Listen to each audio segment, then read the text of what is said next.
Is when I Where? speak. Oh, Oh, I'm sorry. I can leave. Like I. No, please. no, don't enjoy. worry. I We were not complimenting you or anything. I can. Oh, me. Oh, yeah. Oh no. I'm just staring at this freak right now. Pee. I'm trying to see which one of us is gonna blink first, but I don't know if either of us are gonna blink at all. I don't think that. I think I'm gonna stare at him probably for the rest of the time that I'm here today. Good luck seeing me blink. Want to see me blink? Want to see me do it again? But welcome, yippee, yapoo, yeah, yippee, yay! All right, as a way to start off, I would. If you guys would like to like introduce yourselves or something, that'd be like really cool. Andy, you go first because your name starts with A. Oh. Hi everyone. My name's Andy, Curry or CurryPaws. You can call me whatever you prefer. And I don't know, I go by Daishi. I do animation. I'm from Barcelona. And I'm just here to hang out and to have fun. Yay!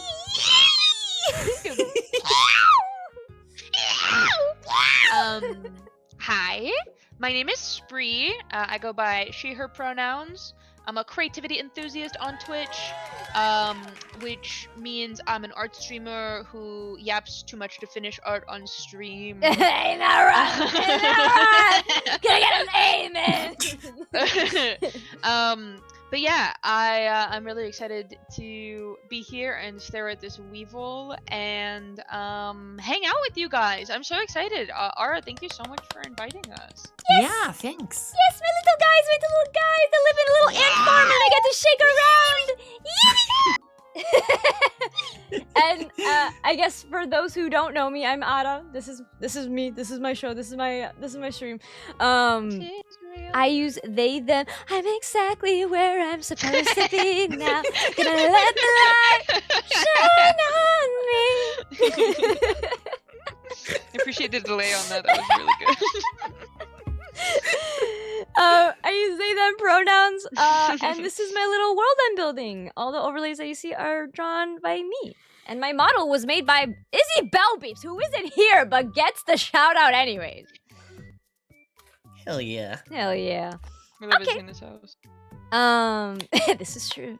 That's my papa. This is true. I supply Papa with new music every Tuesday, and I've now Pavloved them into thinking that every hour on every hour before lunch on Tuesday. Yeah, imagine that. I supply them with a brand new K-pop song, and they were quite cheesed with me today. They very enjoyed it today. That's good. What a wonderful subscription service. I know, right? It's all for free. Subscription for free. Incredible. You love to see it. Oh yeah, wait, we can give a shout out to Izzy Bellbeeps. Izzy Bellbeeps isn't here. Oh, frick! Oh.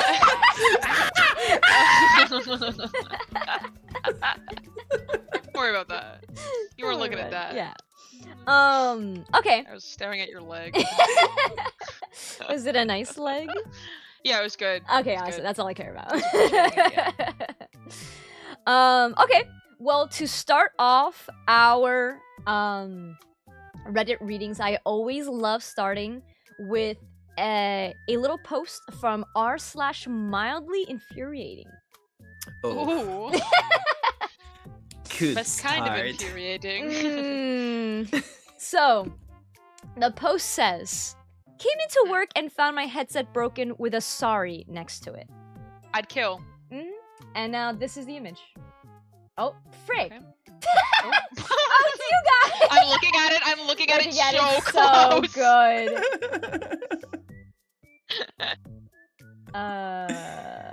This is the image. Oh. And I will. Dude, who sat on it? What the? But take a real good look at that sticky note. Not only did they like sit on the headphones, they sat on the sticky note. That's crazy. Yeah. They did it again. They did it again. What are you doing? Do we know if this poster knows who did it? No. Awesome. It was cool. that is I it. made That is enemy the with only everybody in the information. office. That is Yeah. the only information that we get. Meow. Yeah. While That's less cool. than 3. Oh, Vinny! Thank you, Vinny! You didn't have to do that! Save your money? No, You I don't. you got boy No. paper to buy! What No, are you thank doing you. sharing it to Thank me? you so much. More. Yeah. More. Actually, you're all Everyone. here like for that. Yeah, I'm personally. Yeah, I better about to, see like clear some out my life savings. for donuts this. dropping Hey, while I'm here. hey, Wow, Otherwise, yeah. I'm gonna Hey. leave very sad. hey. I'm gonna be sobbing. Scratches the back No, of my head. not the- Hey, what? Andy sob. We don't want. We don't want I that. want that, I guess. That'd be so sad. I have a disease and I'll die if Aro doesn't get more money. It's really sad. Your blood pumps with every like donation that pops in. It's true, and it doesn't otherwise. It's a heart condition. The palpitations I was talking about. You gotta get like a replacement heart like every 2 hours.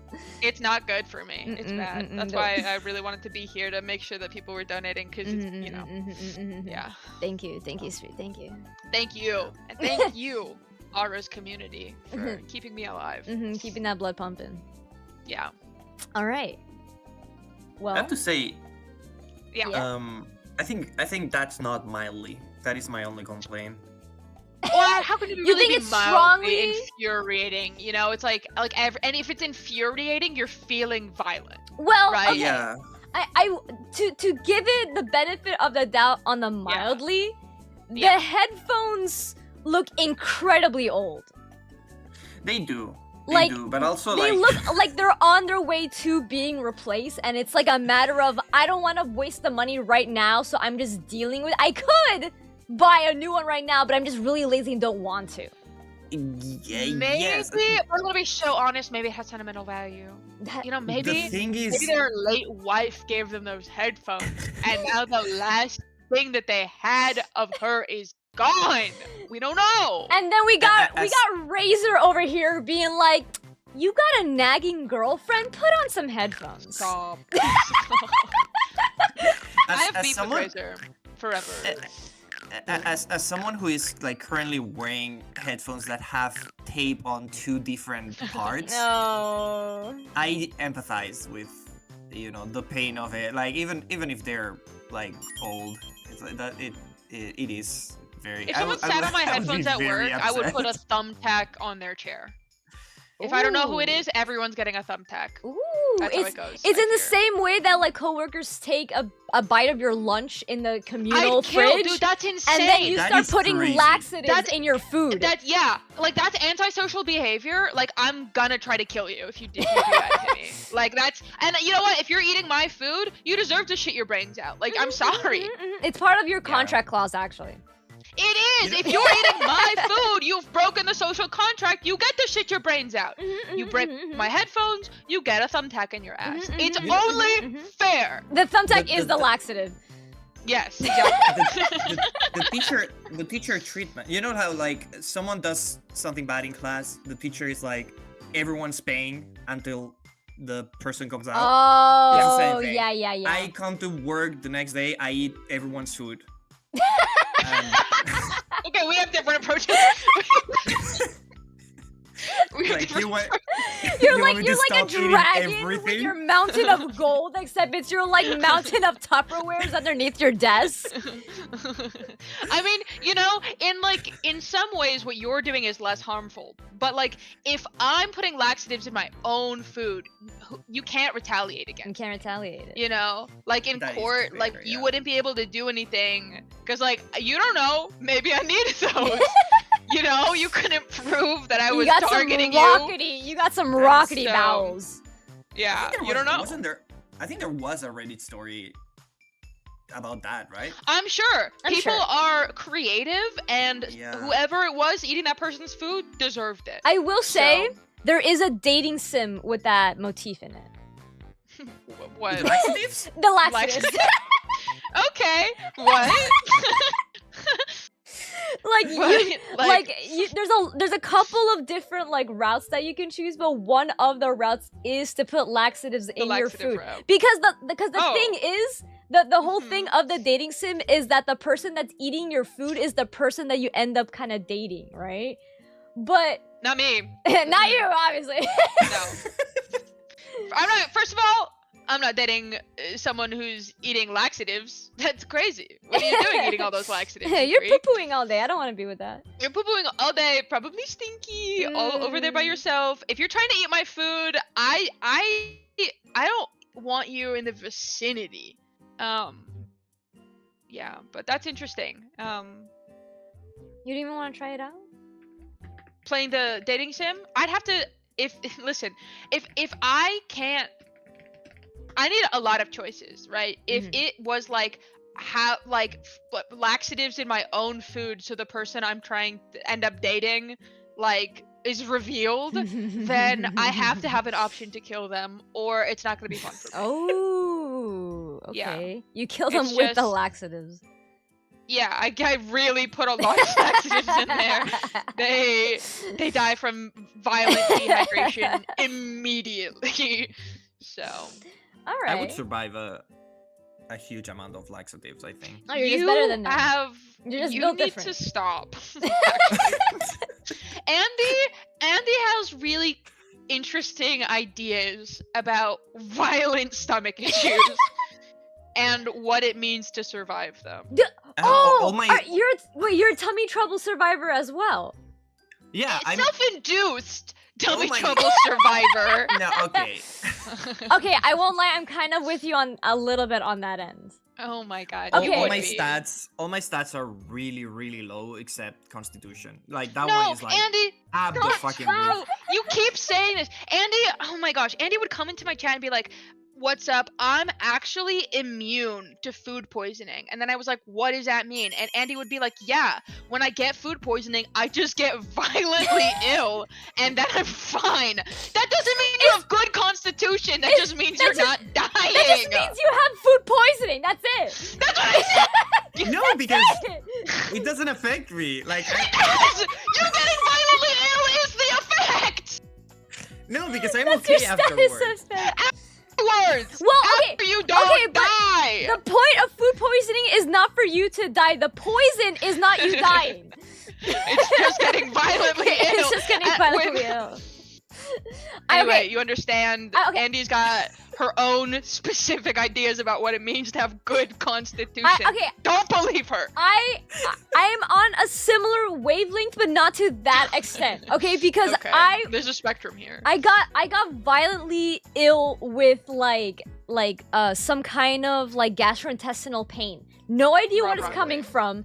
I learned later on that caffeine is one of the triggers. I went to the hospital for this, by the way. Oh my god. I went to the hospital for this, by the way. No. And then I learned later on that caffeine is one of my triggers for any gastrointestinal pain. And I've never drank more coffee after knowing that. Oh, it's like when lactose intolerant people are like, "I'll have cheese," and they're never taking a lactate for it. Yeah, but why? Why? But here's the thing: I cut out green tea only to put in coffee into my diet. That's crazy. Okay, that's like that caffeine is more likely to cause you gastrointestinal distress. I know. My coffee's so yummy. You would have a problem. It is, and that's the best part. You know, decaf coffee does exist, right? It's not as good. Well, yes. It is not the same. It's not the same. It's not rebooting my point. Rebutting? Your point being that you're trying to hurt yourself with caffeine. Sure, that's true. Yeah. It's no one's arguing that that's not what's happening. I promise. I'm fine. Yeah, no one wants to argue with me. Let's go. You're definitely doing what you're saying you're doing. I don't think you should be, but like, yeah, not PDA, but for your own constitution. I also want to add an additional point that the doctors weren't the one who gave me this information. The doctors said nothing and sent me home. I learned this information from another friend who had the same exact gastrointestinal pain and also went to the ER, and their doctors told them to not have caffeine. And well, it's good that their doctor said something. Yeah, but they also started coughing. What's wrong with everyone? Actually, okay, but you see, this is where I have to.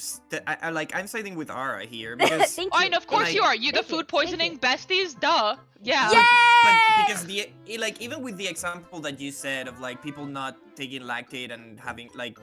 Which is an easy way to break down the protein that causes suffering in lactose intolerant. Hey, okay, just because you're jealous, Spree, that Andy and I are gonna be in the hospital together holding hands, doesn't mean that you get to be rude. Okay? My bad. Sorry, Andy, continue, please. No, but like, and I want to say disclaimer. I'm doing way better. I eat super good now. You are doing much better. I'm actually like taking care of myself. Okay, that's awesome. Not drinking expired milk on purpose anymore.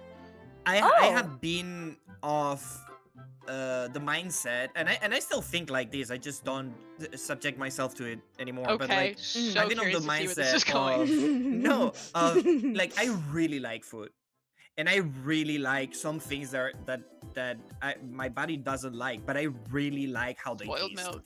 And sometimes I have to be like, okay, am I gonna pay the price for it? Like, is it worth it? And sometimes it is. I'm also with you with that.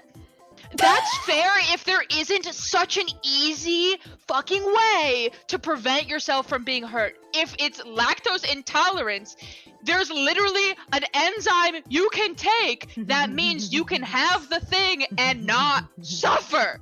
So it's good for everything else. But if it's lactose intolerant and you can just take the thing, miss me with that. Yeah, it's free, but listen, you can have it. Nobody's telling you that you cannot have it. I'm not lactose intolerant. Okay, then why are you complaining? Because I'm sick of my friends. I'm sick of my friends being like, "Oh, I'm in so much pain," and then hearing they did it to themselves. I think that's the fate that they have to live upon. That is their destiny, and you can't. But that's my problem by fucking complaining about it. You can't go against destiny. You can't go against destiny. I'm sorry. This is the red string of fate. It is their pinky with a carton of milk. I'm sick and tired of it. I'm sick and tired of it because you know what? It's like when someone comes to you all the time complaining about the same thing, and then you give them the easiest advice that would solve all of their problems. Well, yes. And they're like, thank you so much. Anyway, I'm gonna go step into traffic now. Well, yes, you're talking to every single neurodivergent person in the entire world who's gonna rebuttal after telling them what to do. It's not even like telling them what to, because you can even advice. You can give people things with. I suffer from violent PDA. You can communicate with people in a way that like allows them just the tools to do what they need. I've had a friend who has a lactate in their bag on their person, and they chose. Sorry, I think every person I know is lactose intolerant and I will say I'm not, to save you the trouble, I'm not. Yeah, but Tummy, but I don't like yeah. drinking milk because I'm Edward Elric, so I don't like drinking milk. I fucking hate milk, actually. Yeah, as it's well. not good. I'm a milk hater, dairy hater.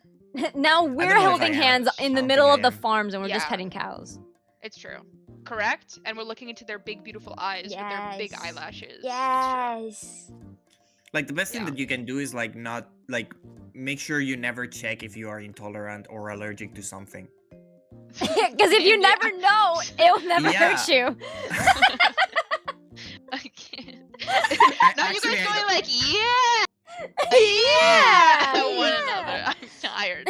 Okay. I'm tired. Well, don't do that, chat, okay? Like, actually. Disclaimer, don't listen to Andy. Disclaimer, I don't want that for any of you, okay? Yeah.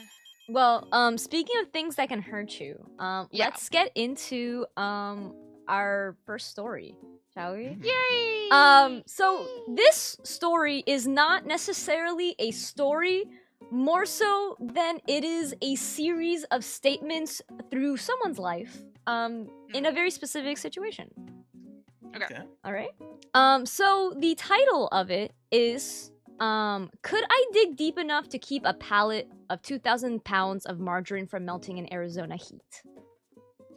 Very specific Now, title. this person keeps posting throughout several different threads.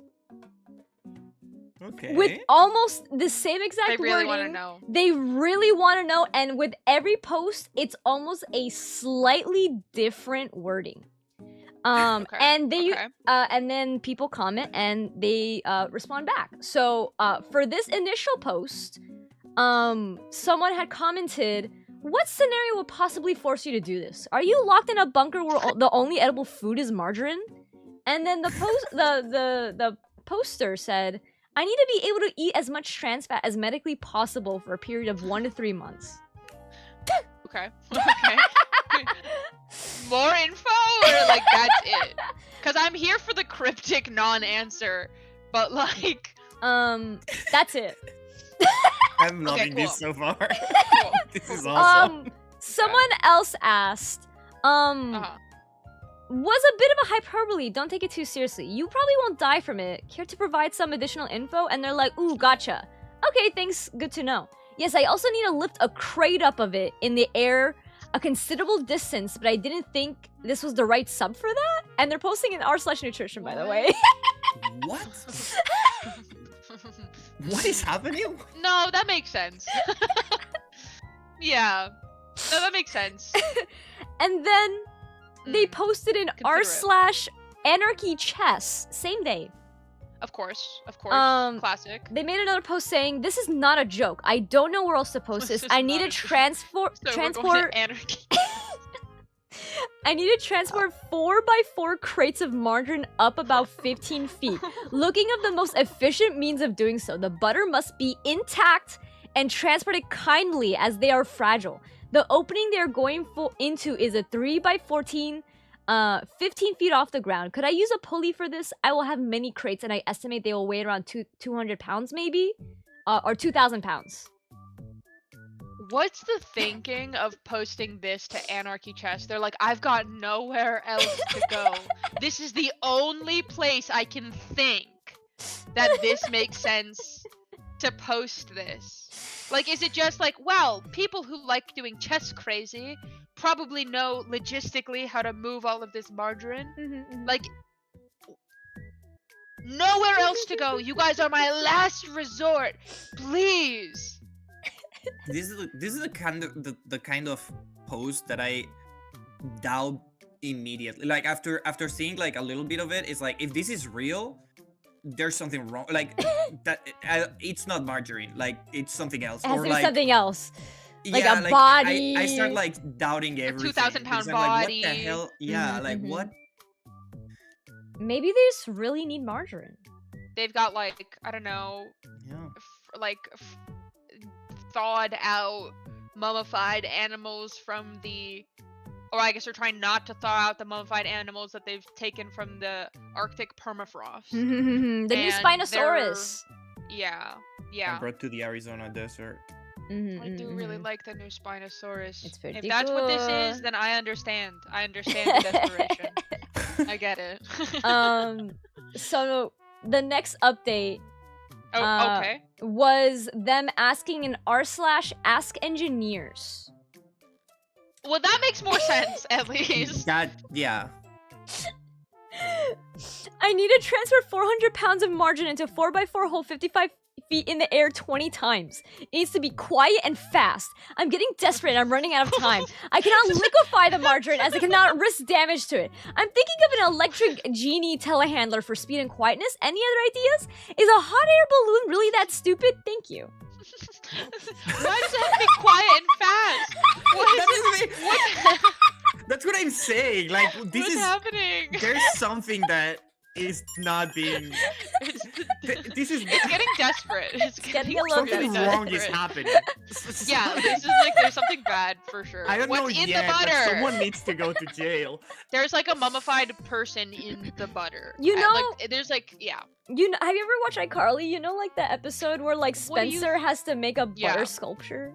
Of course. Exactly. So like, what is if that? it... You think this is that? Yeah. You think this is just Spencer posting?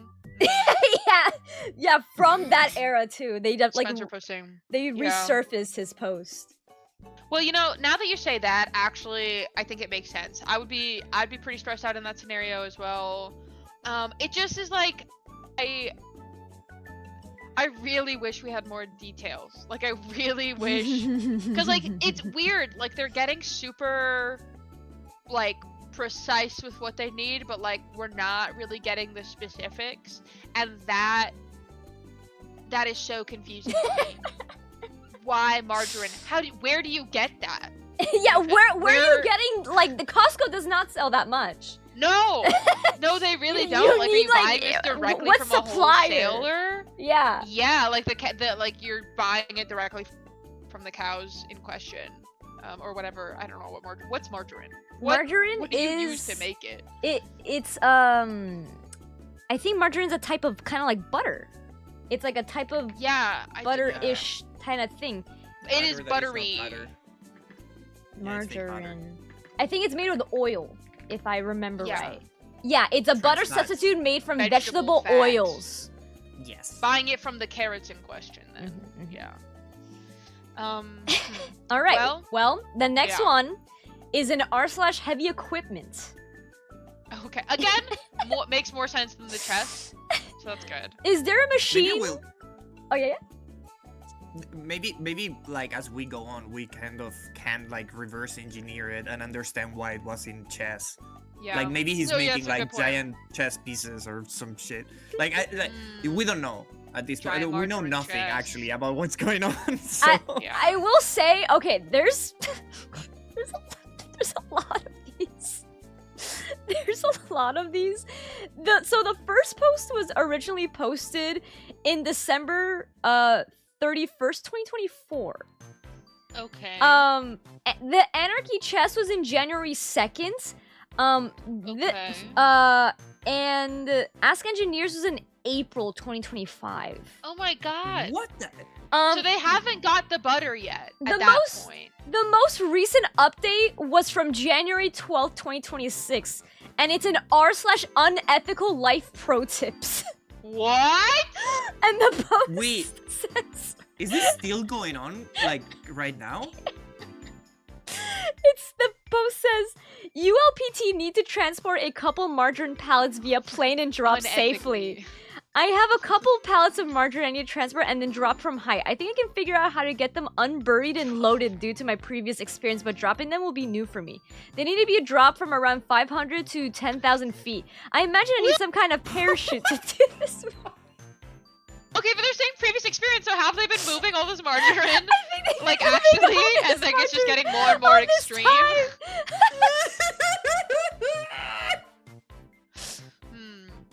And then the last one that they did, I skipped a lot in between, by the way. I skipped a lot in between. Yeah. The last one is from r/no stupid questions, and the post says, does the coefficient of friction of margarine allow 2,000 pounds wooden pallet to be pushed across a metallic floor by a single person? And then someone commented, friction of margarine. Someone commented, how's the moving margarines going? And he says, done for now. Done for now. Well, that's good. That's good. No, that's good. I'm glad. Oh. Yeah, everyone's going, it's drugs. It's probably drugs. It's right? maybe but drugs. Also, but why is it being dropped from the air? My question is, if you're tasked with moving that many drugs, how are you this incompetent that you're going and asking Reddit every sub you can find at all and saying it's margarine? Like, that's less suspicious than just saying, guys, I've got a lot of drugs. Going on for over a year, by the way. Remember, the first post was in December 2024. The most recent one was from January of this year. Well, they're learning, you know, they're upping their margarine moving skill level. Maybe they're trying to apply for a job where they've got like really specific margarine moving skills. And so they're trying to like kind of get all of that on their resume. I could beforehand. Andy like in your PNG. I can feel you like going underneath your glasses and like rubbing your eyes. Just like Yeah. I Yeah. just think it. You know, we've all done that thing of like applying to a job, and they're like, "Hey, have you done this thing before?" And you're like, "Yeah, sure." Like That's I've how I done. learned Illustrator. I don't know if you want to do that with a job that involves like drugs or anything illegal, really, because. Yeah, I mean, probably not, but you know, some people just have really high aspirations, and you can't tell them. You can't tell them no. You know, they're gonna. They're so passionate. They're so passionate. They have so much margarine they want to move. Of course, I've moved a bajillion pounds of margarine and dropped them from a high place. Of course. 500 feet is really funny. I do it all the time. Oh my the god! The cartel hates this man, but he won't leave. He won't leave us alone. We have to keep giving him tasks. It's not even drugs. We just have all this margarine lying around. We can't trust him with the drugs. Oh my god, guys, I found so a whole bunch of people were talking in this subreddit, being like, "Oh my god, can we get the cheese wheel guy and the margarine guy together?" And I'm like, "What the frick? Who's the cheese wheel guy?" And someone linked an entire story of the cheese wheel guy. Do we want to know this? I do know. But I may have heard of it a while ago. But it's ringing a bell, but not loudly enough that I could tell you anything. Another one they suggested was Bees to Uruguay guy. Uh-huh. He wants to get a beast there. Bees. He wants to get the bees there. I'm intrigued. All right, we're gonna. Okay. People are yelling cheese in your chat. Do you guys want the cheese? So you guys want the cheese guy? We can do the cheese. The cheese is fun. It's really insane. We'll do the cheese, and if we have enough time at the end, we'll do importing bees to Uruguay at the end. Okay, beautiful. All right. Am I? What was IOA? AIO? What's that? Am I overreacting? Oh, am I overreacting? My girlfriend left me over a cheese wheel. That's exactly what happened. Well, would you? Over a cheese wheel? Cabo and I don't like cheese, and that's maybe part of why we're still together. So it's a possibility. Yeah. Oh, that's awesome. Yeah. I don't know if I've heard this one. I think it's pretty recent, right? It's from 15 days ago. It is fairly recent. Yeah. Okay, then I got nothing. Okay. I, 27M, and my girlfriend, 26F, were saving for a house down payment. Oh no. Oh no. She was right to leave you. Also, hi everyone who's been coming in, by the way. I'm so sorry if I haven't gotten you. Hi! Feel free to donate if you like the story. Okay, anyways. Of course. I work and she's unemployed. I have saved 32,000, editor's note, about 23,594 USD. And she has saved 4,000, which is about 2,950 USD. So I feel like I bear the brunt of the financial decision making here. I was doing the Oxford County Cheese Trail and found a Vault release. They were selling a 140-pound wheel of 21-year-old cheddar. How much? How much? Oh, I'll get there. It was aged using a traditional cloth-bound method that's practically extinct here in Canada. He's talking too much about it. You're not ready, Esprit. And with over 21 years, it is extremely concentrated. 21-year-old cheddar often sells for 120 a pound. So almost 90 USD a pound. this person is trying so hard to kind of like they're like trying to sell you on the it. audience. They're trying so hard to be like, guys, I'm being insanely reasonable. I'm being so reasonable. Like, think you about would have this, bought guys. this cheese 21-year-old cheese. 21-year-old cheese. It was a really good deal. It's like buying an ancient artifact that's like accessible to the public. Okay? You have no idea. I had to buy it. Okay, like it's an investment. It's an investment. It's an investment. The farm was selling the entire wheel. Oh my god.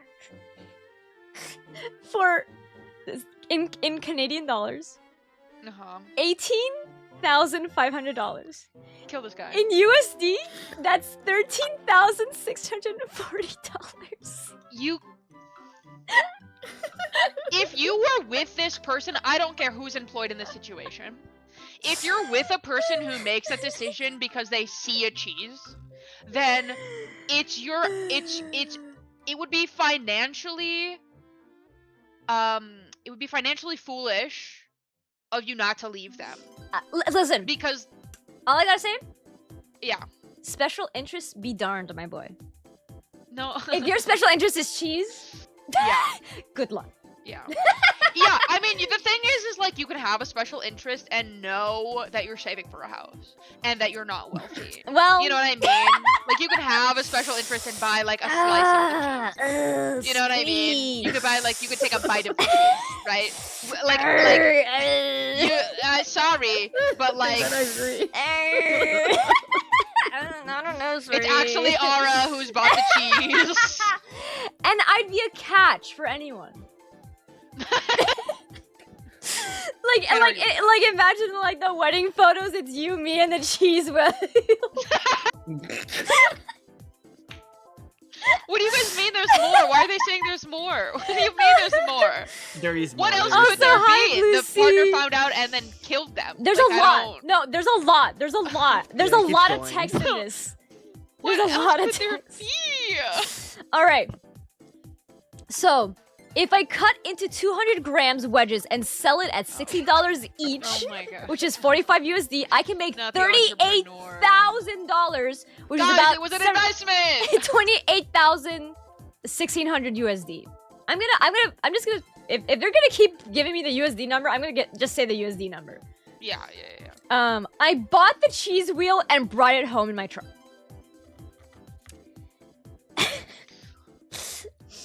When I rolled it into... You have to roll it in. Roll it in, by the way. When I rolled it into our apartment, at first she was excited. When I started explaining the financials and investment potential, she turned sour. She didn't yell, but expressed she wasn't happy about how we spent my share of our house. Oh my god. Oh my god. She's now staying with her parents. I think she's overreacting because she doesn't understand that the Canadian house market. Our savings is not enough for a down payment without a ridiculous mortgage, and we need to take these opportunities.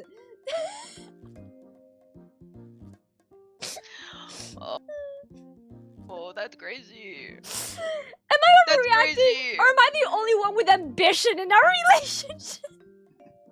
Oh my god. I'm feeling insane right now. If I knew this person, oh man, I think I would steal the cheese. I think The that would fact be that- my moral. He's the one posting in Am I Overreacting? Am I overreacting? Yeah, because you know what? It would actually make a lot of sense for the girlfriend to be like, listen, you know, I'm not bringing in the money in this household. Like, this person has most of the savings, but they bought a $13,000 wheel of cheese. Am I overreacting?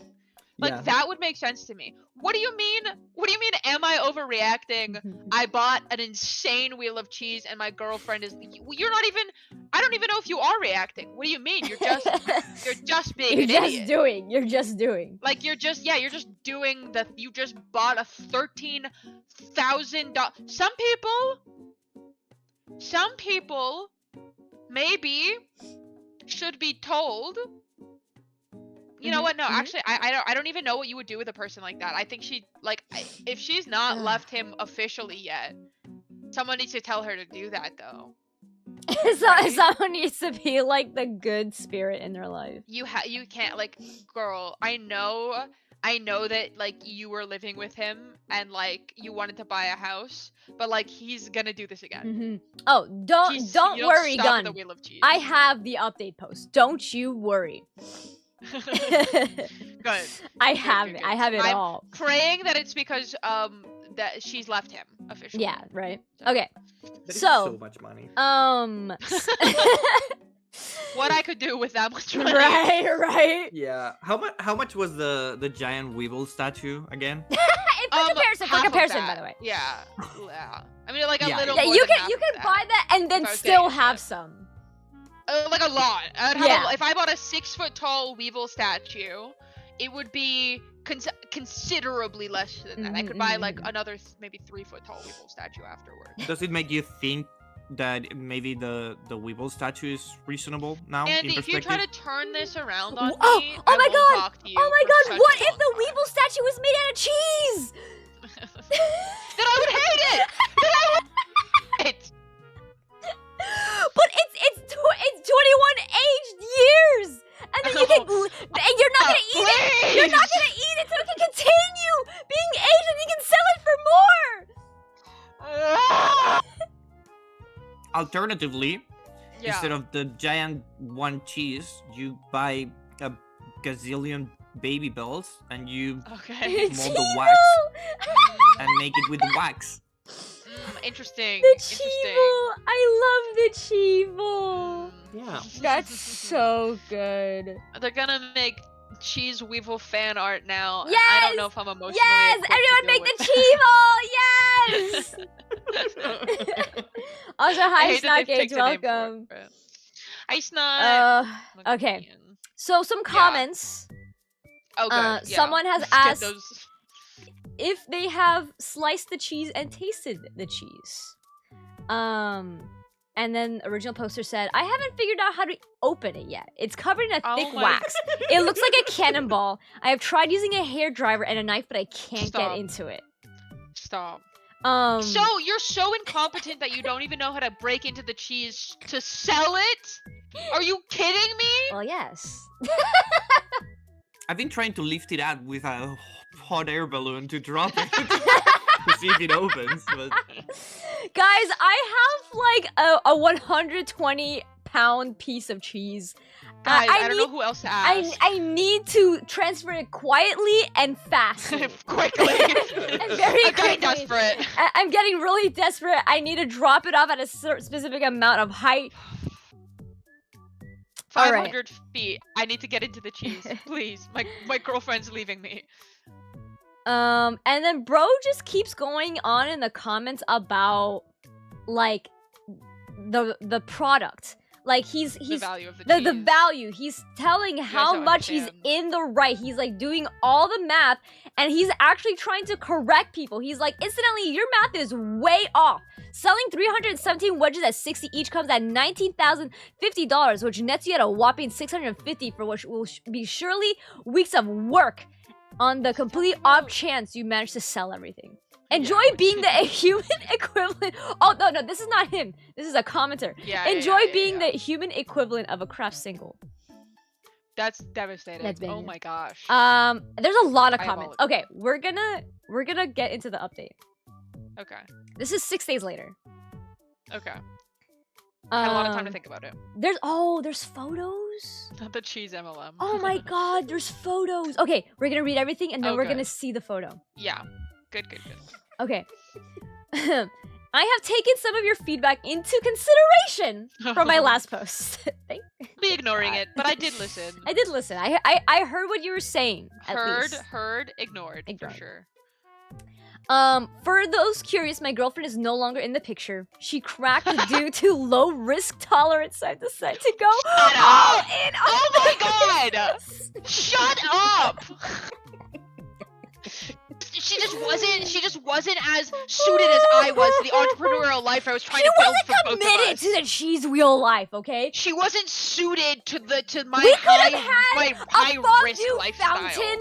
We could have had stairs made out of Gouda. She wasn't ready to cheese max with me, so she had to go. And I'm glad she left. She was cheese losing. She was weak. She was too much of a beta for Sigma cheese entrepreneur like myself. She was nothing but a curd. No, she risk averse is crazy.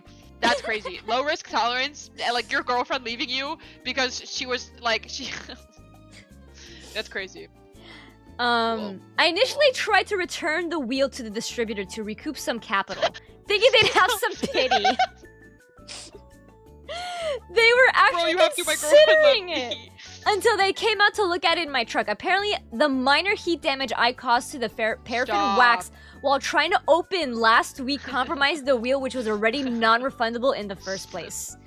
So, since now I'm stuck with a 114-pound, 3,000 plus asset, I had to pivot to asset protection and keep what I still have. The buzzwords are killing me. Yeah. It's so many buzzwords. I went out and bought a true TBB 2HC 59-inch solid door back bar cooler, a professional digital temperature humidity controller, an industrial humidifier, vacuum sealer, and ripening mats. Oh my god. Total cost was about 8.5K after taxes. Oh my god. To keep your $13,000 cheese wheel intact, by the way. Just to recap, my girlfriend left me because she had low risk tolerance. Yeah. I realized I fucked up and tried to get the cheese sellers to take pity on me. Yeah. Which they did. Yeah.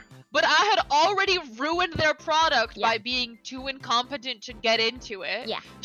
Minor heat damage. Yeah. So they wouldn't take it back. Yeah. So instead of them trying to figure out like what to do, I spent 8,000 more Canadian dollars or whatever, I don't know. On my cheese. Yeah. It's so good she got out when she did. It is. Actually. No cheddar for her. She's gonna make her own cheddar. Better cheddar. I mean, no cheddar for him either, actually. Like, he's got the cheese. He will doesn't not got the cheddar. be having the cheddar. This is like crazy ass response to of being like, I spent so much money on this that I need to spend more money too. It's in true entrepreneurial fashion. The amount of buzzwords to try to justify my poor decisions is awesome, though. You know, they know they messed up very badly and are trying so hard not to let everybody else see how badly they messed up. So they're choosing they've got a thesaurus next to them currently. Yeah. Like this person sounds exactly like what they are. A person with a lot of money that has no idea what they're doing. Not anymore. No more money. Yeah, not anymore. Like. Yeah. A person with more money than sense, for sure. Yeah. Yeah. I wanted to let it be known that everyone's making cheese puns in the chat, and I was in fact giggling. Yeah. It's giving cheese touch, and she didn't want it. The cheese touch. The cheese touch. All right. Yeah. The delivery was successful. Oh no, difficult. My apartment door is narrow, so I had to take the door entirely off the hinges and shimmy the cooler to the living room. I had maybe a millimeter of clearance between the frame and the unit. I was exhausted and excited, so I started researching installation on my phone before putting my front door back on. That's when my landlord walked in. Apparently, he believes my door being off the hinges somehow removes my reasonable right to privacy. Somehow not having a door means nobody can walk by and look and see what's happening in my house. Okay. Sees the giant cheese wheel in the middle of the floor. We already have a strained relationship because of my own use of the unit. He still holds a grudge because I was doing some light metal fabrication with a consumer plasma cutter in my kitchen!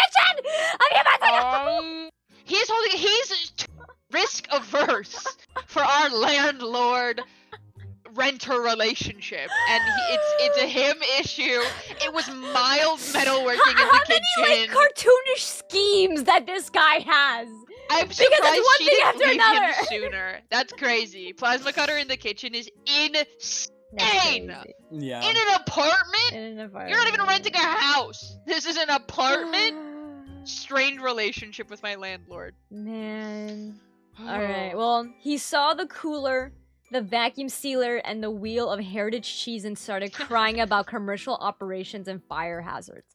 I told him very clearly the cheese is for personal consumption. There is nothing in my lease that limits how much dairy a tenant can own. That's insane. He's lying. First of all, he's lying. You could never get me to side with a landlord. But this guy is trying so hard to get me to side with the landlord. That's insane. There's nothing in my lease that says I can't have all this cheese. Nothing at all. And I know I did post about selling this cheese for profit a couple of weeks ago. But you can't prove that was me. He couldn't prove it. Please tell me the landlord sees the Reddit post. Please. Please. Yeah. The next morning... Okay, yeah? You want to say something? No, yeah. It's just funny to be like, I lied to him and he didn't believe me. Like, I'm so upset that he didn't. Can you guys believe that? He's upset at me. What do you mean? I mean, like, what does he think I am? A liar? Like, do I seem like a liar? I'm really good at it. A cheese seller? I would never be a cheese seller. Please. Me? Who, me? No. And all of my cheese operation? Well, the next morning, I found an eviction notice in my mailbox. It's riddled with spelling errors as if written in haste. I'm always preparing my defense for the landlord-tenant board. Am I overreacting? I'm being evicted over dietary preferences as far as the landlord is concerned, and I feel like this is an unlawful action. Yeah. That is kind of the far key as of what you're saying. It's, you know what's, it's insane to me to post that online, because if the landlord ever finds that, you dumb idiot, the landlord, the average Redditor, your average Reddit landlord. Because then you're, not only are you screwed because you were trying to like run a commercial operation outside of your rent or like outside of your property in like his situation, but then you also have documentation of your like what's the word, of your intent to lie to your landlord about it. Like, what are you doing? What case? When people post about their intentions to commit crimes on the internet and be like, guys, can you believe this? How do I get away with this crime? Like, I'm tired. Well, here's the wheel of cheese. Oh, let's see.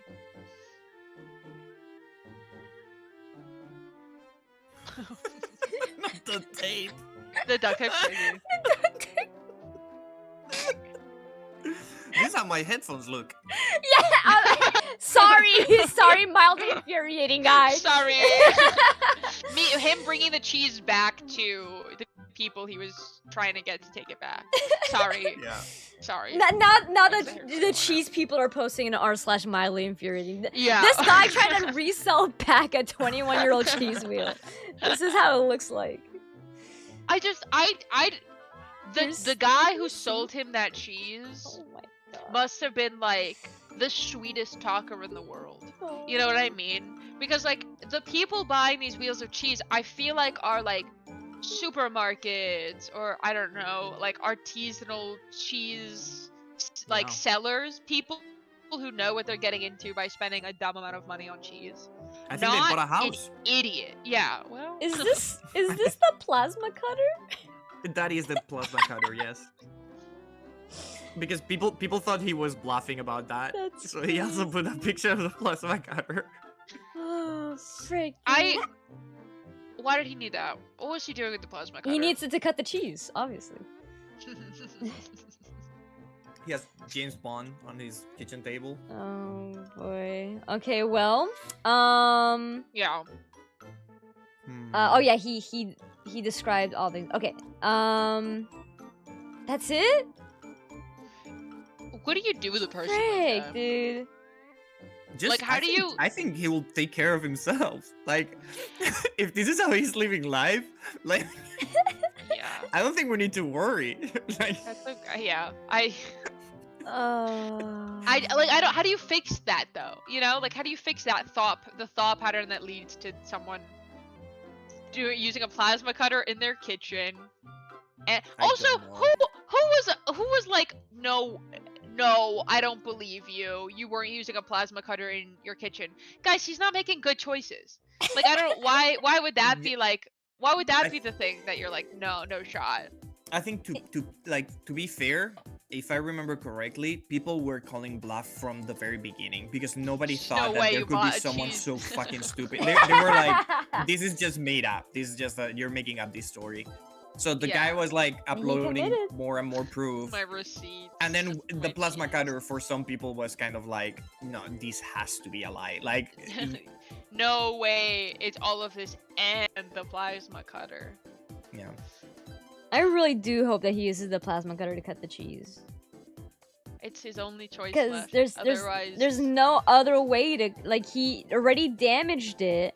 He damaged the cheese by trying to cut it open, and that's why he put the duct tape over it.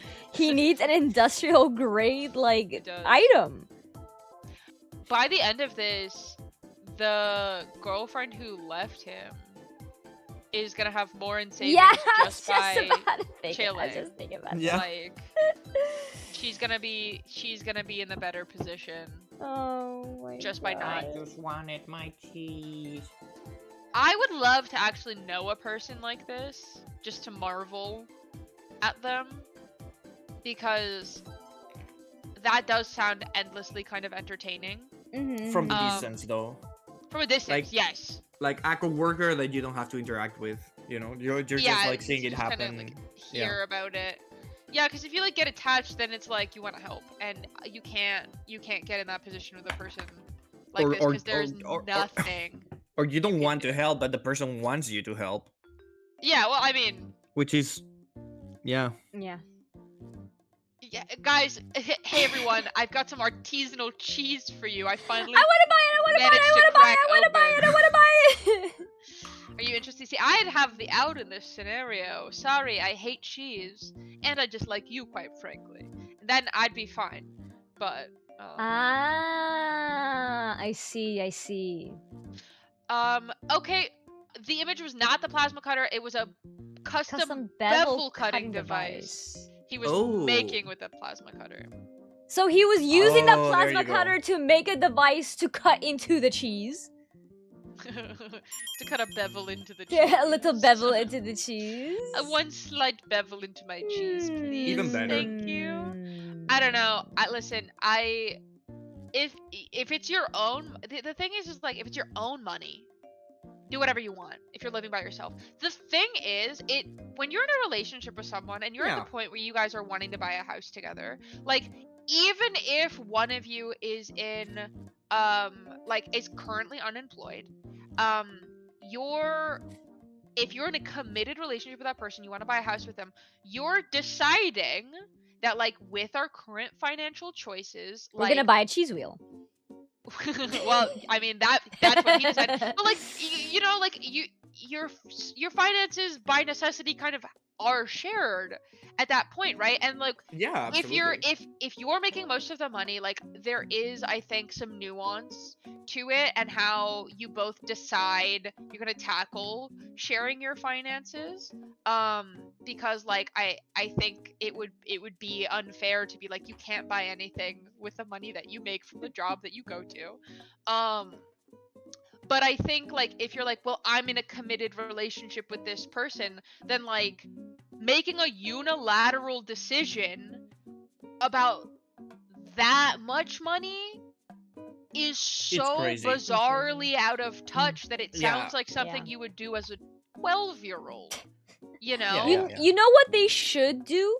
They should have used that money to buy a house, and with that house they buy a cellar, and then they make their own cheese wheels.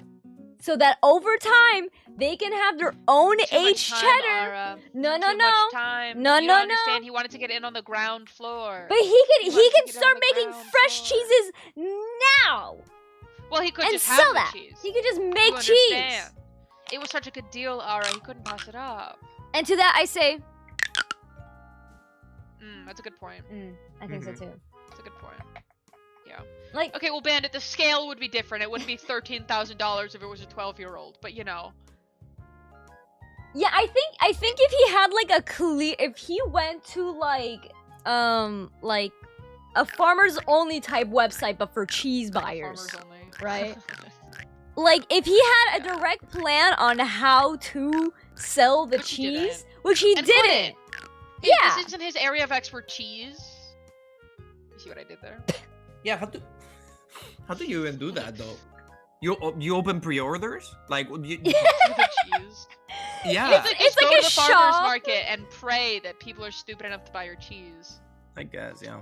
The people saying this is NFT logic are 100% correct. This is classic. And you know what? It seems about as unmovable as an NFT as well. Like it seems like it's gonna hold up its value about as well as an NFT, because there's no way this man is gonna be able to take care of this cheese. No, he already ruined it. He already opened it. He has freaking tape on it. Yeah, the duct tape. He has duct tape on it. So, like, as soon as that happened, you know little critters are gonna get in there. 100%. 100%. And you know what? If it's a little spice jar, that's fine.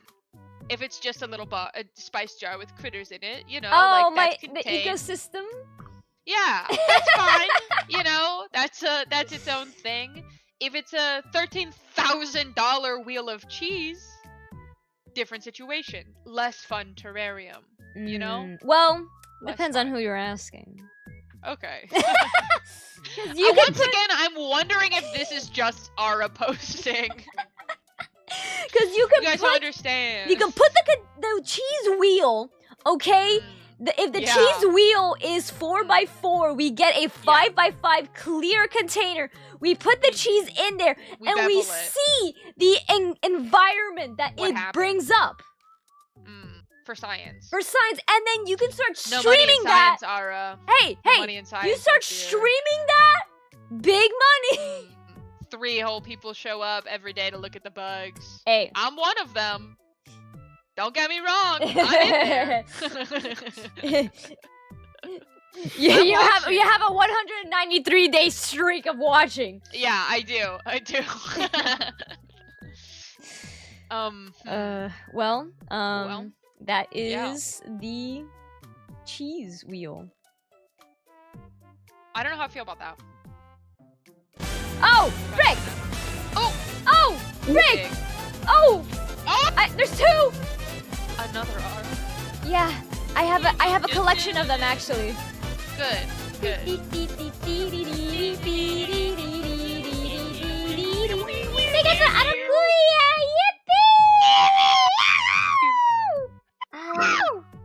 Where are you? There you are. Your walls. Oh, cheese. Oh, cheese. And there we go. There's 1. Did I do that right? What? Yeah. Oh, there you go.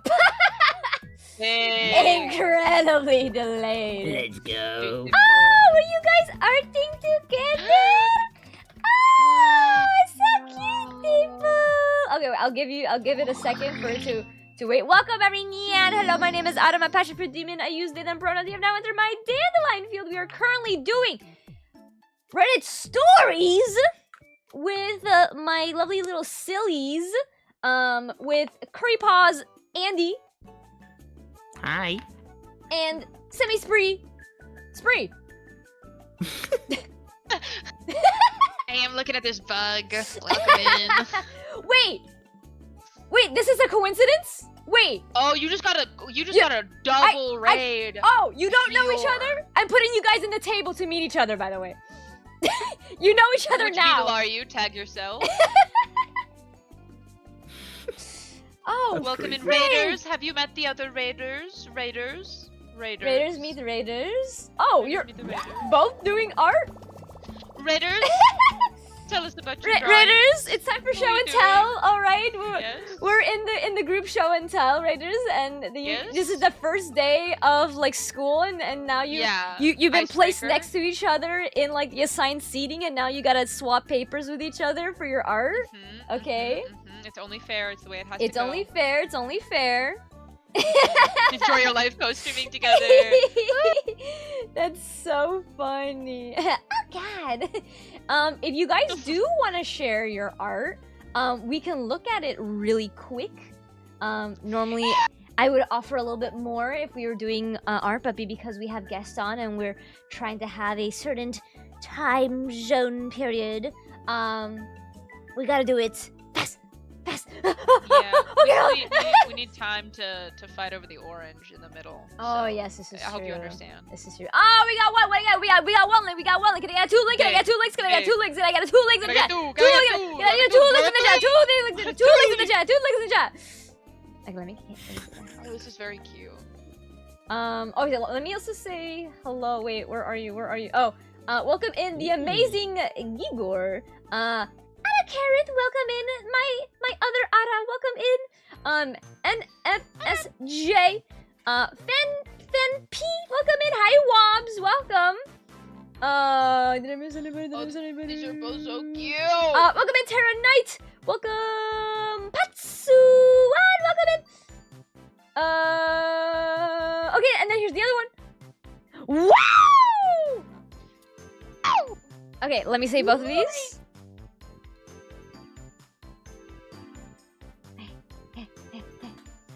You guys aren't. Wait, you guys are actually like sharing papers in class. Oh, It's so cute. Oh my god. We found friendship in a hopeless place. We found friendship in a best friends now. hopeless place. We found friendship in a hopeless place. Thank you. Yes, captions. Amen. Amen. If I can't read what's going on, I can't hear. So true.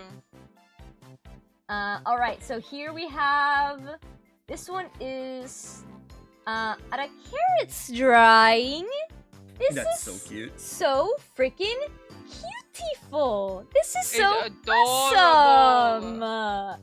I love these little guys, the little puppy. Little baby. So cute. So amazing. I love the little chibi face. Yeah. Good clap, good clap, good clap, good clap, good clap, good clap. Let's get some masterpieces in the chat. Yes. Very good, very good, very good, very good. This is so awesome. I can't wait to see. What is this? What is this for? Is this a commission? Is this a PNG? Is this I don't know, for every dog lover in the entire world. Oh, it's a commission! Yippee! Yaha! Oh, a PFP commission. That's so cute. Very cute. 10 out of 10. Very Adorable. lovely. Adorable. Ah, can we get some plus barks in the chat, please? Guys. Can you bark? Yeah. That's good. Nice.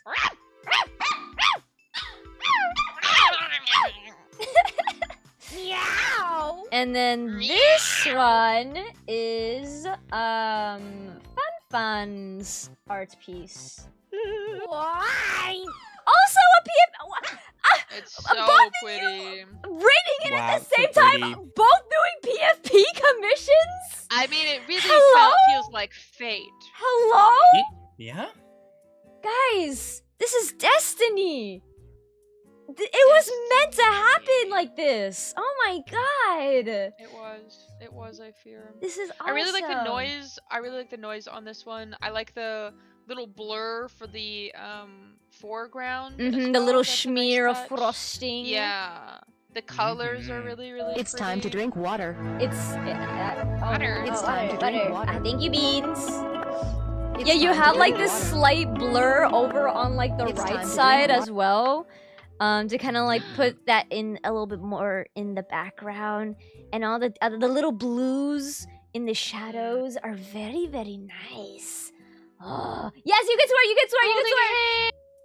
They're holding hands. They're so cute. Yeah. This is good. You guys are the little spinning monkeys that go do do do do Yeah. do do do do do do do do do do do do do.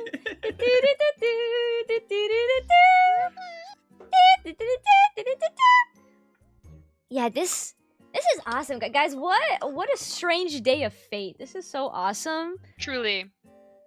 This is so awesome. Do I'm glad the stars have aligned in this way. I do follow Arakeris, and do I follow Fanfan? I do not. That is fixed. Ooh. That is fixed. Let me... Very nice. Very good. Oh, and your emotes are so cute. I'm unfortunately very like J-pop pilled right now. So one of my J-pop groups, they have a song called Fanfare, like fanfare, and the way the song goes is fanfare fanfare, and I see your name and it's playing in my head, dude. The music player, it's press the play button, it's going, and I have to keep flipping over the cassette to rewind it because it keeps going. Player, no, Sunny Garden, silence and sit down. Not the silence to sit down. When you make your own stream, you can play Funfair. It's an absolutely devastating blow to Sunny Garden in the chat. A moment of silence. That's my favorite streamer who doesn't stream. A moment of silence. I'm influential. Yes. Ara is currently running a donathon event. You don't gotta worry about that part. You want to tell us about it? You don't gotta worry about that part. Don't worry. Isn't it more important to celebrate love than money? Isn't that the love makes the world go round? Ara, you're running this event right now. What are you doing? It's okay for people to give you money. I love love. Okay, that's unrelated to the topic at hand. That's a different. I'm happy for you. Can't we come together from the moment, not with money, but for love? Yeah, and that's great. Unfortunately, we do live in a capitalistic society, and money is kind of part of that. So, like, it's okay to tell people about the event that you're literally currently running. That's awesome, cool. Spree. That's awesome, Spree. Yeah. And anyways, shut up. Empanadas is begging. Like, please, please advertise yourself. yourself. How can people contribute to it? I actually don't even see a link to do that. Ara, how do people give you money? How are you running this donathon at all right now? Well,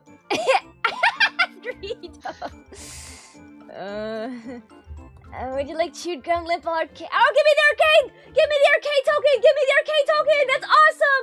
I can get a stuffed animal with that one! Not your Nightbot going exactly like you. No one can pin that Sunny Garden because I have no mods. That's right, I am my own mod and I'm going against you. Why is that, by the way? Do you... I don't know. You're just like a rogue actor. You don't want to let people contribute to the donathon that you're actively running. You don't want mods to help them do that. My community is very well maintained, and I also have so much pleasure exploding people by my own hand. You can still do that if you have mods. Yeah. No. Okay. It's just like, mods could also help you, like, pin things. They're yeah, I guess so. Tell people how to give you money. Yeah. They're good for a lot of things. Yeah. Antagonize you. Yeah, that's true.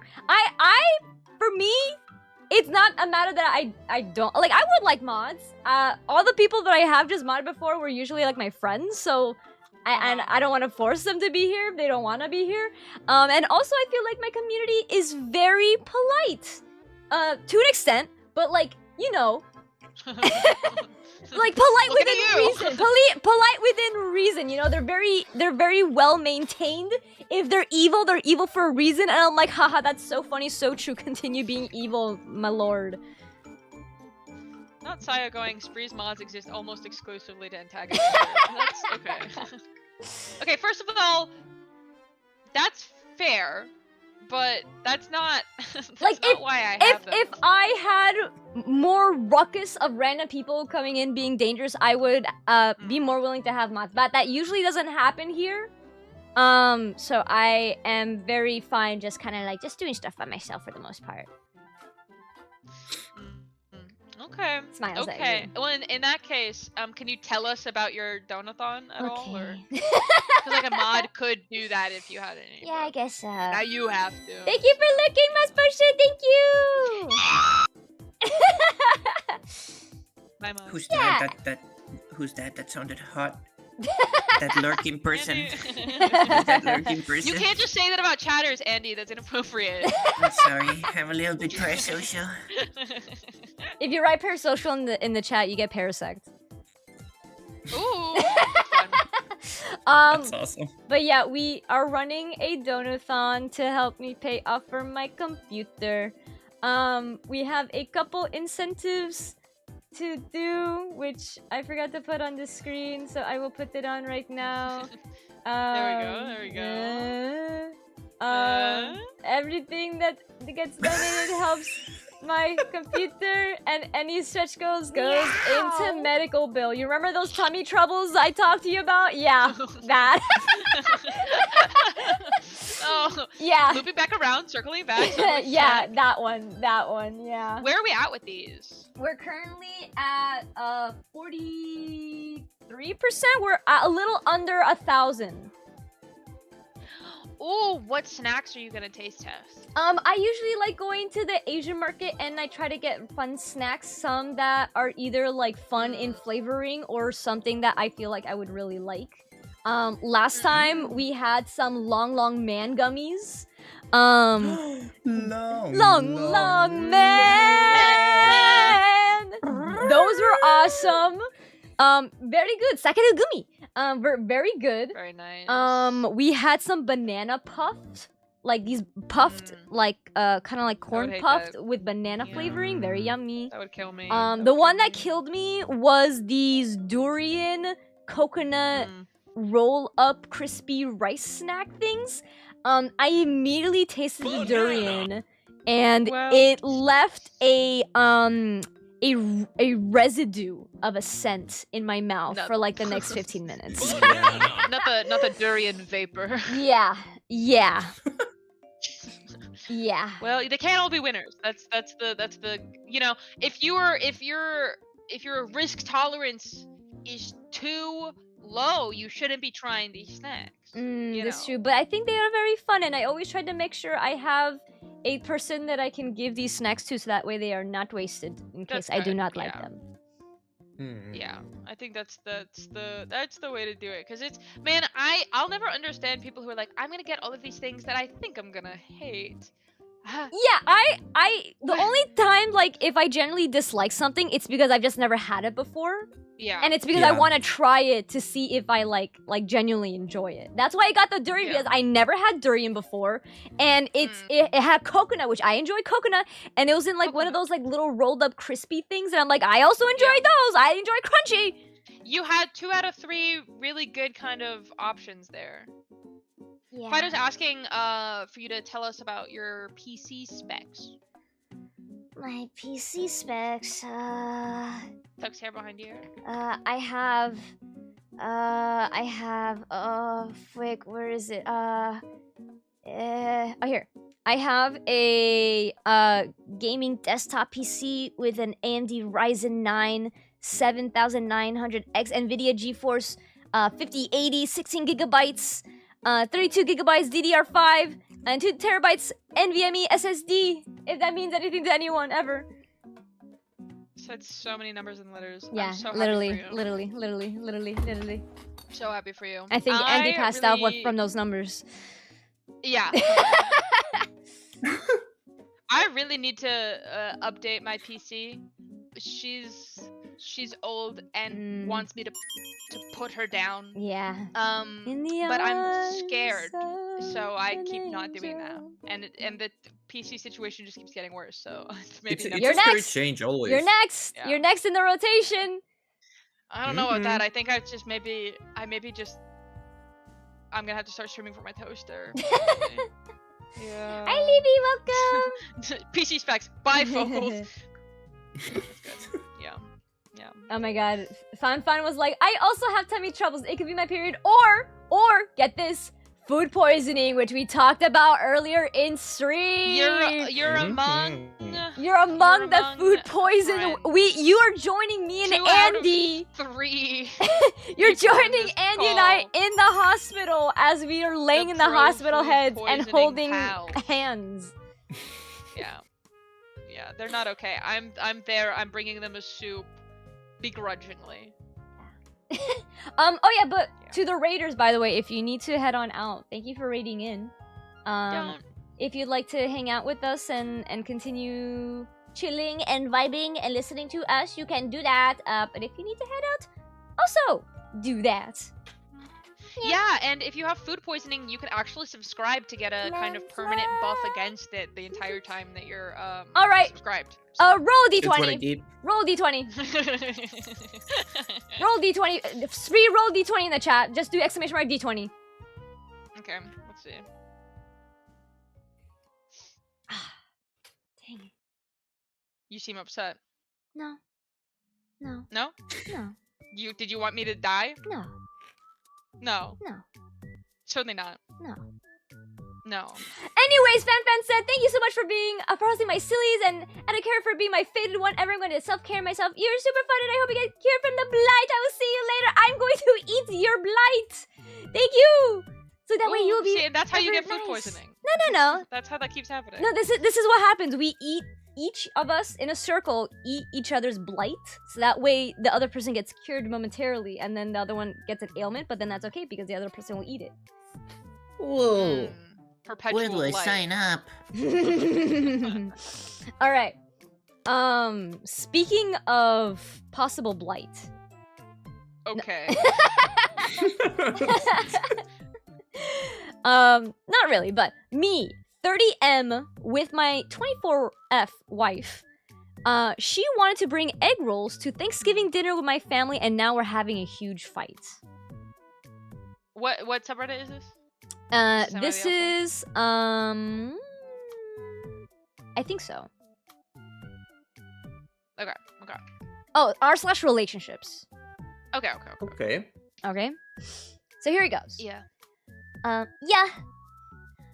Yeah. My family has a big traditional Thanksgiving dinner every year, and I'm always excited to attend with my wife and kid. However, this year, as I was on the phone with mom, wife put in that she'd like to bring egg rolls for Thanksgiving dinner. She mentioned that she wanted to bring her mom, who does not eat any American food, so it'd be nice to have some food present that her mom would enjoy.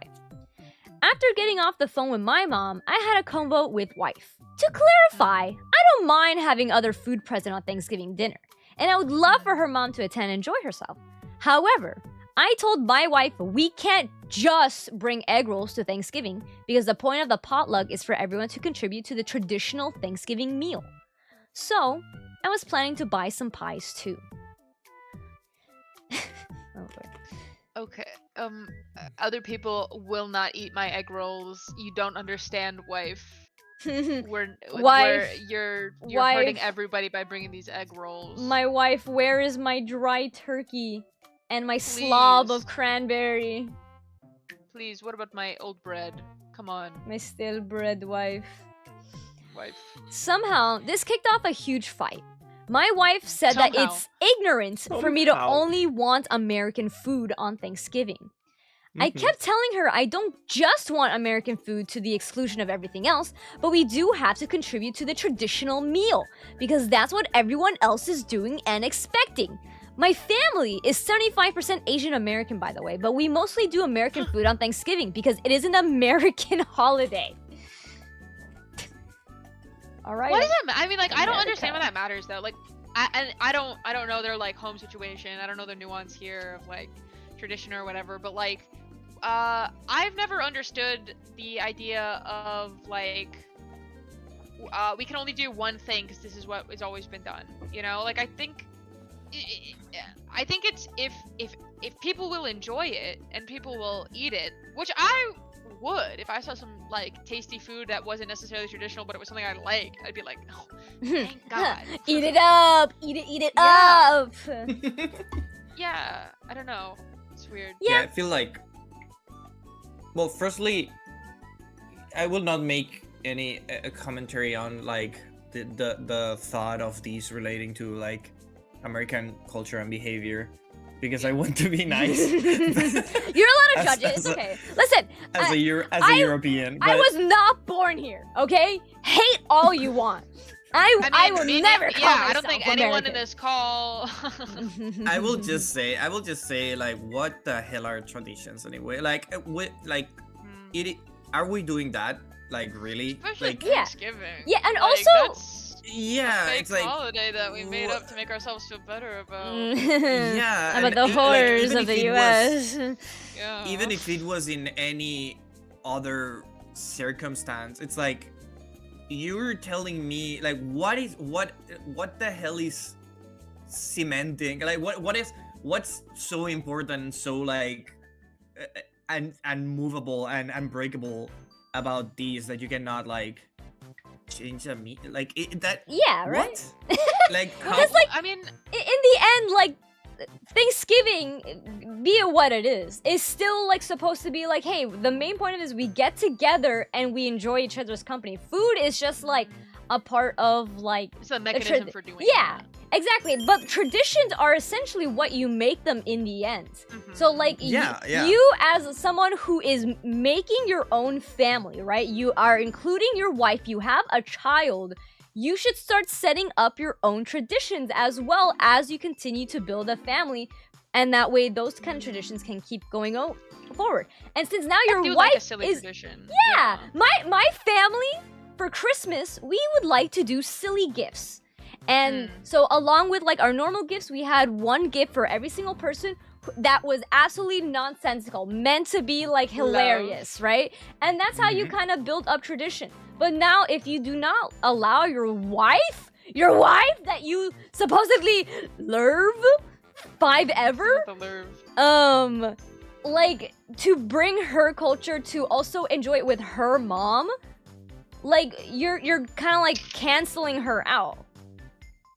What I don't understand is why this was like a thing for them. Like I feel like we're missing something. Yeah, we still have a little bit more of the story. I had a very calm, level-headed conversation with her, and just was saying that I was also gonna get something else. Like I don't know his wife, so maybe she's super unreasonable. But that doesn't sound like the response to no. Like I'm also just gonna get something else so that we can like, you know, contribute to the tradition, you know, as well.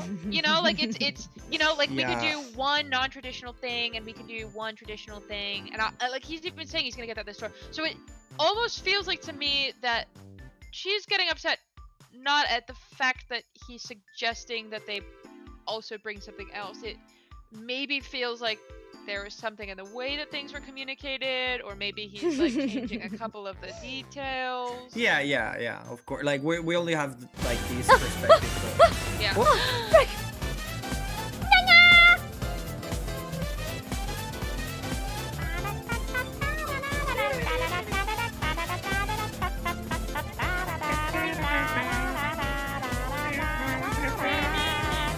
Hello, Nyanya! So excited that the mail is here. What mail do I have? I hope I have a lot of cheese! Aged for 21 years. 21 aged cheese!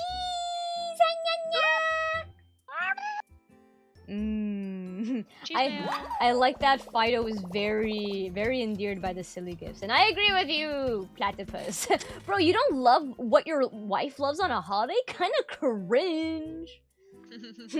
Hi, Nana. Welcome, Raiders. Hi. My name is Ada. I'm a passion for demon. I use they, them pronouns. You now enter my dandelion field. I am currently doing some reading Reddit stories with Andy CurryPaws. Hi. And SemiSpri. Hi. Hi, everybody. Hey, everyone. I'm just staring at this bug. Hey, Soup. Would you like to Soup. share what you were working on, Nana? Nana art.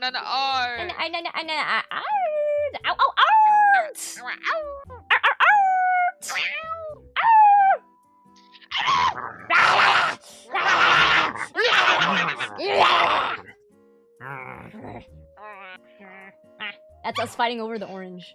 Yeah, it is. Hi, Soup!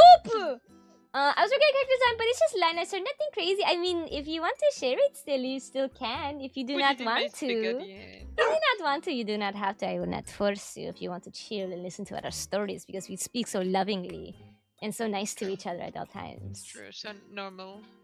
Being normal. For a slight recap on the story that we're on right now, man is with wife and kid going to Thanksgiving. Wife wants to bring egg roll for mama.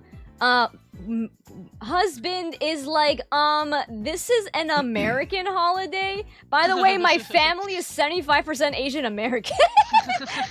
That's the like wackiest part of all of it. That's the silliest part, really. Like, what are we doing? What are we doing? And he's like, yeah, you can bring your egg rolls, but I'm gonna bring something that actually belongs to Thanksgiving, which is pie. Which is pie. Which is pie. Hi, 90s bad guy, welcome. Yeah, it's none of this looks very so good. Silly. Let's get it up, get it up, get it up. Very cutie.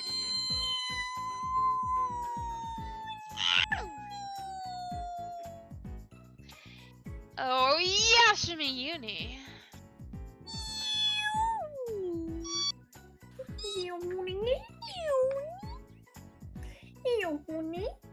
Here's Nana. Oh, Nana, you know what? That's a good point. That's a really good point. Yeah, yes, very, yeah. That's Nana art. So yummy. That's so good. So tasty. I love your shapes. So I love all the little love the details. outfit. Oh, very good. That's really nice. It's very nice. I like the headphones. Nana outfits are so good. I like the little earphones. I like the bejeweled leg warmers. Like I got my bejeweled gun. You're the bedazzler. The bedazzler. Ah! Ash! Thank you for gifting to you!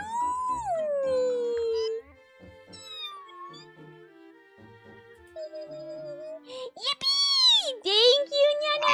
This here's designed for... Oh, for Valorant! Oh, this is... Persona. Dude! Nice. Valorant got swag!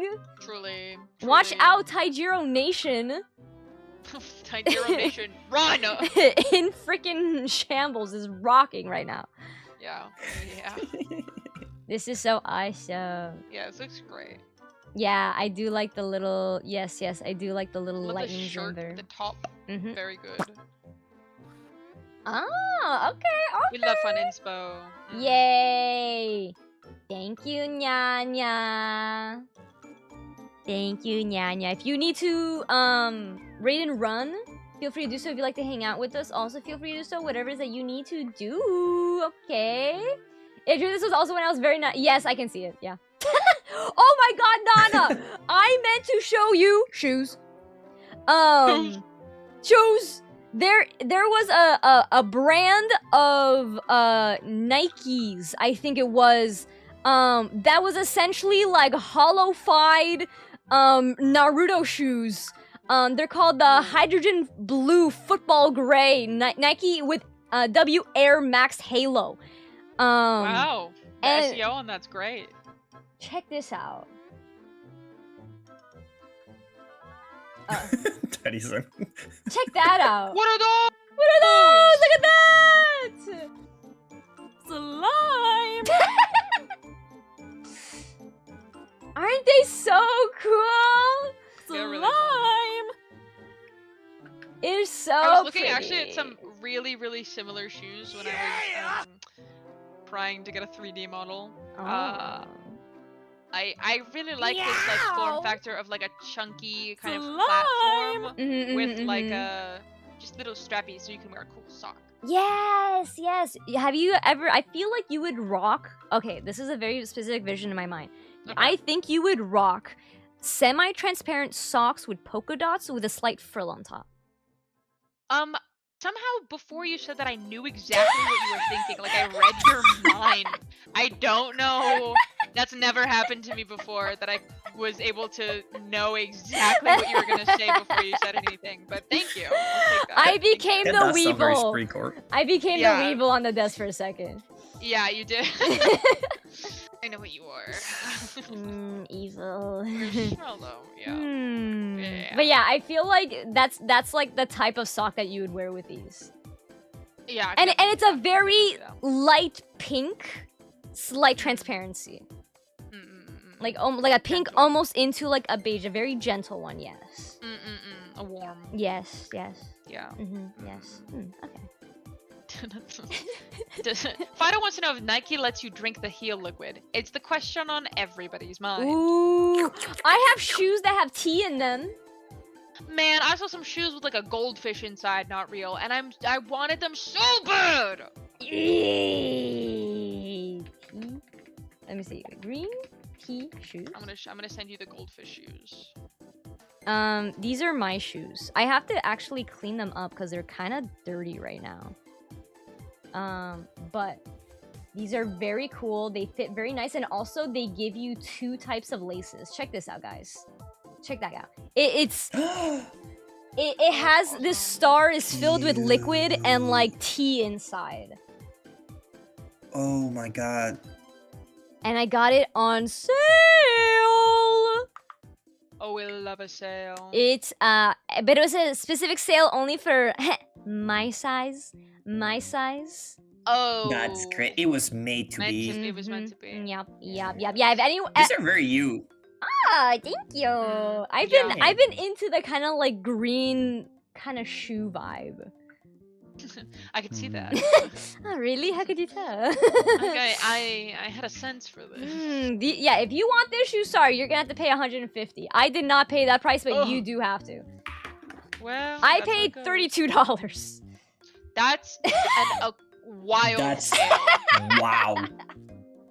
I really only like buying shoes when they're at the $30 price point, which is to say that I don't buy shoes. Yeah, me neither. My Yeah. most expensive shoe, I think was still like kind of half off. Oh, I can show you my most expensive shoe. These are the Clouds On. And I got them from where the freaking freak is it? I saw. Hold on. Where is it? Like your lemon pig in there. Thank you. Do you like this Simba in there too? Yeah, I saw the Trooper texture pack. That was good. Oh, here we go. It is right here. Oh, I love these. These are the most expensive That shoes brand, I've ever that's bought. I know that little logo. Yeah. I know. Yeah. I know those are expensive because I know that little logo. Yeah. I got these half off.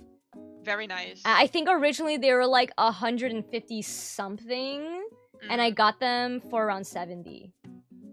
Ah! Frick! Zombie! Zombie fast! Zombie!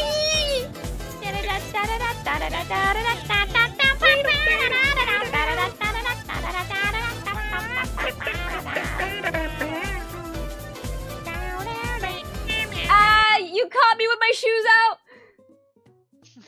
Put that down. For free? Oh, you want the bit? Gulp? Gulp.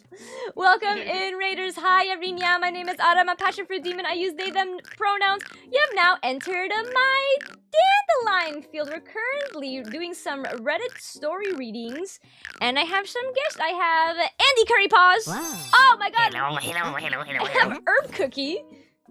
Oh. Say hello, Herb Cookie. He said hello. And I have SemiSpri. I already keep saying my name double because they're It's saying funny. Andy CurryPaws, so I have to have a legal name too. It's funny. I like saying it. But welcome, Nyan. Welcome in. How was your shoot? Did I give you a no, I didn't. You're here right on time for our Dono-thon. Oh. There's lots of cool, fun things to unlock, and we're getting close to the next unlock at 50%. We're at 46% right now. So yes, this is true. If you do !Ko-fi, you can find the place to donate and contribute to that if you would like. The next thing is Ara trying a bunch of fun snacks. We love a snack. Oh, this is true. Yeah, here if you want to see my. If you want to see my incentives, here you go. You do have the possibility of making me play League of Legends, which is crazy. Why would you do this to yourself? Listen, okay, youngster, I've been playing League before you're even born, okay? Why? Because I saw Sona and she looked like Miku! That's how they get I really wanted to play her! She had the long blue hair, and I could press Q and W and E, and she plays music, and I'm like, wow, this is so cool! They lied to me! But welcome in Late Night Lawn Clippings, welcome in Luna Me, welcome in Emmy, welcome in Zobi Bap, welcome in Rain Eternal, welcome is that supposed to be Estrella? Welcome in Estrella, okay. Gonna see, whatever, I don't care. Hi Grumbus! Okay. He's just a kid like you, Frank. You gotta outrun him. You could do it, and even if you can't, we won't think any less of you, man. Some nice friends you got there, Davis. That's some nice friends you got there, Davis. I did not see the new Sona skin. No, I did not. Hi, Rhett. Welcome in. So clear, my gods, welcome in. Zubibab, do you want to share what you were working on, by the way? Put it in my hand, Zobi, or you hate me and want me dead, Zobi. Yeah, we can look at it real quick. If you want to provide a link for us, you can feel free to post it in the chat. I'll reiterate again the story that we're on. Just in case those who want to listen in with us. We have Reddit story where man, wife, and child wants to go to Thanksgiving. Man really wants to keep it traditional American. His family is 75% Asian American. His wife wants to bring egg rolls and Dr. Pepper. Monster. Root beer. Pepsi. Coca-Cola. Coca-Cola. Animation. Wife wants to bring egg rolls for her mom, and husband is like, yeah, you can bring your egg rolls, but I'm gonna bring real like American food. Bring American food. Which is pies. Thank you. Oh God, thank you. Thank you. Pounds of cheese. 47%. The cheese. 120 pounds of cheese. Thank you, God. I appreciate it. Okay, let me see what Zobibap was working on. Oh, did it download immediately? It's really cute. It did. It's really, really cute, I fear. Oh, the model art. I don't know if I'll be able to show the video because I do not have a proper source for my thing. What I normally do is I download it and then I put it in. I just play it in my web browser. Okay. Hi, Beef. Welcome. We can show not the shoe, the art right away. Show the shoe. Here is the model art, which is so cutie. Wow, it's so cutie-ful. Zobi. Zobi. I love Zobi art. Oh, I hit you with a brick. I'm stuffing you in my shoes. I'm stuffing you in my shoes. And let me see. Let me get to the best video. So cutie. So cute. You continue to just make more and more and more and more. It's crazy. You can't keep getting away with this. Guest looks so Kiki and Booba. That's awesome. That's awesome. So Kiki and Booba. I don't know if I can actually. True. Oh wait, you know what I can do? Here, I'll do this. Oh, frick. Here, I think I can do this. So if I... Meow! 50%! 50%! Greedo! Thank you, Greedo! Thank you, Greedo! Laura has to eat snacks. I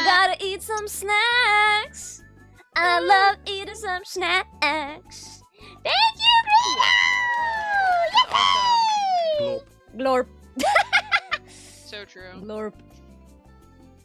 Thank you. Yeah! You guys are being so kind to little old me. Yeah. Oh, shucks. Okay. Okay. Yeah. I think I can do this. Yeah! Ah, yeah. Okay. Okay! Okay. Oh, frick. Yeah. So the people know what they want.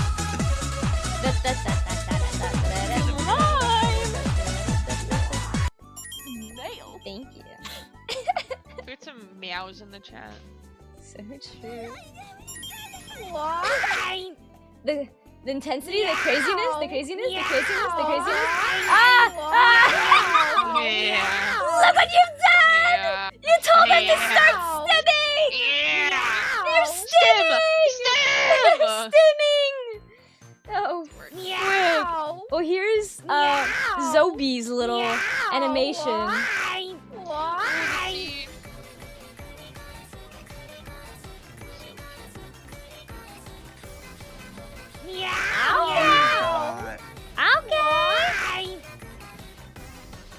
Okay, little bounce. Okay, little bounce. Okay, okay. Are you still doing like procreate? Isn't that insane? I don't know. Okay, how. okay. It's so good. I mean, don't people not like Procreate Dreams? Isn't that? No, oh Isn't that yeah, the I mean thing? Procreate. It's maybe better after an update. I'm not sure, but like it like overcomplicated it. It was more like an After Effects kind of workflow as opposed to like a traditional animation workflow, which is what people were looking for. But like animating in Procreate proper is also like not super pleasant. I say It's as not. someone who does it. So like what Zobi is able to do in there is always Their power is insane, astounding yes. to Oh me. my god. Spree, I think you would have a nervous breakdown if you saw my file for like my ending screen animation. No, I get that. Like it's you know when you're like animating and you're trying to just. Sometimes I want to put a band-aid on what I'm feeling in that moment instead of doing like the right thing and organizing it correctly. And when you keep doing that, the whole project, once you finish it, you can just never open it again. Yeah, no, I can't open up that file without Yeah. like waiting at least like maybe It's- 10 minutes. Because Because I instead of like that's real bad. because instead of separating everything into different sections and also editing it in a editing program, I Yeah. did all the edits by hand inside the file. So We make our This is causing me choices. physical pain. We all make Okay, our choices. to be fair, I'm not an animator. Let's And just be you know clear. what? That's fair. And you know, maybe you know a better workflow now that you've done it that way. SemiSpri, you think too highly of me. Don't say that. Don't say that. I think you should know that I am a stubborn fool, that if I found one way to work, I would do that way forever. But you found out it doesn't work great. If you just said it takes 10 minutes to open the file. Yes, but it is the only way I know how to do it. Oh, well, but you were just saying, well, instead of separating it out and doing it this way, you literally listed a different way you could do it, Ara. Well, yes. Ara, please. No. Hi, KT. Don't well yes me. Oh, God. Don't well yes me. Why? Hi, Katie. But if Hi, anybody Katie. wants to, Zobi, if you need a raid and run, by all means, please feel free to do so. If you Leave me and I will weep. Ooh, But I'll understand. That is something you would have to live with. You would, but you know, if you can live with that, you can go. That's fine. Yeah, that's true. And I understand. hey, listen, I can live with a lot of things. I don't know if I can live with that one. That's good. Yeah, that's me in Clip Studio, Zobi. That's literally me in Clip Studio. I can. Yeah. I. Listen, sometimes you just want to animate it. That's, you know, we all suffer in our own special ways. That's what That's Ty Man said. Ray giving Patrick his wallet. That's literally me. Spree is Man Ray and I'm Patrick. That's literally. Well. That is like the clearest way you could have described this interaction. Yeah. Oh my god. Oh, that was good. That was good. I generally avoid looking at some like people working on animation on stream because the pain it makes me want to jump out of a window. It's okay. Like, you can say you can jump. Lean, I mod for Lean animates in CSP. Yeah. And I just don't. I cannot. I can't. I look at CSP and it makes me want to crash out. Yeah, I learned. I say that as someone who animates in Procreate. It's not good there. Yeah, which is not better. Listen, I was watching Cammy like do something in Clip Studio for the first time the other day, and I'm like, wow, I have been doing none of that this entire time that I've been like animating in CSP. There is a specific way that you should be animating in CSP. I don't do that. Yeah, well, I mean, if you need to know the secret passcode to like figure out how to do it, then it's not well designed. I mean, that's true. My reasoning for Procreate is I only animate small things in there. Which and is I fair. it's not an animation program, and I'm really only treating it like a flip book. If I'm trying to animate something like more intense, I have a great app for that, Rough Animator on the iPad. I really recommend it. But like when you're using a drawing program that's been kind of jerry-rigged to animate from, you're gonna suffer. It's like trying to animate it in Photoshop. You'll hate it. Oh. The whole time. Right. It's not good. Right. Like, Animating Photoshop. That's what I'm talking about specifically. Yeah. Right. Yeah. Who do that? Right. I mean, like, when it's the only thing you have access to, but it's not. The main reason I can see for wanting to animate in CSP is that's where your brushes are. And that's basically it. Yeah. My main animation program of choice is Sprite. Actually, I love animating when I'm in Sprite. Sprite is a lot better than a lot. I love. But it was designed with that Sprite. in mind. Yeah. It wasn't just kind of jerry-rigged as an afterthought. Yeah. You love animating in Procreate with layer limits. It's the layer limits. It's the fact that you have to group layers together so you have frames with layers. Godspeed, all model artists at all times. Yeah. Yes. It's a beautiful thing. And even then, I prefer it over Dreams. So yeah. Hi, Emers. Welcome. I do like Toon Boom when available because obviously, but like then I look like if I had to do something in CSP, I would be so confused as to like how do I do anything. It's not built for animation. Yeah, like, it doesn't like it doesn't I'm look like it's very supposed much to. used to like having a tool specifically for every thing that I need to do. Yeah. And to everything is like optimized for animation. Yeah. And then like grabbing another software and being like, okay, I'm gonna do it with this. It is so hard to me. Like it is unbelievably hard. And that's what you get for being a professional animator. You get you're not scrappy enough in the other programs because it's actually a debuff. Yeah, you got a debuff. You got the pro debuff. It's time to drink rough. water. Yeah. That's rough. Thank you for that. It's time to drink water. But hey, at the same time, It's time to drink I get water. to do like Spooner posts. It's time to drink water. Now we're enemies again. Doing like compositing, like actual compositing in the And that's too much. in the shit and post. it's too much to do to hurt me. Truly. All right. Let's keep going with the story. We didn't finish this egg roll one. That's true. I cannot wait to hear about this guy. All right. Wife says things like, "Why can't Thanksgiving just be about coming together and eating the foods we like together as a family?" My response is like, reasonable. Yeah, of course it's important for us to all be together and have food we like, but dang it, it's a potluck. I want to contribute to that potluck in a way that respects our family's traditions. I just feel like American food is part of Thanksgiving, and if bringing some of a formative American food to said holiday is the expectation, that's not racist or whatever. In fact, I feel like it's disrespectful to be unwilling to pitch in for that. In the end, wife and I agree that she would bring the egg rolls and other dishes she wanted, and I'd bring some pies, stuffing, and whatnot. However, she's still supremely angry. Would really like a third-party view on this. I feel like there's something he's leaving out. Yeah. Absolutely. Yeah. Like something in the way that he said it, maybe, or like something in like the way that it was brought up, or like I feel like he's not being fully honest with the nature of their conversation, because it really like that doesn't like it doesn't feel like it's adding up. Yeah, no, like him mentioning racism, and also like the way that he's saying it, it already like feels icky. So yeah. it's like Well, I listen, know that there's say it definitely like that, like there's more. Yeah. Icky Vicky.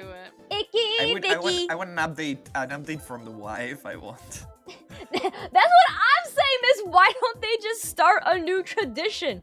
But like, well, that's the thing too. It's like I mean, like, do we even know that the rest of his family would like not be okay with this? For right now, we just know it's just him.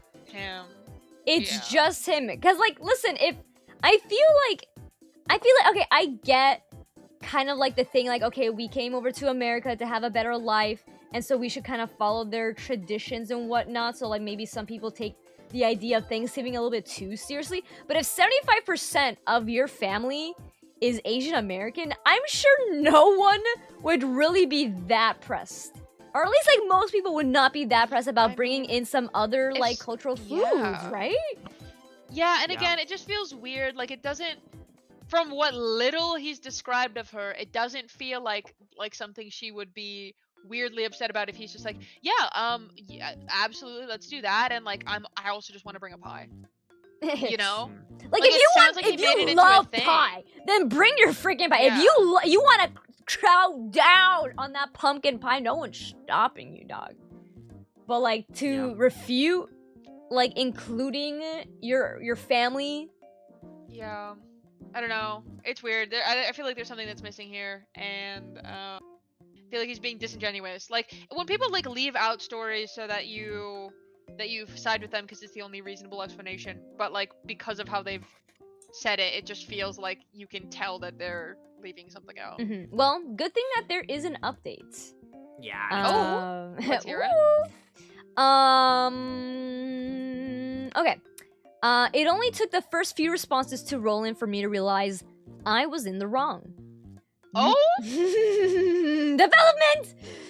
Okay. Me and my wife spoke and we realized the whole argument was kind of dumb. Why can't I just be happy she and mom want to join my family for Thanksgiving regardless of what they're bringing to the table? We have plenty of food to go around regardless. Why focus so much on this hypothetical of what if we could only bring one thing and get offended at each other's answers? It eventually dawned on us that the argument was really about Thanksgiving. It was about my parents. My stepdad is kind of an a-hole and has always been hypercritical of my wife, which I've butted heads with him about dozens of times in the past. My mom is much more benign, but she does subtly back him at times. Even though I always dismiss my dad's opinions about my wife not contributing enough or controlling me too much, I think they were subtly affecting me anyway. I realized that inside I was super stressed and tense about getting into another stupid argument with my parents, or I don't know, failing them. And this was manifesting as me being overly confrontational towards my wife about, well, not contributing too much and or controlling me too much. Looking back, we've had a bunch of arguments of varying sizes over the past few months, and almost all of them traces back to my parents in some way.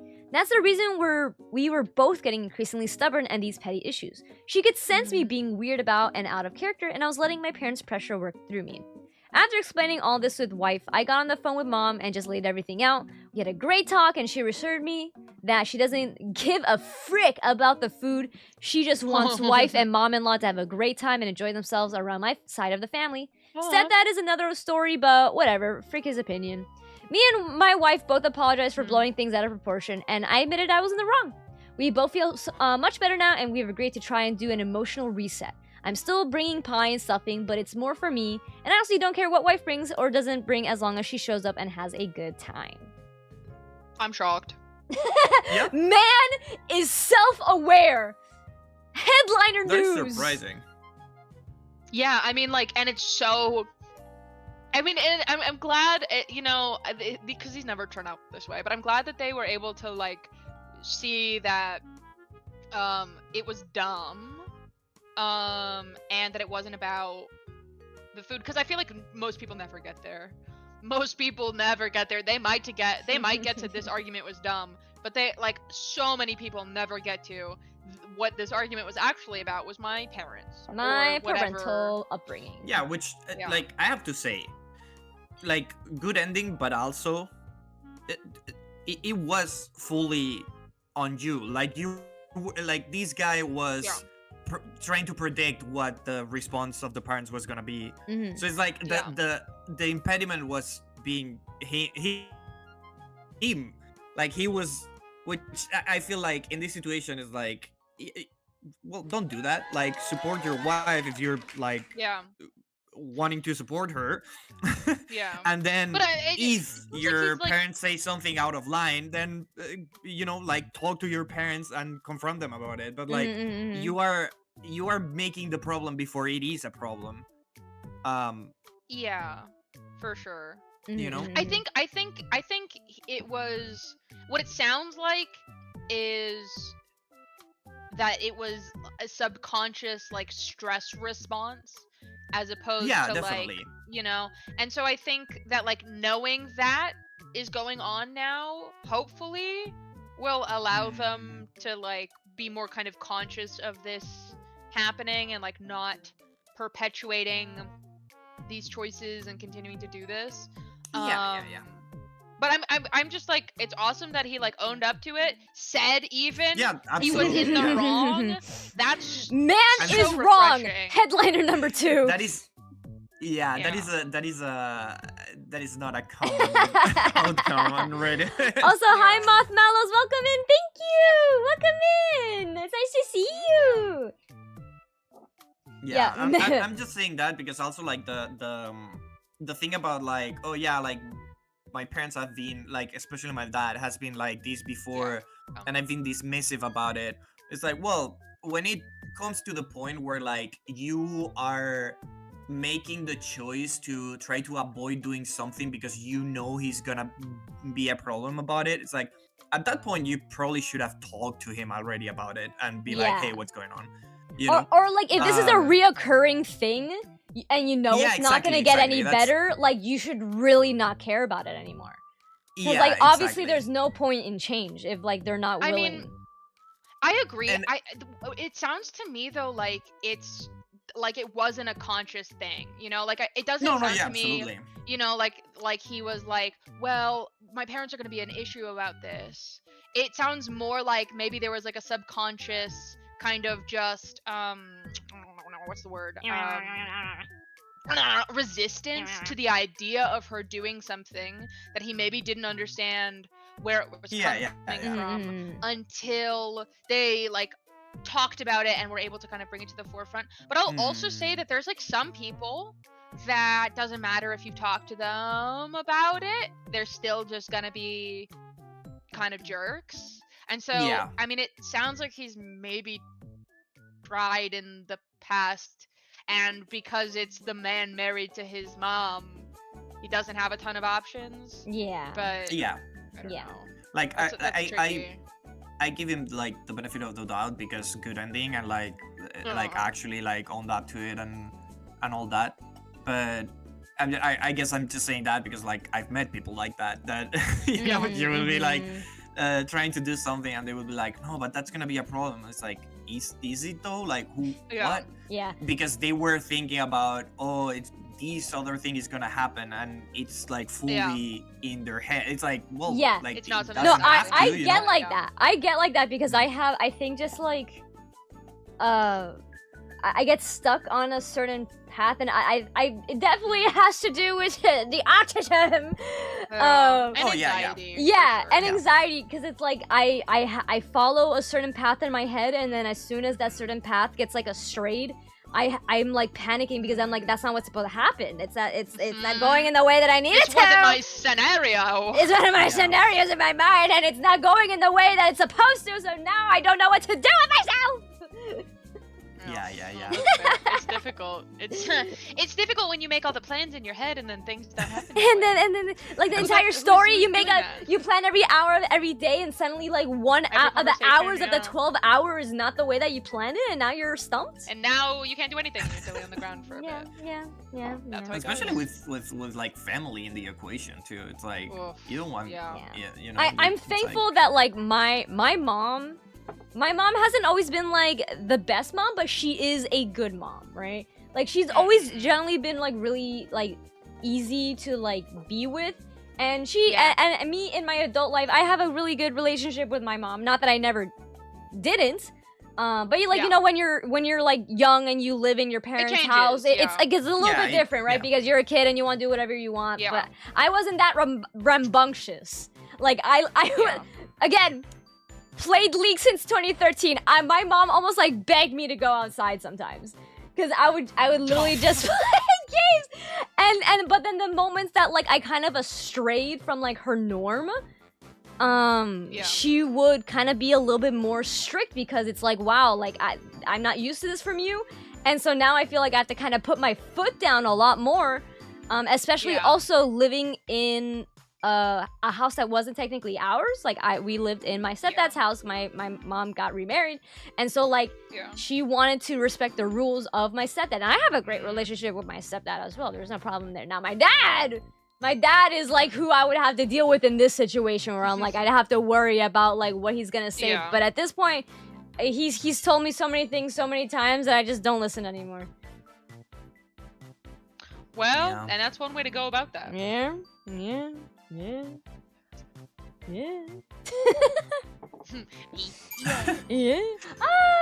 man. Thank you for the reason. Thank you. Welcome in. Okay.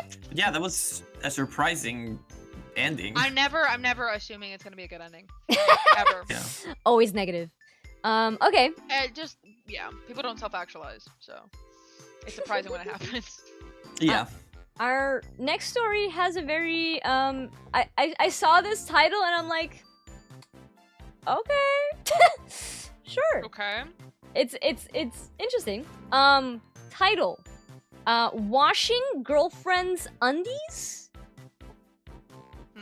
In r/relationship advice. Okay. That's it? That's the title. Oh, okay. Any guesses? Any suspicions? I assumed that it was gonna be like worries. Washing girlfriend's undies. These happened, you know, like there was gonna be something afterwards, but I guess Okay. Okay. So here's the post. Hey, so my GF and I are both 25. I'm a guy, by the way.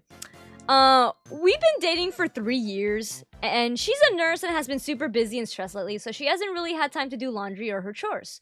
I also work an essential job, but I have the next few days off to rest, and I wanted to surprise her by cleaning our whole place spotless and doing all of her chores for her. She gets anxious and more stressed when our home is messy, but exhaustion has outweighed our desire for cleanliness. So here's my question. She has a bunch of undies and bras that she washes by hand in the sink and then air dries because she hasn't had the time to do it. She's almost out of clean undies, and I thought I'd wash them by hand for her, just for an extra surprise. But they are intimate items, and there are, like, you know, stains and whatnot that need to be cleaned. It doesn't really bother me. In parentheses, it's natural. And I don't want her to potentially be embarrassed by me cleaning it. So, for some women or people in relationships, would it be okay for me to do this for her, or should I just clean everything else and leave her undies for her to clean? Well, that's actually just really surprisingly considerate. Yeah. I was like really nervous. Really? Yeah, so many different ways that can go. I was waiting for the insane thing to come. Yeah, no, that is very sweet, but also, like, if he's unsure, it will be like so depending on the person, and it is something that, like, I personally wouldn't do without making sure that she's okay with it. Yeah, I mean, if it's something that, like, you guys have discussed previously and you've done it before, then it's like, yeah, do the sweet thing for her. But I agree. I think, I mean, and it's a good thing that he like asked, I guess, to get someone else's opinion about it. Yeah. Instead of just like going forward and doing it because it means that he's like like thinking about the fact that like it might be not the move. I think do the big surprise, and when you're done showing it to her that everything else is clean, you can say, I would have washed your underwear too, but we hadn't discussed that, and because it's like an intimate item, I didn't want to do that without having a conversation. Yeah. I'm still willing to do that if you're comfortable with it. Yeah, exactly. I think that's it. Easy. Yeah. I love that. Really, it's a good palate cleanser, I think. Yeah. After all the chaos. Yeah. Yeah, It's that's a genuinely really nice question. Yeah. Like literally, like by the start, like it's like we've been together for 3 years, and like I've never done this before. I was like, what is going on? Like where's this? Listen, there's a bare minimum for some people. Like some people will be in those places for a long time and still not know how to do like the most basic stuff. Yeah. I've always been the laundry person in like all my relationships. So. Yeah. No, which I'm not even complaining. I actually like doing laundry, so. Of the chores, I think it is the least egregious. Yeah. There's something like comforting about it even. I kind of like just feeling like the warmth of the clothes, and I'm like maybe like watching a video and I'm just like la la la la, repetitive task, ooh, so good for my brain, la la la la. Yeah, exactly, yeah. Yeah, exactly, Riley. But yeah, it was actually sweet. Like the post was nice. Yeah, and like in the update, there's like a horrible twist. Right. but the It's Natural sent me though. It's natural. It's like you can tell he's like trying to be so considerate and like so considerate even about like how he's like talking about it. Women's panties are so natural, okay? Whatever happens, it's just part of life. It's beautiful. Whatever happens, it's beautiful.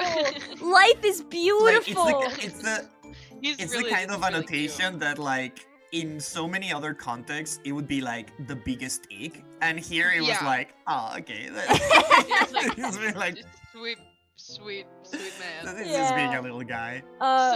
Supportive king. Yeah. Riley says, with how many cis guys are terrified by women's undies, stand-up guy for willingness doing the bare minimum. Yeah. Honestly, yeah. It's like it's kind of devastating when someone's like willing to do the bare minimum, and it's like, oh my, wow, this is incredible. No, and oh my God. I agree, like that is kind of what this is, but like I guess it is maybe just because it's a nice palate cleanser. When you see someone who's like not horrible, it was that's just nice. Yeah.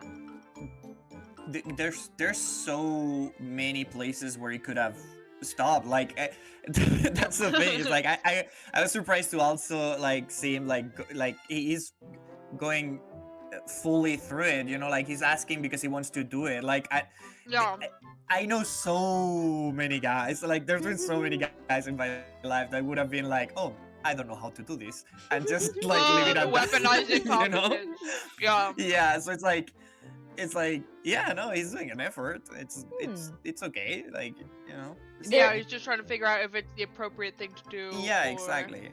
Not. Which is already like even like thinking that is like yeah, exactly. It's a lot more thought than I was expecting from the title. Yeah. There was another story that we read where it was a wife talking about how the family that she married into, it was the husband and his 2 sons, and she has a daughter. And the sons were complaining about the pads inside the trash can and were finding it gross and stuff like that. And they were like asking if the daughter could throw away the pads or like in a different room or have her own trash can. And like the entire progress was like the wife just being increasingly frustrated because it's like, dude, this is like a natural thing for like the daughter going through. And it was like win at the end because at the end, her, like mortifying to even have to like be perceived, right?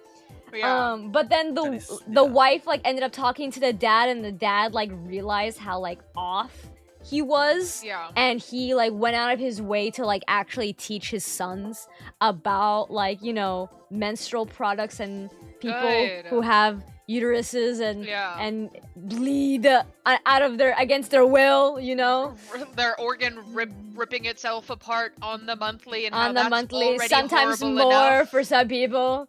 Yeah. Okay, well, there is a quick update on this post. Oh, okay. Thank you for all your responses. I really appreciate it and uploaded all your posts. I texted her asking if it was okay, and she said thank you, that would be really nice, but you don't have to do it. I know most guys find it grody, so I think it's okay, I can do it myself. So I took this as a yes and started soaking them in cold water with soap, as a lot of you suggested. Wow! They gave him tips! That's so good. That's awesome. Thanks for that. I was gonna do warm hot water, and I definitely was probably gonna wring them out, so I owe you guys. I know she's had some bad experience with previous boyfriends being grossed out and making her feel bad, which is super freaked up. So I really wanted to do what I can to make her feel loved and supported and all that gushy stuff, so that she knows she never has to feel ashamed or embarrassed for being her. Second update.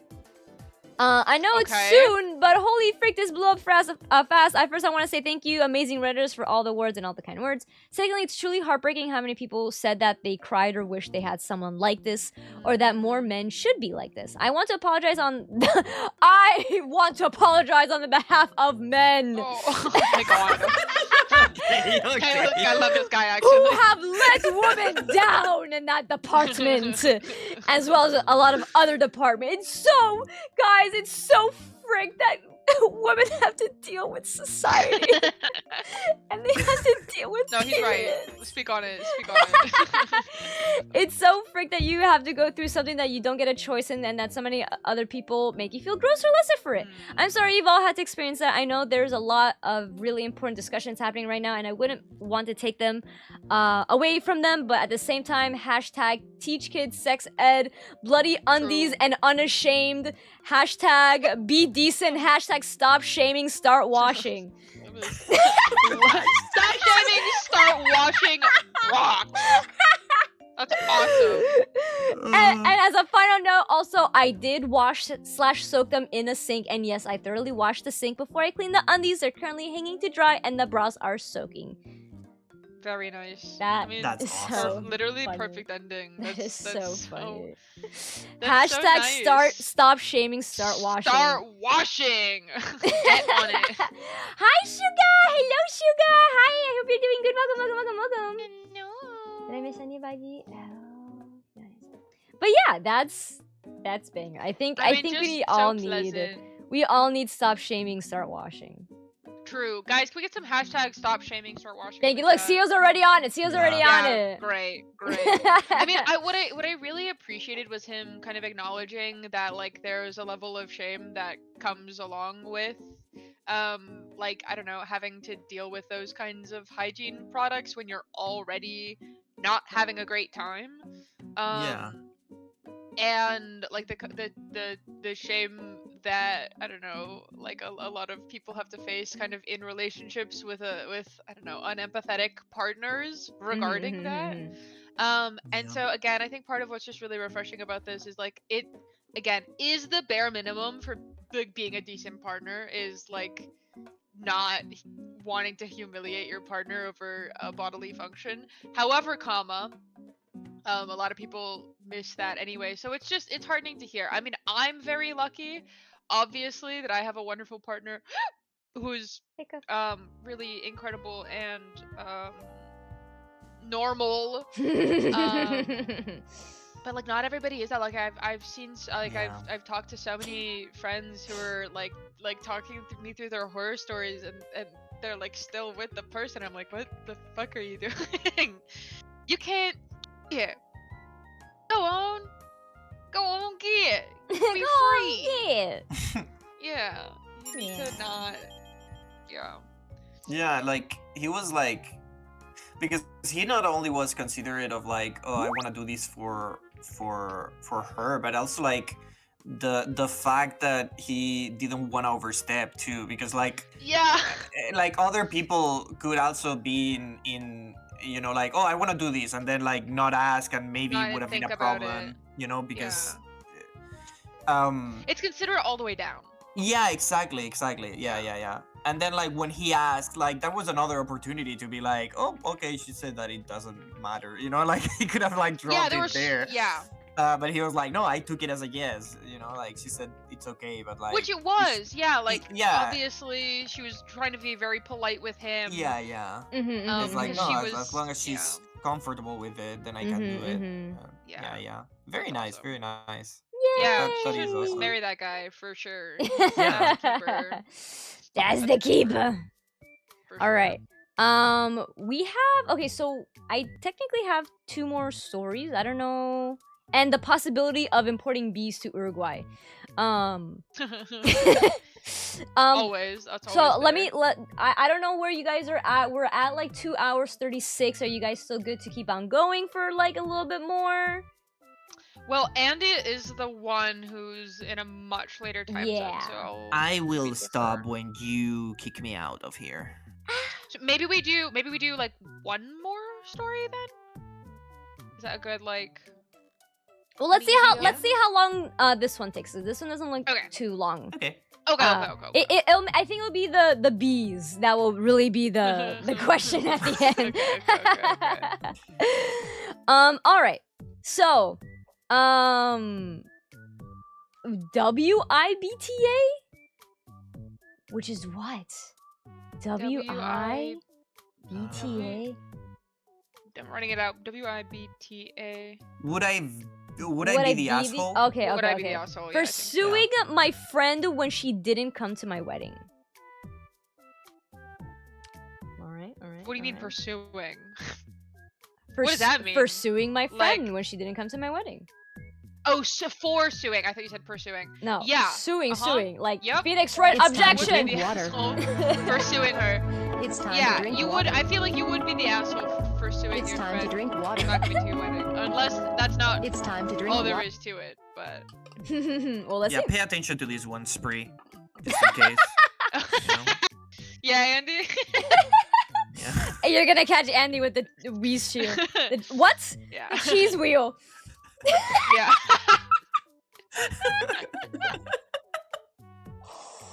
Oh, I knew it. Audible dyslexia. Oh, hurt me. Alright. I, 25F, recently got married to my 25M husband in Bali, Indonesia in January. It was a destination wedding, but my parents and his parents paid for their own plane tickets and hotel. But we paid for our friend plane tickets and hotel stays. Each plane ticket was about 2,000 USD, and hotel was maybe about 150 to 300 for a week. My friend... For a week? For a week. Okay. My friend, quote-unquote, Gemma, brought along her newly-wed husband, quote-unquote, John, but paid for his plane ticket. The problem is that Gemma and John did not show up to my wedding. That's crazy. Gemma took the free plane ticket to Bali and the hotel room, and when I asked her why she didn't show up, she said that since they couldn't afford their own honeymoon, that this was a perfect opportunity. That's crazy. And that Jim decided that he didn't feel like going. Who's Jim? I guess he can't keep track of the names that he's given them. Oops, slipped up, used the real accidentally names. doxing Jim. Yeah. I was really hurt by this since Jem and I have been friends for over 10 years. Would I be the butthole if I took her to small claims court for the money I spent on the plane ticket and hotel? No, do that. You wouldn't do that? I would like 100% do that. I mean, like, you didn't give them that money so they could go on a vacation for Bali. You gave them that to come to your wedding. If they didn't come to your wedding, then like the social contract is broke. You can't do that. You're not paying for your friends to have a vacation. You're paying for them to show up to your special event. That's like, so wild. Yeah. Yeah, I can't imagine having that level of audacity. Because also, like just to keep in mind that like this is per person, and if they're having like a wedding where they're inviting friends and family, this is a lot of people that they're essentially putting down to like go out of their way to invite and pay for their ticket to stay there. Yeah. For them. I mean, it's either like a lot of people and like crazy amounts of money, or it's a very few select. Yeah, like a personalized amount of people. Amount. So like, yeah, I mean, like if you spent, I don't know, $2,100 on someone to so that they could have the privilege of coming to your wedding, then like them not showing up to the wedding would be a pretty bad faux pas. Cheese Guy's username was Gems138. This is his alt account, Gems138. Coincidence? Yeah, I don't know. I mean, like, I certainly wouldn't want to be. I wouldn't have that person in my life ever again. Ever. Like ever. That person's out. Like that's not. You're not getting your marshmallows. So that means you gotta walk the dock of shame and head onto the boat of losers and leave the island forever. Man, I wouldn't give them the return ticket back. Like, I'm sure that they got it initially with everything. They had all of their tickets and everything. But man, it would have been great if you only gave them the ticket there, and then they went to your wedding, and then they could leave. Like, I heard boat of losers. Yeah, that's where we're getting married on, dog. It's not the boat of losers.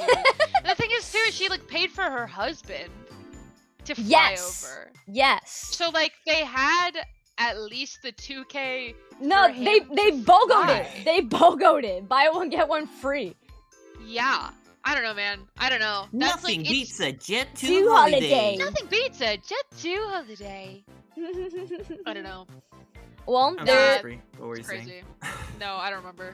There's part 2. They shouldn't have done that. There's an update. Like, this kind of story like stunlocks me because, like, say Spree sends me like $2 to treat myself to a coffee and a pastry. I am gonna make sure that the $2 go for a coffee and a pastry. I do the same thing. I would be scared to scam her of 10 cents. You know, like I would feel so bad about like not using it properly. Anything that anyone has ever given me, I will always buy the thing that they want me to buy. So if you're giving me money to just go outside and get boba, I will get the boba. Yeah. And Like, I'd say that's the appropriate and correct thing to do, I feel like. Yeah. Like that's also what most people, I don't know. Yeah. Like, what is your brain like? How have you lived your life? And like, what is your perception of the universe to take a decision like that? It baffles me. A friend for 10 years. 10 years. And you decide to skip out on their wedding that they paid for you to go to. Like, I feel like I think the solution also could have been so easy. Like, they could have just gone to the wedding and then go do their own honeymoon after. That's what I'm they're gonna be there for the week anyways. If they're there for the week, they pay for the week, they be there, and then just go freak off. Like, just do your own thing. It's literally a single day that you have to go and enjoy your friends' love. Like that's one day out of the entire week that you can't pretend you're on a honeymoon. You get so much from a wedding. You get free food, possibly like a little gift, a little nice little gift. Especially a wedding where your friends are paying this much money. Like I honestly think dumb not to go. Yeah. Yeah. I agree. Well, update. That's wacky. Yeah. I messaged Gemma. Her multiple comments advising me to invoice her for the plane ticket and hotel room, but I did something a little better.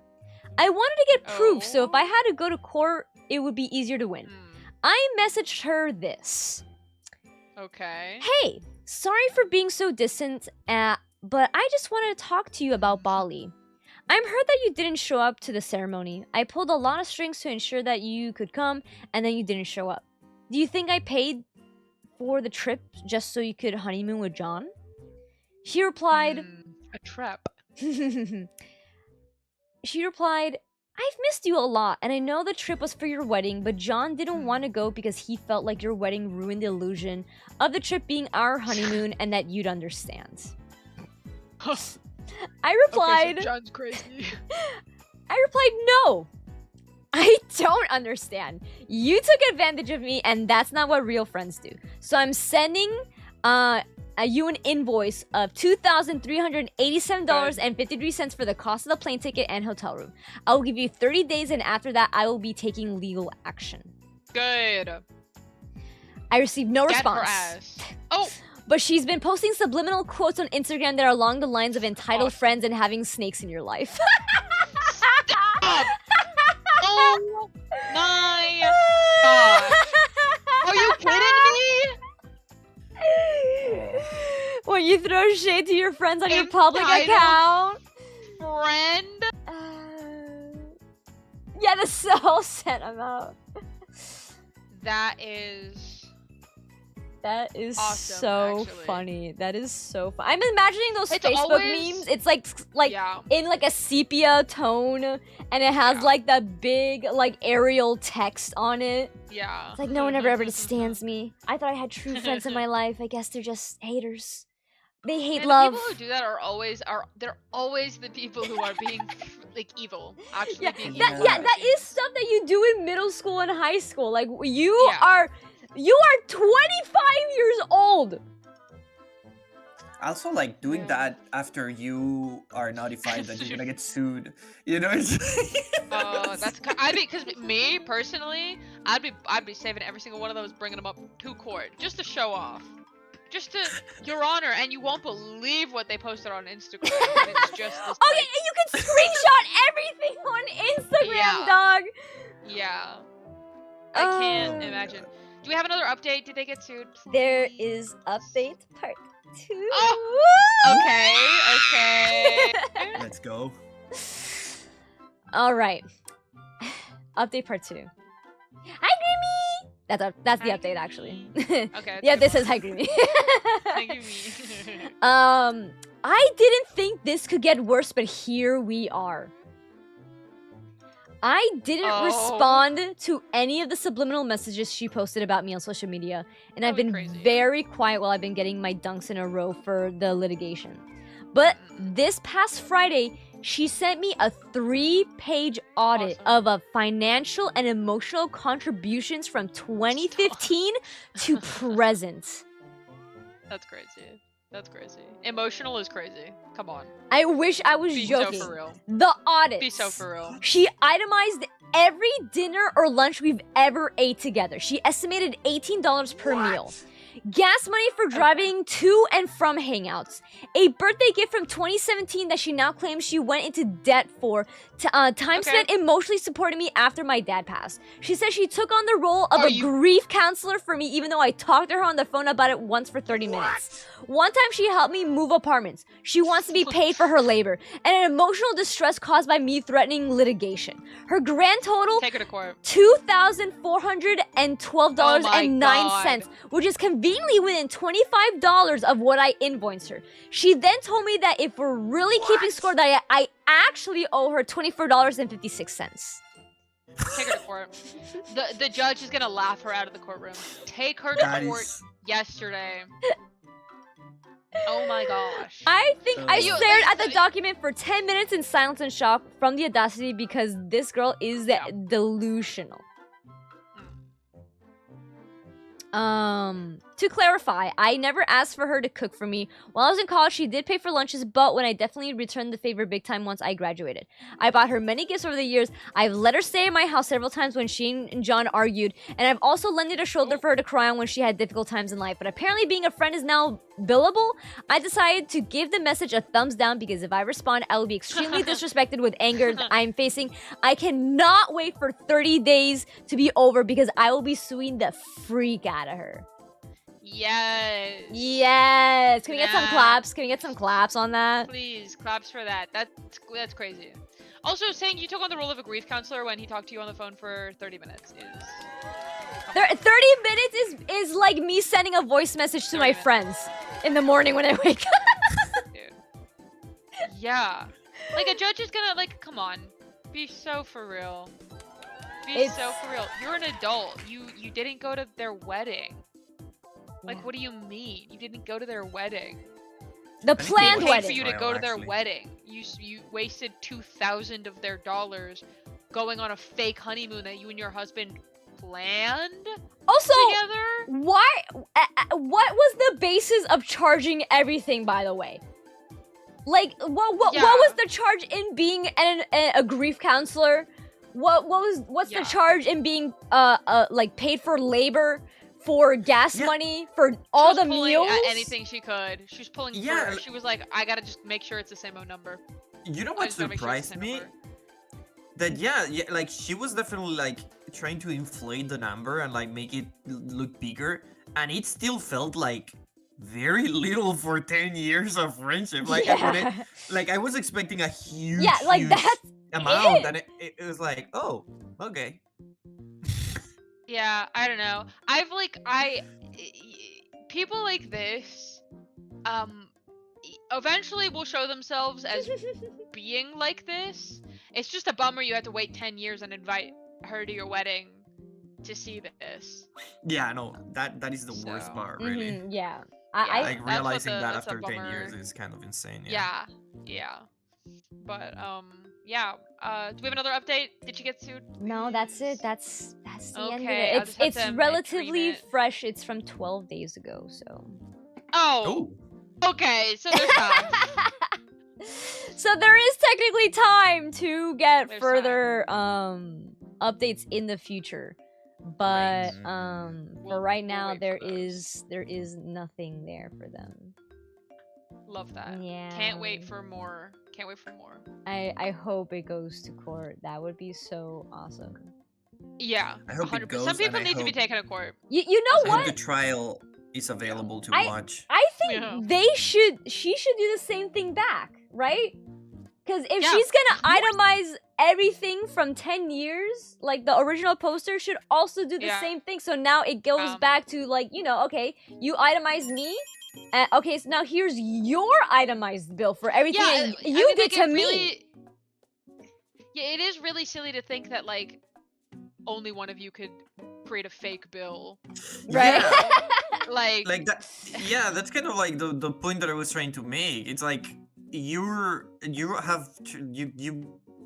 counting like what you put into the relationship, quote unquote.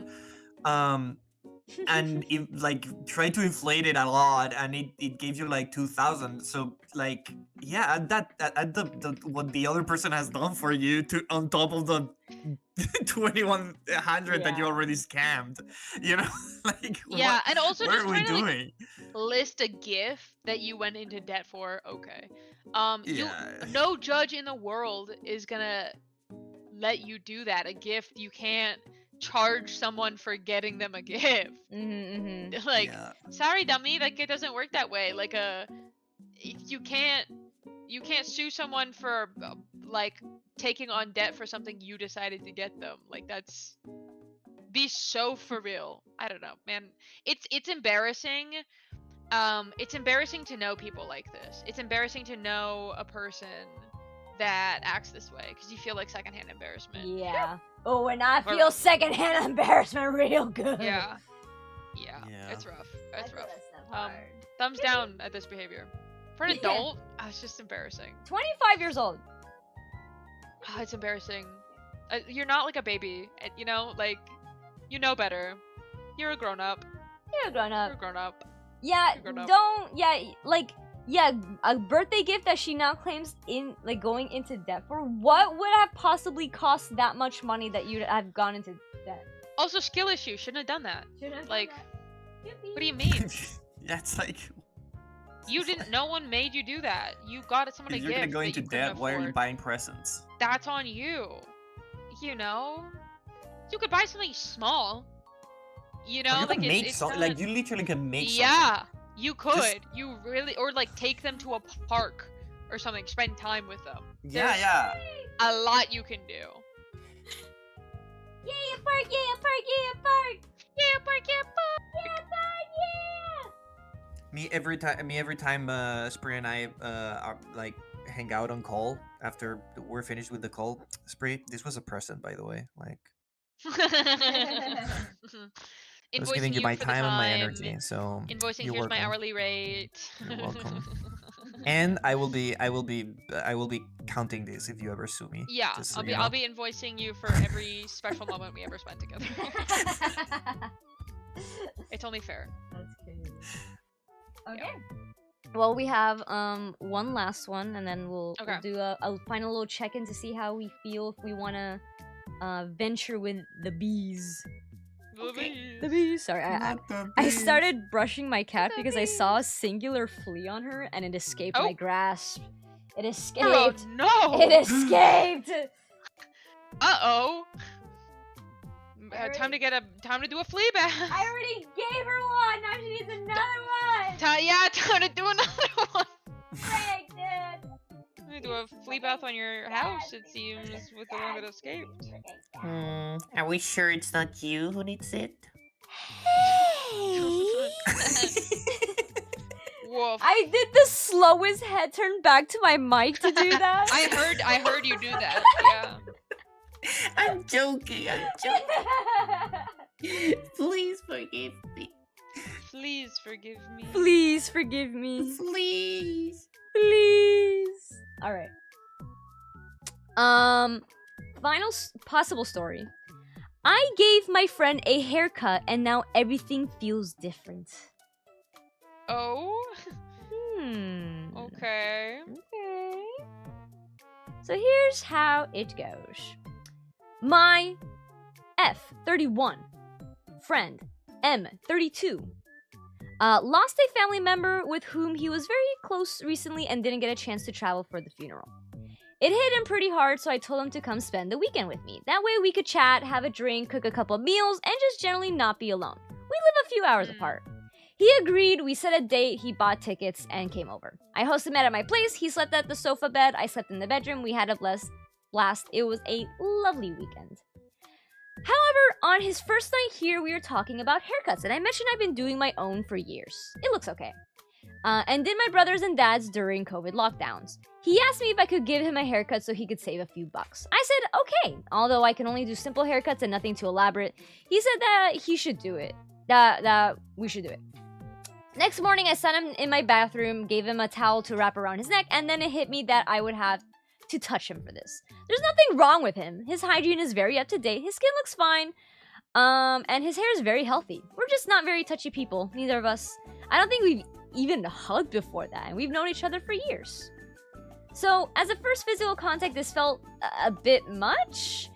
Every time I had to touch a different part of his head or face, I'd go, sorry, excuse me, so sorry, don't mind me, just trying to get the bit right, and he'd go, it's all good, don't worry, you're being very gentle. Which was very reassuring. I left the playlist running in the background that seemed to relax everyone a little bit, and I noticed his hair was very soft and smelled kind of nice. When I looked at him in the mirror, I saw he had his eyes closed and was breathing kind of deeply, like he was enjoying having someone fiddling with his hair. He did not seem at all worried about how the haircut was going to turn. I was very focused on getting it right. When I finished, I told him he could wait for me to sweep the floor and then take a shower to get rid of the tiny hairs that inevitably get everywhere. He asked if he could put his shirt in the washer to not get hair in his other clothes. I said sure. He took off his shirt, shook it around a little bit, and handed it to me as I finished the sweep. He got in the shower and I went to start the washer. I noticed my shirt also had a bunch of tiny hairs, so I took it off and threw it in. When I was measuring the soap, the bathroom. What's gonna happen here? Yeah, I'm like, there's some kind of build-up. This is like a genuine fan fiction. Are we ready for a war pod? What is this? When I was measuring the soap, the bathroom door swung open and he asked me something about hot water, which wasn't running. So I went in the bathroom to check, fix it, explain what to do next time, and he left. Oh, and left.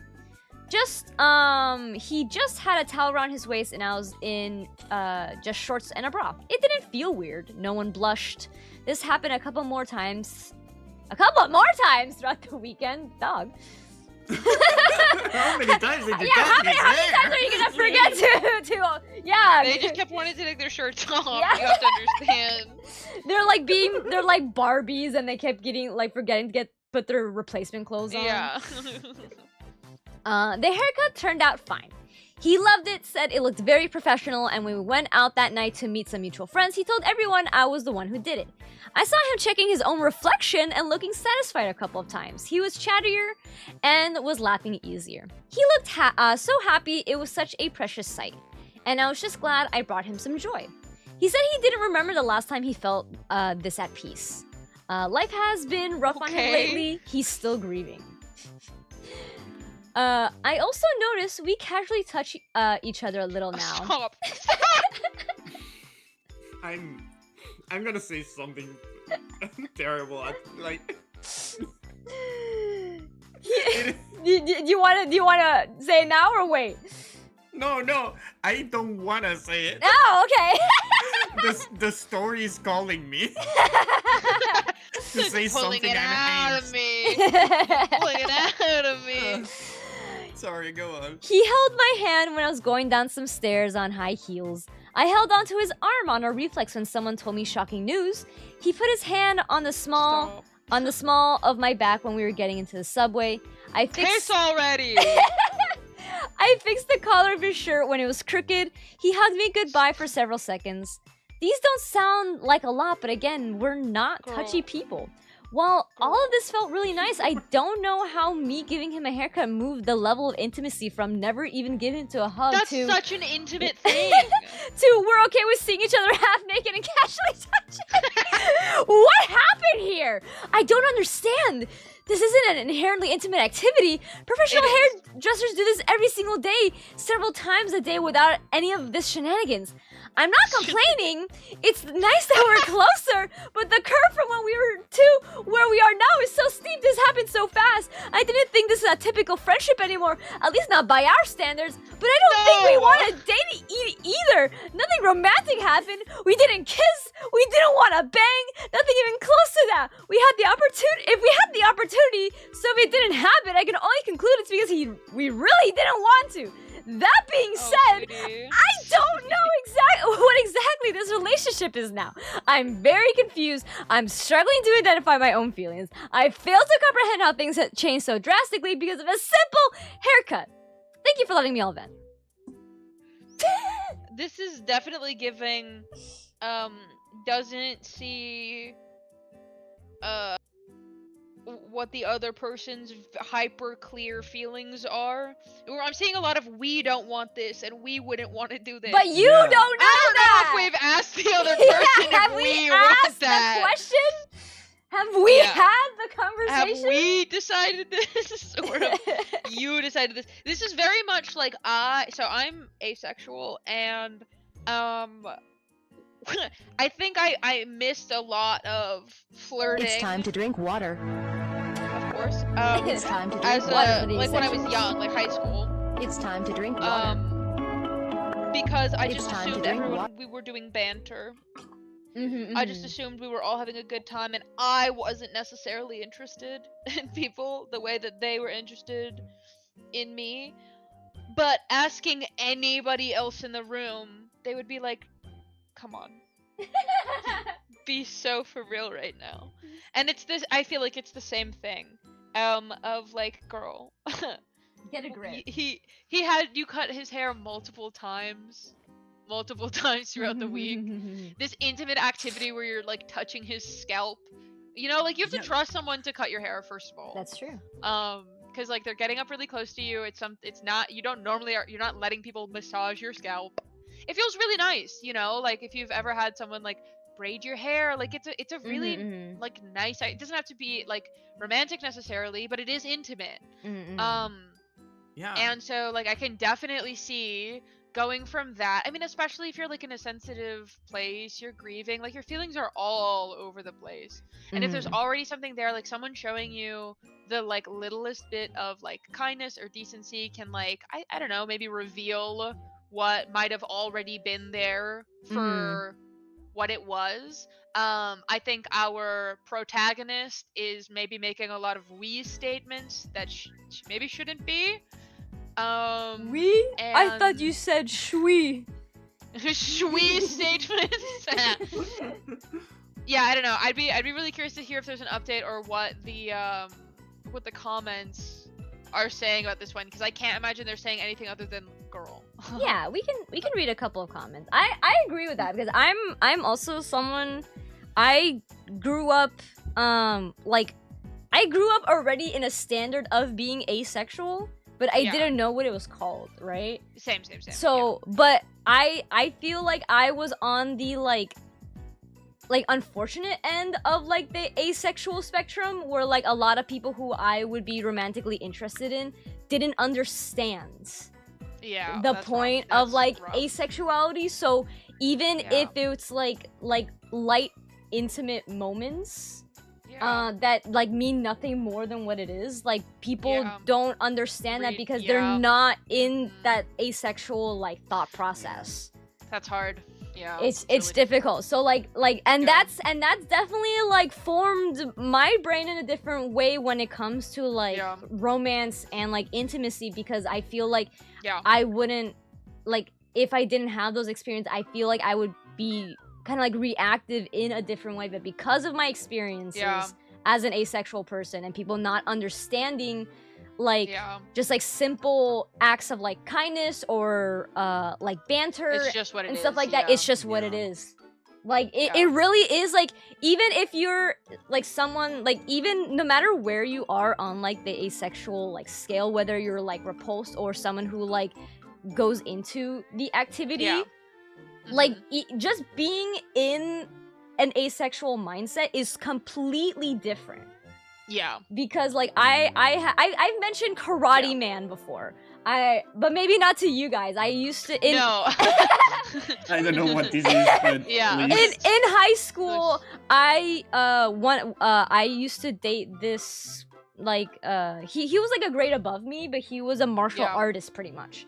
And his whole thing, his whole thing was that he really liked martial arts and he really liked being involved in like karate and being active and stuff like that. And I was like, yeah, you know what? Yeah, I do too. Like, I will. Yeah. I'm interested in this because you're interested in this, right? But then it came to a point where like this interest, it was almost an interest for like the wrong reason.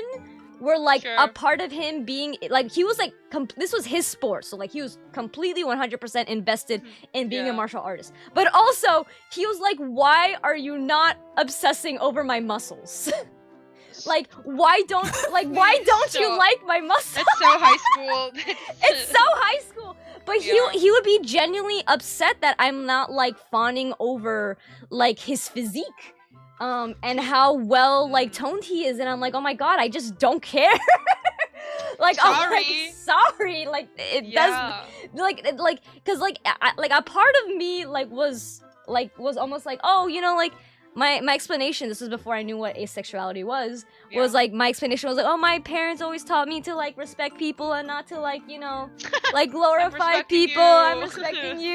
I don't know what it means to like really fawn over muscles that doesn't cover men in my head. I'm just respecting you as a person, and I'm not trying to like hype you up or overhype you up, or trying to object you. I'm not trying to objectify you or something. You're just a person to me. And you get like genuinely upset about this. Now, he had a lot of other issues, but he was genuinely upset that I just did not care for his muscles. Yeah, I cannot imagine that didn't go like accompanied with other issues. Yeah, to be honest. I will say it's hard to explain that to other people when you like don't experience attraction. Like, I can understand like aesthetic attraction. Like, me too. Like, looks nice. Yeah, but that's it. Yeah, me so, like, too. I just kind of I kind of always thought people were kind of like doing a bit, or like kind of I think just that like they were like exaggerating when they were talking about other kinds of attraction. Yeah, or like people like give you like the teens like magazine and be like, oh my god, isn't Zac Efron so I thought that was all just like a thing we were doing. Yeah, I thought we were all just kind of playing a character, like a stereotypical teenager. I thought and there's maybe like other things happening for why I would think that. Yeah. But yeah, so like it's hard to explain, because it was hard for me to understand that my experience wasn't the typical one either, right? Because when you're not, when you're sitting in the body that you are with the attraction that you have, you just kind of assume that that's like what everyone else is kind of dealing with. Yeah. So you don't assume that you're having an abnormal, or rather like atypical maybe experience. Yeah. And it's hard I think it's hard to explain that to other people. Again, I got very lucky. Cabo was emotionally invested by the time I like explained it to him, so he just decided that he'd stick around. And we'd figure out what it meant to like navigate that. Yeah. But it's tricky to navigate or figure out with other people when it's super super tricky, especially when you're young, right? And you don't really know anything. Like I feel even up to high school, I mean even up to now, sometimes I am like confused about the way that I like present myself. I'm definitely like in the asexual spectrum. Sometimes I feel like maybe I range into like the demisexual, but then like I have experiences and then I'm like I like this is just something I don't care about really. But because of other experiences, like again, I've had very unfortunate like relationships because they just don't understand asexuality. I like the person I dated after Karate Man was like super sexual. Like he was super like it was like this was like the deal breaker for him. Almost, right? That's rough. Yeah. And like from that to a lot of stuff in between was just like really unfortunate, and I just didn't understand a lot of things. Yeah. And that like shifted a lot of like how like my brain and my body like reacts to this kind of stuff. Yeah, of course. And it's really just to like as a funny like side thing, that guy in college, so we went to the same college. Like a lot of people from my high school went to my college, and and we were after we broke up, we somehow were friends, even though like he's one of the people that basically like traumatized me the most. We became friends, and I was fine to be his friend. Yeah. And I was fine being his friend. I was happy. We didn't really like interact a lot, but like when we did, it was fine because we were just like friends at that point. And at some point he got a new partner, and I knew of her. And I'm like, okay, this is a very interesting match, but like whatever, who cares? And then I started hearing rumors. So in my school, we have the studio rooms on the same level as all the illustration rooms and stuff like that. So you go to your illustration. Hi Dandy, welcome in. We have like all the illustration rooms, and then you can walk across from one illustration room and you go into this art studios where everybody like hangs out. And there was apparently a situation where, so okay, as another pretense to this, a lot of people really liked sleeping underneath their desks. Because classic. They would set up like little pillows and like blankets and stuff like that, and they would just go there and sleep because it's like I just laid on the floor. Yeah, basically, because it's like such a hassle to like go back home just to come back later. People are just sleep. So because of them, people weren't allowed to do that anymore. Well, because not only did they take the opportunity to be inside the studio rooms when nobody else was there, but they decided to be in the studio rooms when no one else was there and freak it. And not only did they freak it underneath the desks of the studio room, That's crazy. but they freaked it while there was a parent tour going around.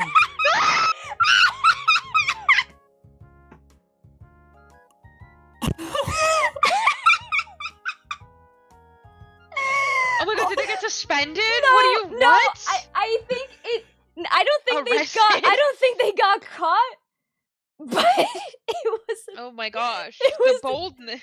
It was the thing that there was a parent tour going around at the school that day, and they're showing them all the different major departments. That's crazy. So because of the tour, they also go into the studio rooms. Oh my God. And I guess at some point, I don't know what happened. Again, this was just a rumor that I heard that happened. But at some point, we were definitely not allowed to sleep underneath their desks anymore.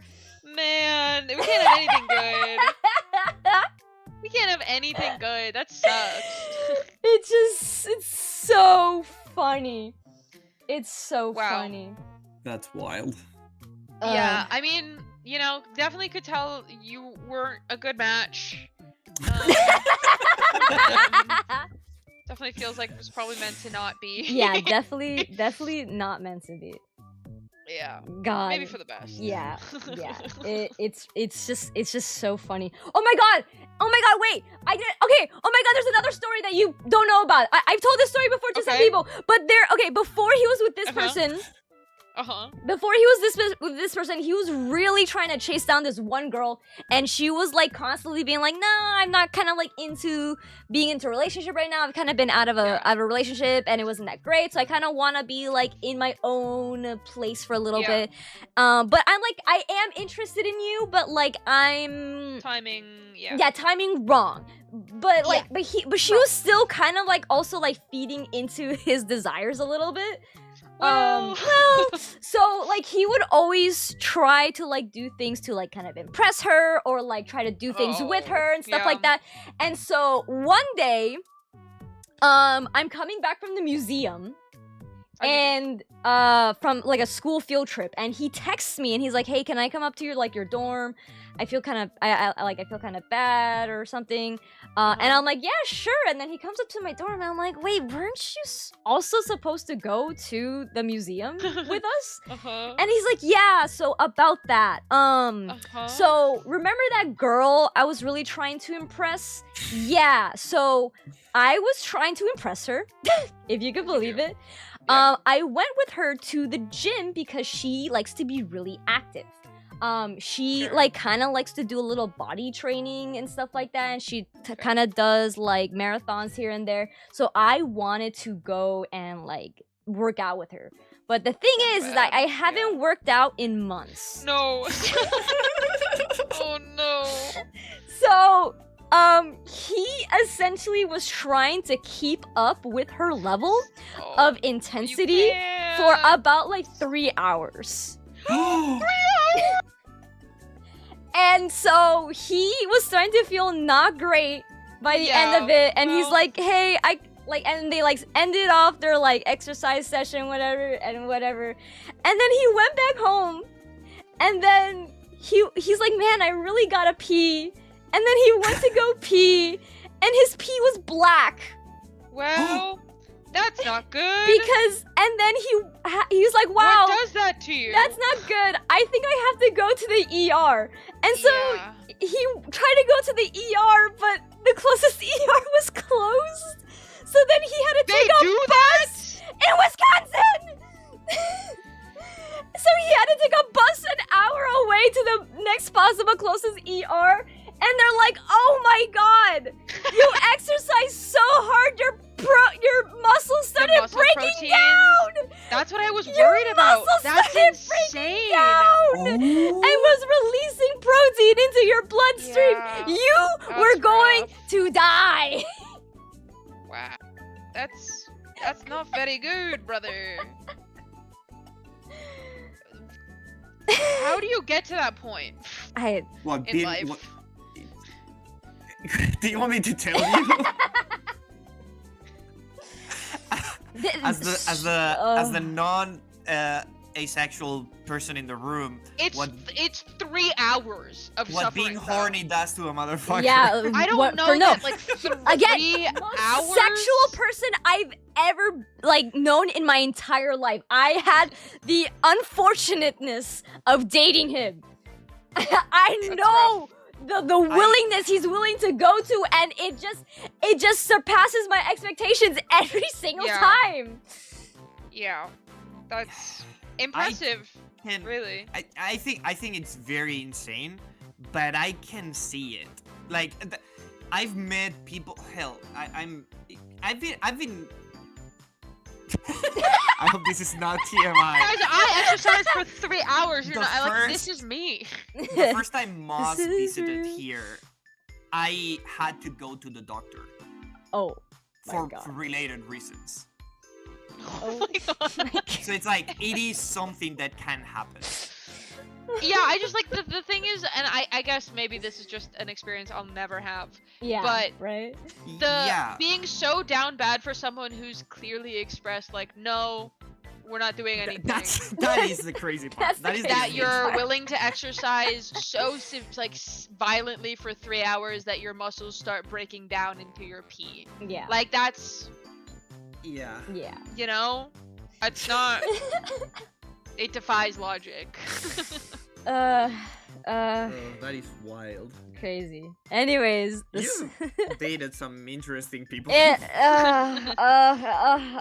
a journey. It's so I am unfortunate. sorry. I am deeply sorry, but also it is unfortunately very funny. It's extremely funny.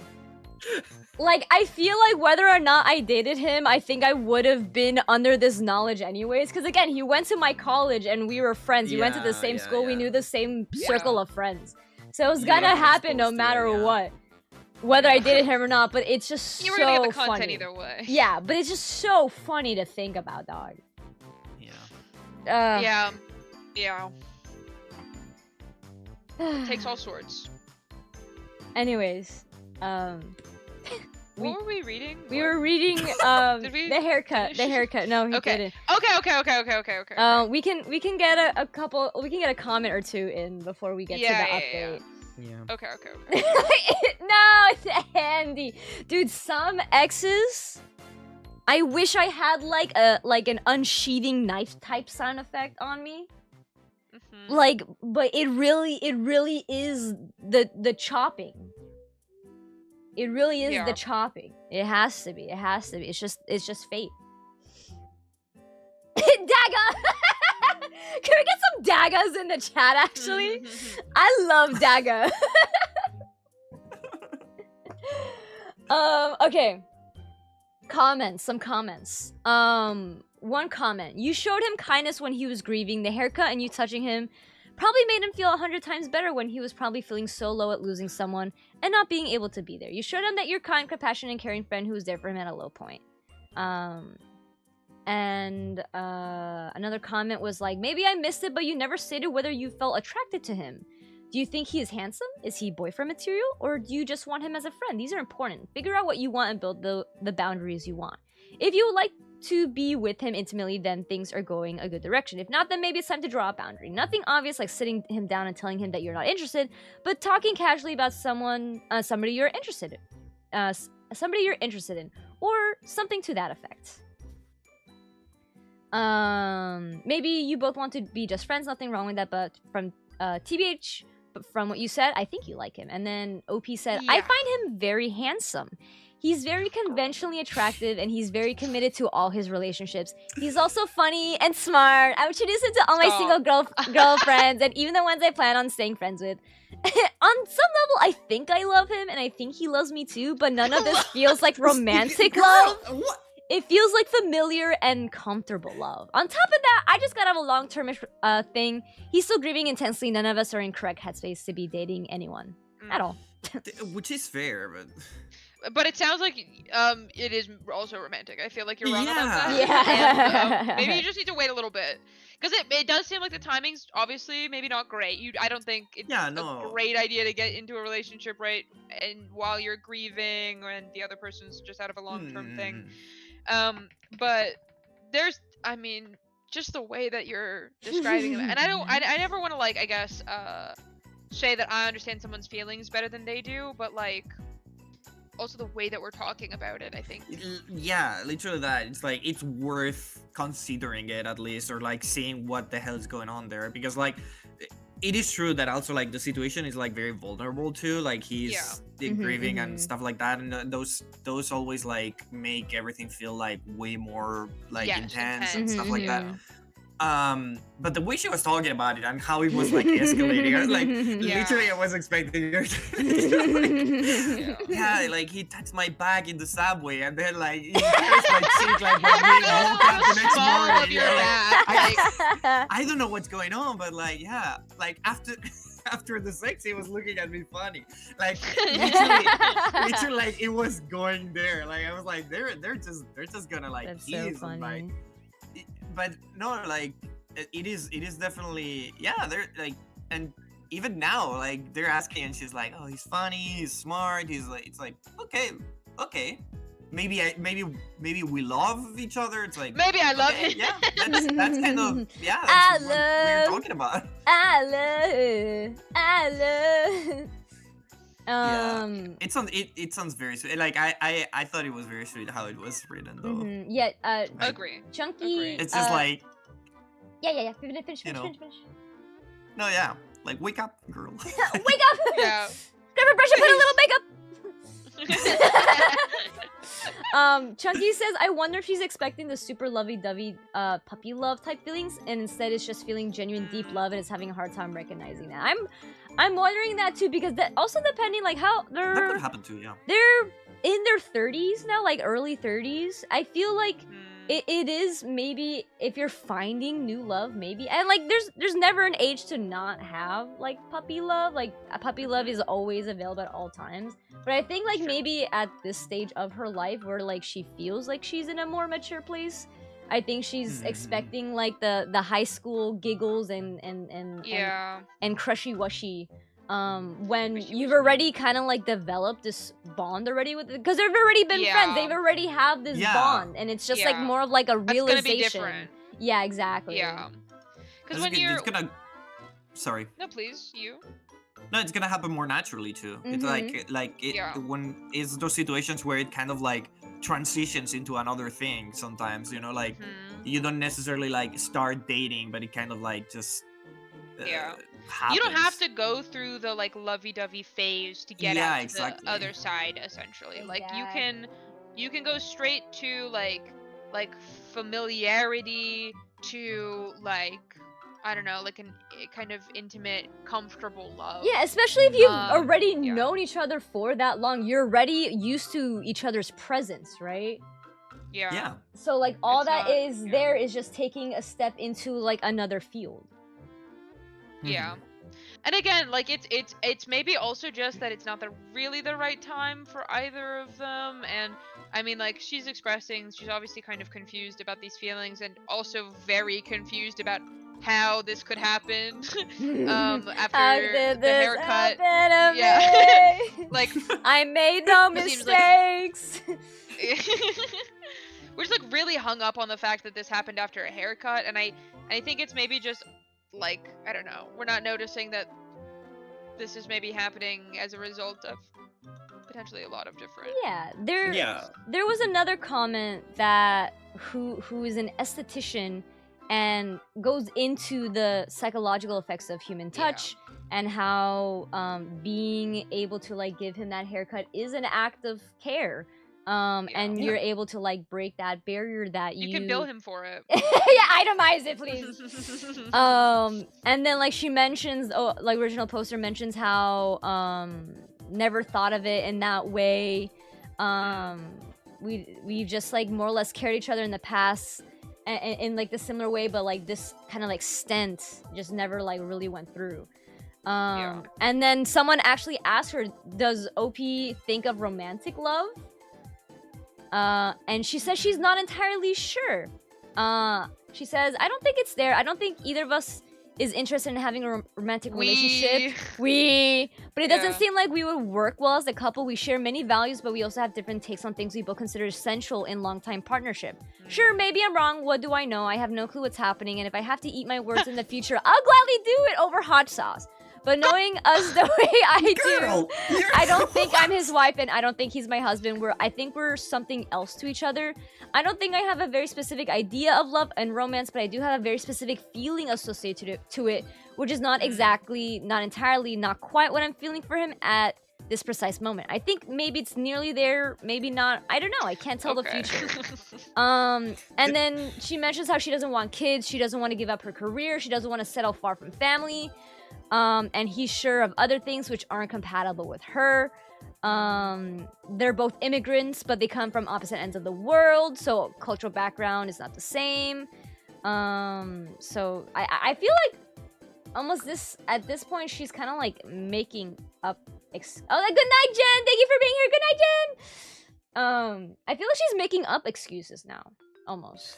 Yeah. I mean, like, you know, it's when you're trying to decide if you're going to be compatible with somebody long term, like, you do have to kind of think about the kind of practicalities of being in a relationship outside of what you're feeling. And it may be, and this is fully psychoanalyzing a random stranger on the internet, so it holds no weight.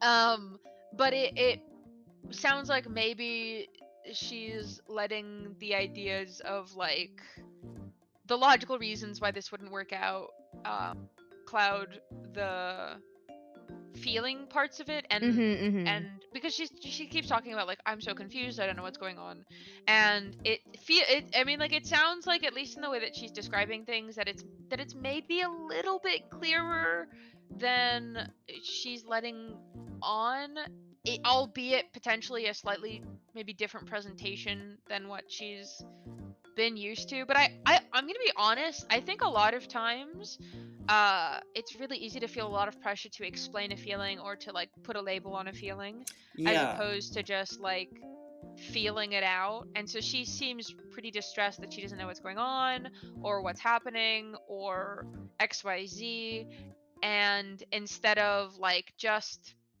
kind of allowing it to happen and seeing what's going on and navigating that together with this other person, she's, like, panicking on Reddit and, you know, like, trying to understand how all of this happened from a haircut. Yeah.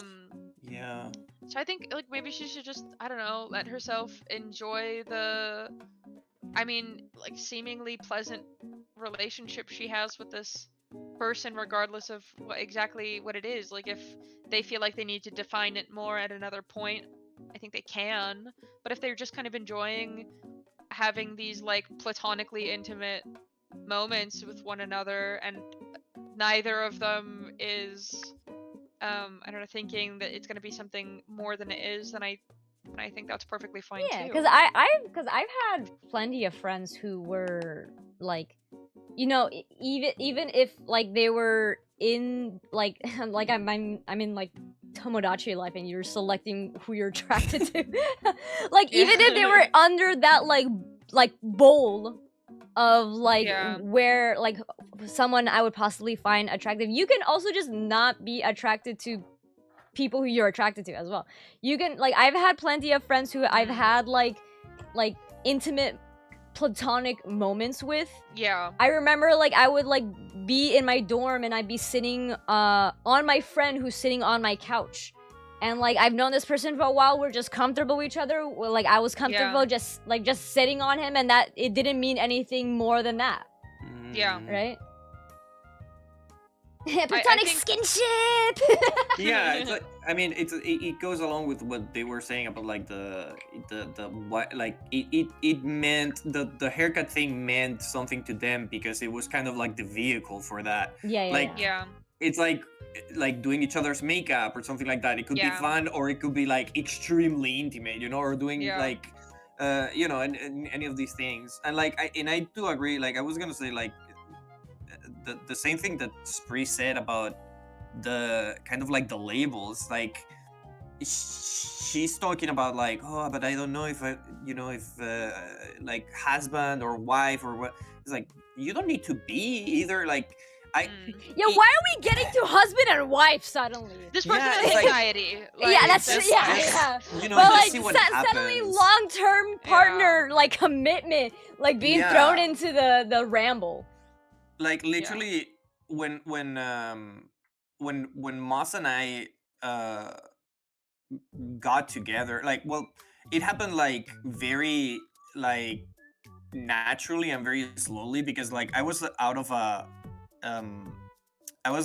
relationship, and, like, I was very, like, I was like, I don't think I'm gonna date anymore. Like I was at that That's point, how it you know? happened. That's how it happened. That's how it happened to me. But the thing is, like, at some point, because Moss and I like became like really, really close friends, and at some point, they were like, "Hey, like, I think I like you," and blah blah blah, and I fully panicked because of this, like literally because of this same thing. I was like, I am not ready to be like a partner of anyone. Like I cannot date right now. But also, I fully told them, like, I do also have feelings for you. I just cannot do this right now. And they were like, well, we don't need to, like, it doesn't need to be that. Like, I am okay with doing what we are doing right now. Like, with just following up with this, we don't need to call it anything. We don't need to do anything differently. And I was so grateful for that, because like I fully, like, I literally was saying like no to something that I really wanted, but that I was like very scared about. So we just didn't call it anything, and we just kept going as we were, and like eventually it just evolved into what it is today. But like and now I'm like comfortable, you know, like we call each other partners, and like, you know, like they call me their wife, like it's like, but at the moment it was like very, very scary, and I was like, I need to not, I cannot have the words or labels or stuff like that thrown around, because it was scaring me, and it was like triggering me. So like that's the thing. Is like I think she should stop thinking about that and think about like the feelings that they're feeling are very real. You know, it's like, what is this? What's going on? Let's talk about it. Let's see what's happening. You know, and like don't worry about like if you are boyfriend or girlfriend or husband or wife or whatever. It's just like work figure it out. What do you you know, what do you guys want for now? And like, exactly, is this like, do you like how things are now? Like, do you want to stop doing it just because it might mean something different in the future, or is it worth just enjoying kind of as it is now and seeing what happens as it goes on? I don't know. I think people get really stressed about future plans and you know, how everything's gonna work out. I mean, I know I did as well. Like I had like written off dating like right before meeting Cabo. That's how it wow, goes. That's really is how it goes. Yeah, and so like, and then we went on our first date, and I kid you, we went on a coffee date. It wasn't supposed to last very long. It was very cheesy. He was very sweet. We ended up like, I don't know, just walking around for 5 hours. Hell yeah. And doing bits the entire time. This was before either of us knew we were neurodivergent. I just was like, wow. I didn't even know what masking was, but I was like, I don't have to put on a facade, because I had written off dating. I was like really disenfranchised with the idea of it, and so I was trying to kind of push him away actually on our first date by, I was like, I'm not gonna wear makeup, I'm not gonna change out of my studio clothes. So I had a big yellow like thrifted sweater that was covered in paint on, that I wore for our first date, and I was like, and if he doesn't like me, then he doesn't like me. I was like trying to like prove that I didn't want to go on dates. Unfortunately, it was that was not meant to be. He, at the end of that date, I'm calling him out, he looked at me, because I had to go. We wouldn't have ended the date, but I had to go because like I had to go see a talk.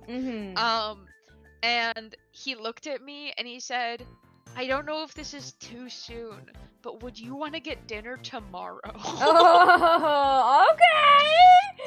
Okay, Mr. Cabo. Oh my god, Swagmeister. Yeah. So, you know, it all worked out, but again, like that was at a point too where I was like, I don't want this anymore. And if I was like, and again, not that I didn't try, to push him away. Those first couple of dates, I dressed like a crazy person because also that's just kind of how I am. I have intense flavors of outfits. And every single time it really should have scared him away. But so I kept trying. I was like pushing it to see how far I could go, because in other relationships I had been masking so heavily I didn't even know it. And when I finally was like, I'm not gonna try to like force anything or put a label on it, then it just was so much easier. And I think that's it, right? I think it's just when you don't try to force something, when you don't try to like make it mean something or be something, it can play out as it needs to, and you can see it for what it is. Yeah, I've been stuck with him ever since, and it's worked out pretty okay. Yay!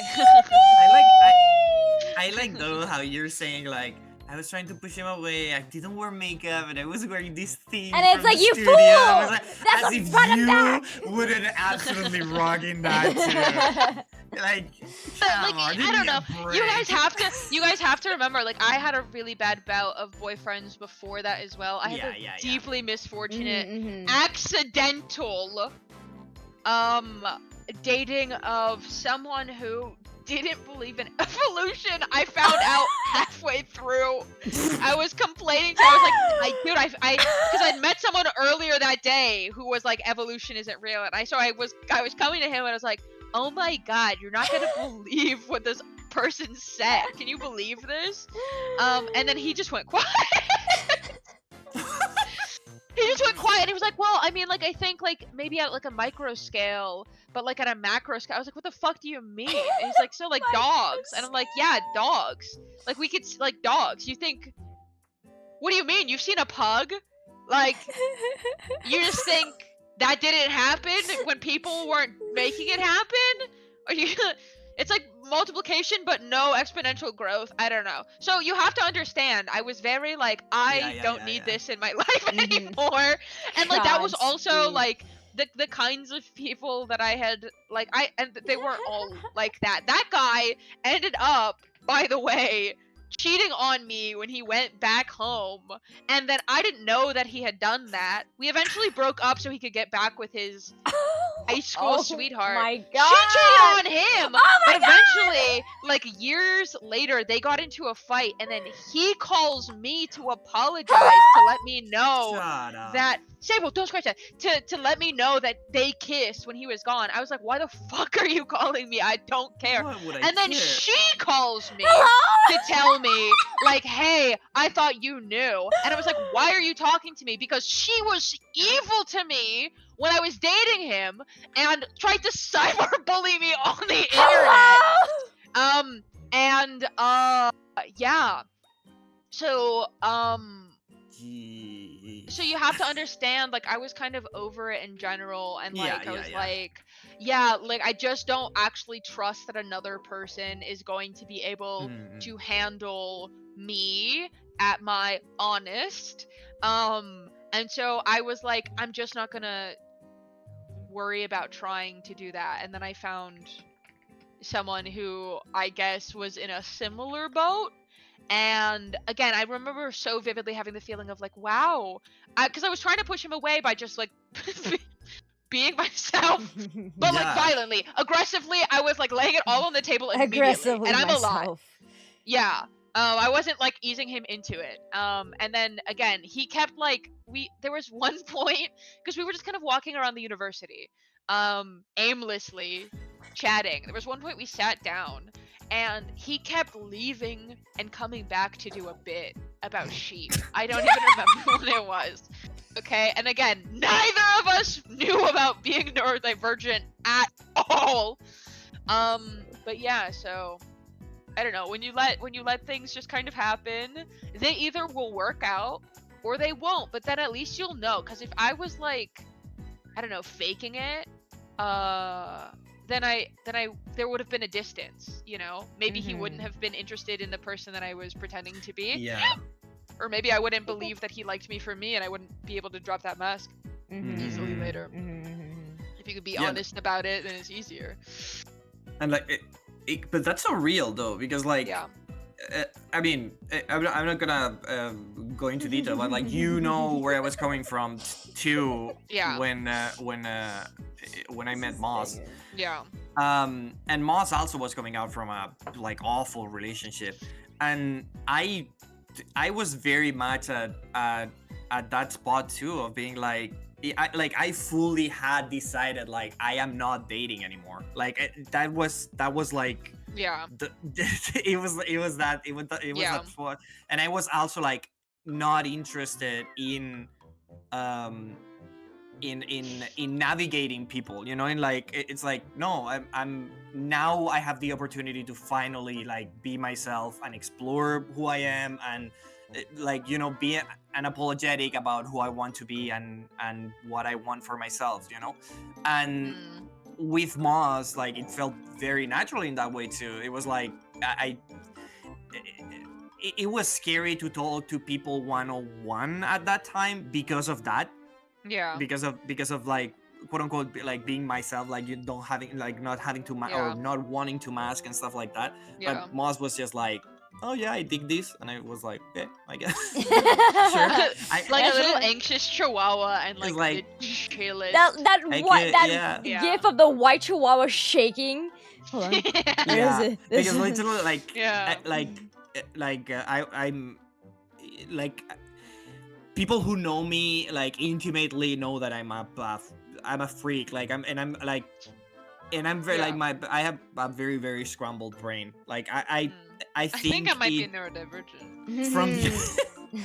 From the outside, some people have told me that it looks like I have my shit together. I 100% don't. And Moss has always been like really, really like, I don't know, like supportive, and like is the person that it's time to drink water. How to. It's time to drink water. How to help and how to be there. It's time to drink water. So yeah, like literally it's same. Time to drink water. Literally same. Shaking your hand. Excellent. I'm so happy for you guys. Thank you, Ara, and I'm so excited to eat this orange. The orange that you so graciously won. Yes. All right. I'll say very fast. It's so funny to me that you two were empathizing with the person because of I think this person is not reading like what the other person is, you know, feeling and stuff like that, because I had like the growing up like the exact same experience, but the exact opposite, actually, like caused by the exact opposite. No. Because I am like, I'm a flirt. Like if I have trust with the person and stuff like that, is someone that I know, I love flirting with my friends. And I've historically been really bad at reading when someone was like reciprocating the like flirting in an actual way. That's funny. Which made some of the people in my life really upset. Oh no. So I was like listening to this story being like, oh, this is like we're doing banter so good. Yeah. That's what I thought. Yeah. We're all on the same page. Tricky like Tony. You know what? It's fuck you if you're upset with me because you aren't clear about your feelings. Like, that's your fault. That's true. That's your fault. Yeah. Okay. I like the idea. Man. It makes me so mad when people are like talking about the friend zone, like you're not romantic zone. Oh my god, I talked about endless times how I do not believe in something like the freaking friend zone. No, it's not real. It's Talk not about your real. Feelings. Listen, someone's gonna like you or they're not gonna like you, okay? If they can't stand you as a friend, they're not gonna stand you as a partner. But just because you're their friend, that doesn't mean anything. And you know, if you caught feelings and aren't happy with your friendship with them being enough, that's on you to deal with. Okay? They're happy with where you are. It just, man. Boy oh boy. I would get into arguments with people about how I was behaving when, like, what do you mean? I'm doing banter. I do it with everyone. I'm gonna keep doing it with everyone. Okay? I'll If kill someone you. is catching feelings and they're not talking about them, they need to work on their emotional maturity and communication skills. That's a skill issue that I don't possess, I fear. Okay? Yeah. I'd let them Unfortunately, know if I had feelings for them, which I don't. I've been working up better upon that because I feel like there's been times where I've been not good about that, but then I always try to like at least if I'm not gonna be good about something like that, then I'm at least gonna be openly communicative. I don't like you, by the way. Yeah. Yeah. Hey, good night, Pixie. Thank you for being here. Good night. Good night. Yeah, no, but that's a very good way to go about it. Like, obviously, like the whole like flirting thing, it would have helped a lot knowing that I was neurodivergent. Yeah, you know, like it would have been like, Yeah. oh, Helping okay, to like, navigate this that is- for sure. Listen, guys, Yeah, I was but- not aware of any type of neurodivergency until Yeah. No. after I started treatment. Yeah. No, you got peer reviewed. I immediately got peer reviewed. Yeah. yeah, It happens to the best of us. So yeah, like what you're saying is like it is what I do now. Like since I know and I'm aware, I'm to all like literally everyone, like my friends, like even people who I think I'm able to read better. I straight up tell them like, please, like if this is happening, like straight up let me know. Like I'm not gonna be upset. It's not gonna be a problem. Like Yeah, I talk would to me. rather have you tell me like straight to my face so I can actually realize if I'm not realizing than Yeah. having you like have a bad time because I'm not able to read something that is happening, you know? Yeah.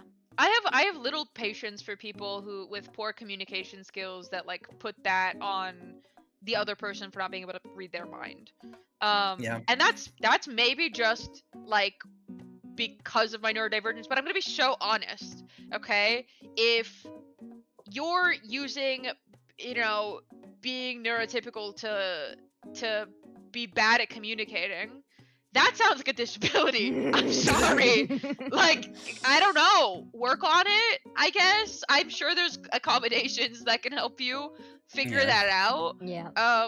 But like you can't presume other people can read your mind. That's being presumptive and pushing the responsibility of your communication onto another person.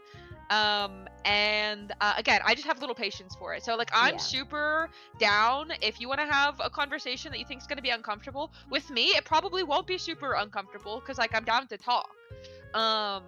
But if you think I'm gonna do like a little dance with you to try to guess what your feelings are, you're just not gonna be around me anymore. That's fine. We're maybe not compatible, Yeah. but that's okay. That's how it goes. Yeah, I Yeah. can agree. Like again, I'm not really good about like being upfront about things sometimes, but if there It's is a skill. yeah. And like I feel like and I'll be the first to say I have definitely like made mistakes in my communication, but my thing is at the end is that I will communicate.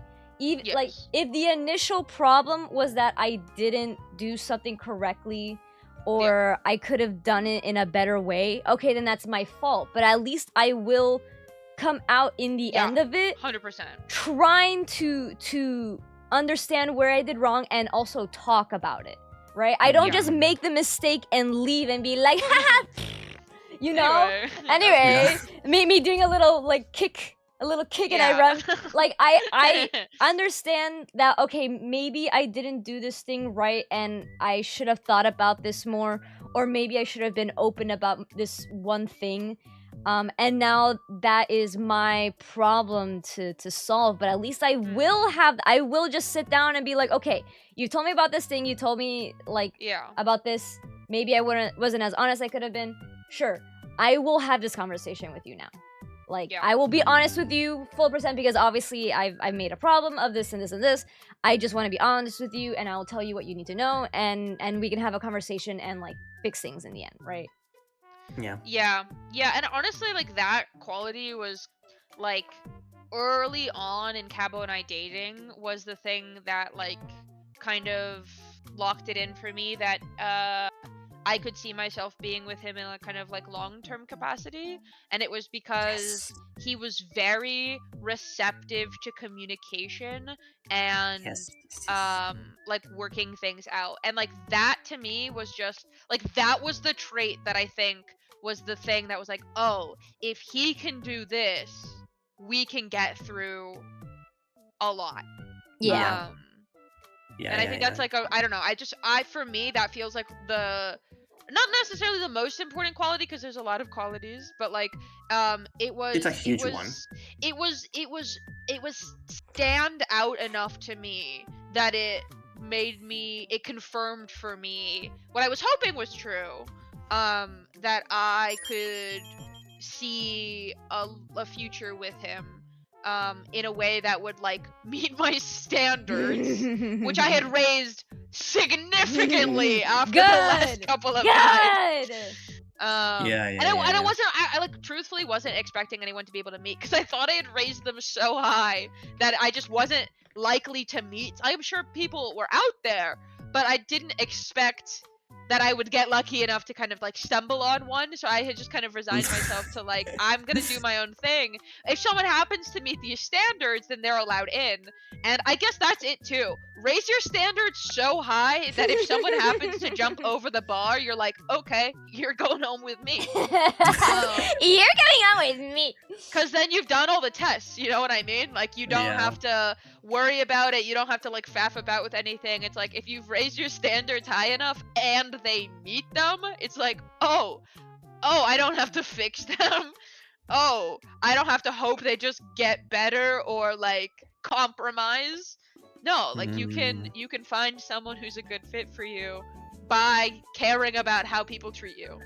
Yeah. If you've been in a lot of bad relationships, I'm not saying that those were your fault, but I'm saying that if you're finding yourself doing it again and again and again and again, maybe you should maybe take a look at who you're letting into your life and why. Yeah. Changing that. Yeah. And like what you're saying is like communication, like there's many important ones, but like communication is one of those where like if you're doing that one right, a lot of the other ones are gonna get solved because like they'll get better. Yeah, exactly. Like it's the same thing, literally, like the same thing. Like I was coming from a relationship where like communication was really bad, and with Moss, it like straight from the beginning, I was like, we have to talk things out, like whatever it is. And I'd rather talk about something that didn't need talking, and then like afterwards be like, well, I guess we didn't need to talk about that. Then leave something like not talked about and need to be a problem in the future. You know, like for especially like dynamics and boundaries and stuff like that. It's like speak with your partner. Like it's your partner. Like you what are you gonna do if you cannot do that? You know, like you die. You should be able to just hey, like put the cards on the table and like let's see how this works and let's figure it out, you know? Yeah. Excellent. All right. Well, we have the update. Okay.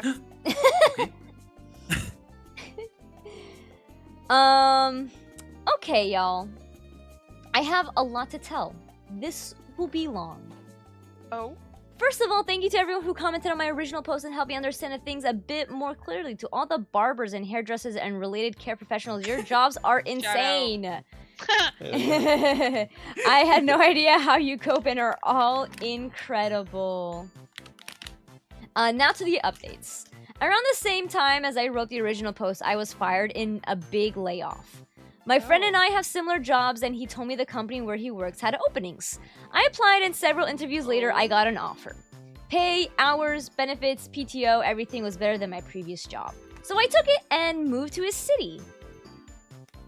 I was staying at his place while I was looking for my own flat. And on the first night there, I thought it was time we talked about the haircut touching situation.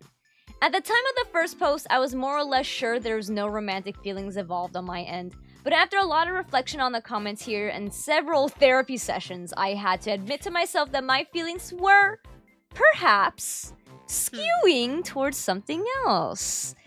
To everyone who pointed it out in the original post that this looked like a love story and to whom I replied, I don't think that's it. I am very sorry. It was, in fact, exactly it. You were all correct. Well, I am just very, very slow. It took me about 3 glasses of wine to gather up the courage. Girl. But I eventually asked if he'd been feeling different since the haircut, if he felt our dynamic had changed a bit, and told him I wasn't so sure I felt exclusively platonic about him anymore. He said his feelings for me were indeed different now, and he'd been feeling it for a while. That things did change after that weekend, and that we felt closer, but it seemed more than just that.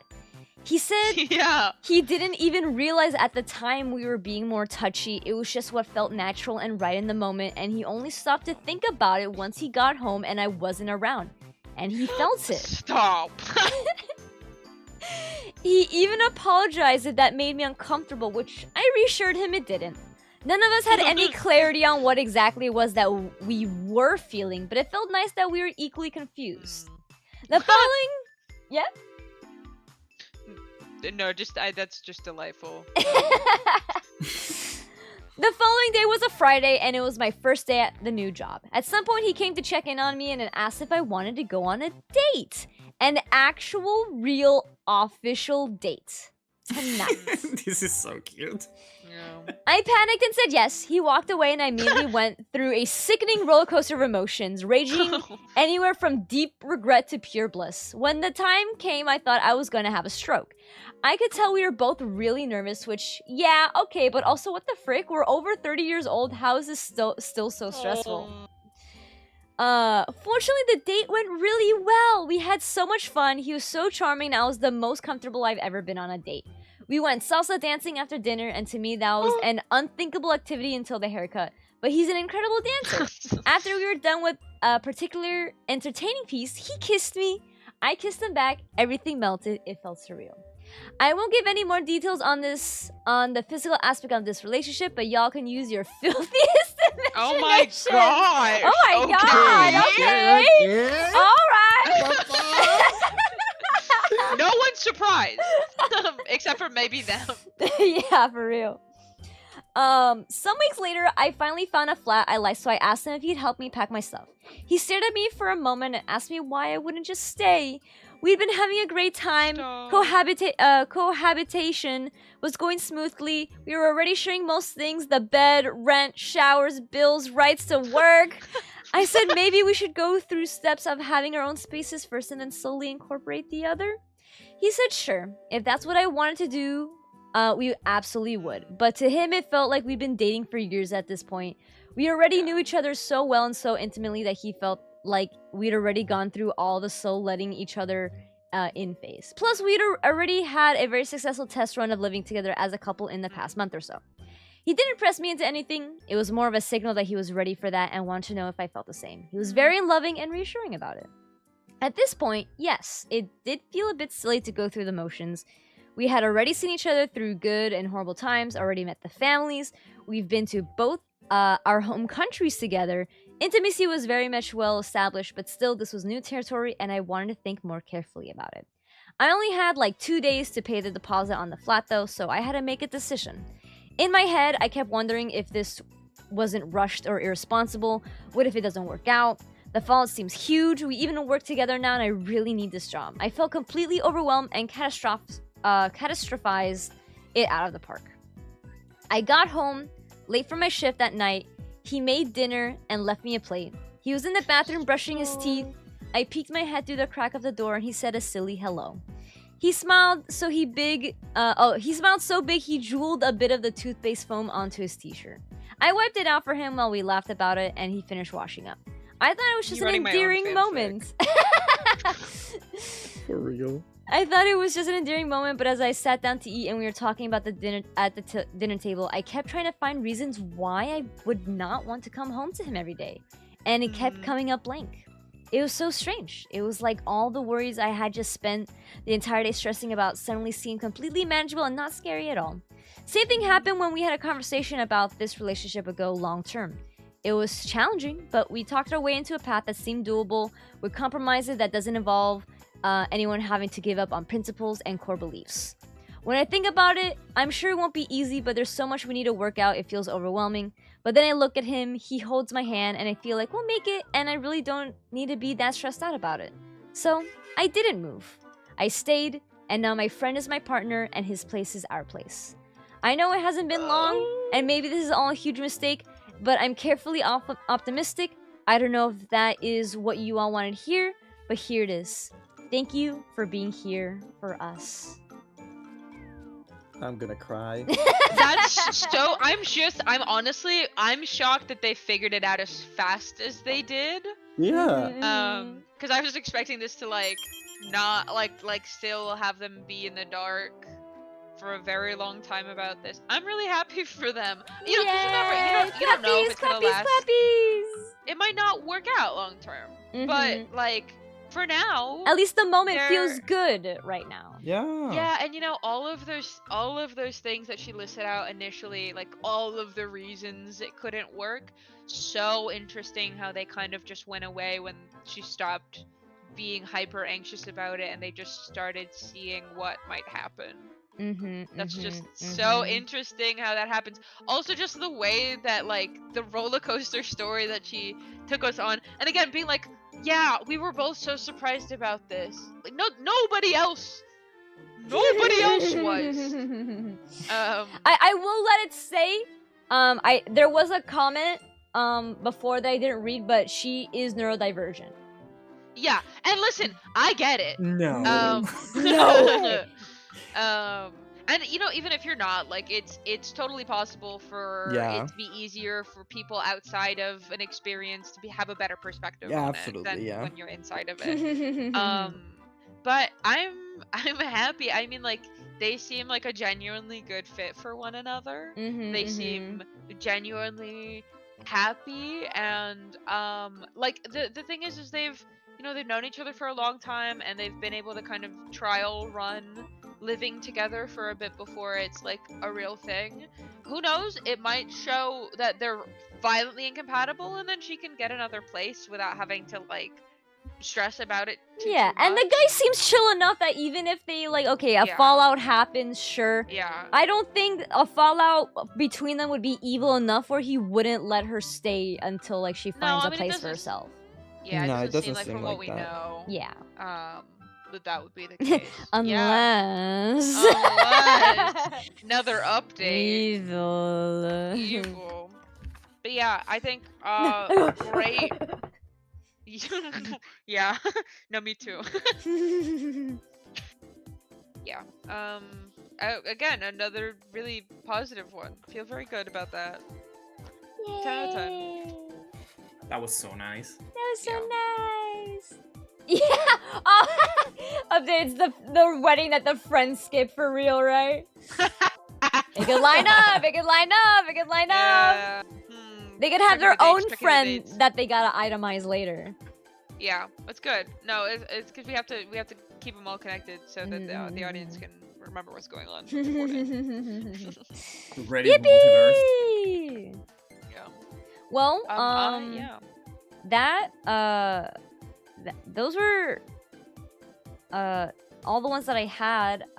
We are 4 hours into stream. Yeah, that's super true. I'm happy to save the bees one for next time. That we, if we weren't so hoodlummy that you might would like to have us on again. Get out of my home! I know we're a bit rambunctious. Get out to my house. Yeah, I think that's a good one to end on. We can, let me bookmark the bees one. Please. Because it's pretty fun.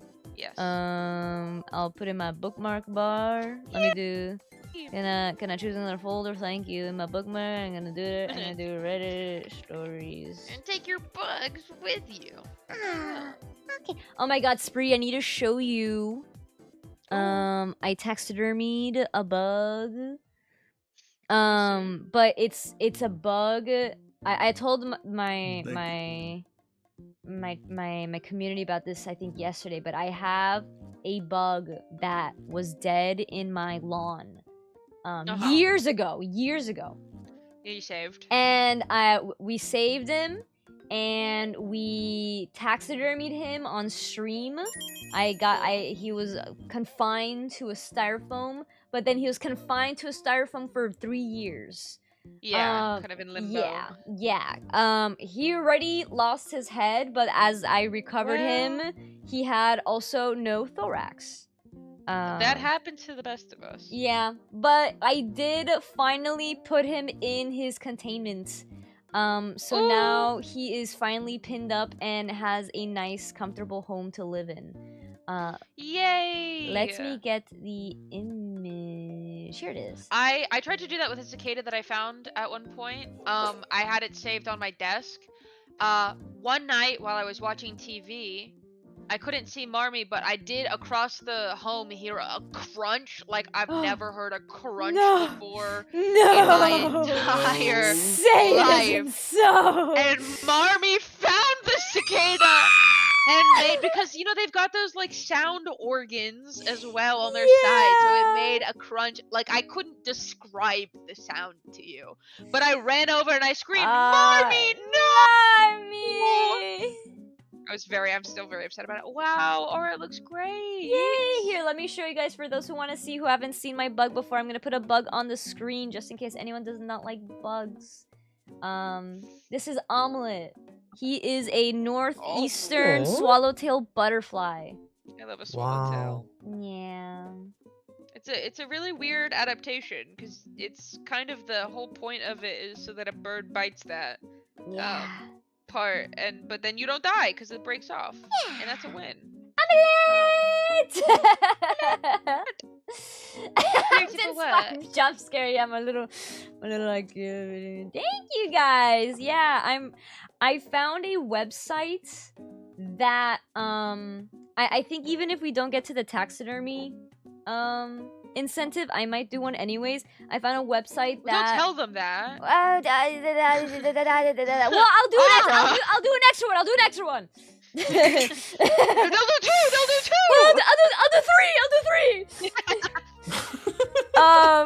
But I found a website that sells unmounted butterfly, a random assortment of unmounted butterflies. So they give you 10 random assortment of butterflies for around $42.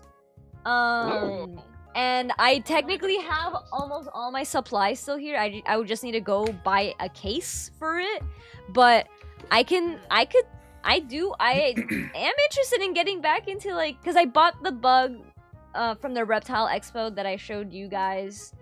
And then I was able to finally put Omelette in his home, and I'm like, wow, this is so cool. I would love to do this with more bugs.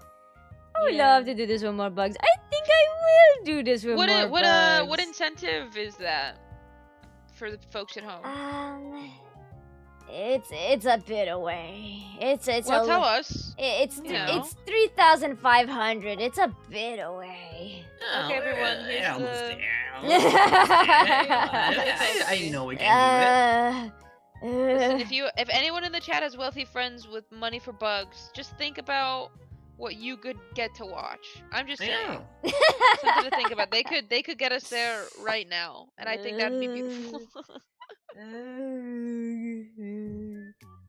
I really feel like the most that I've seen people want a goal, Arcane really wants me to play League.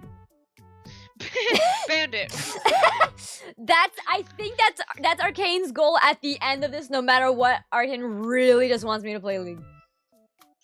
Well,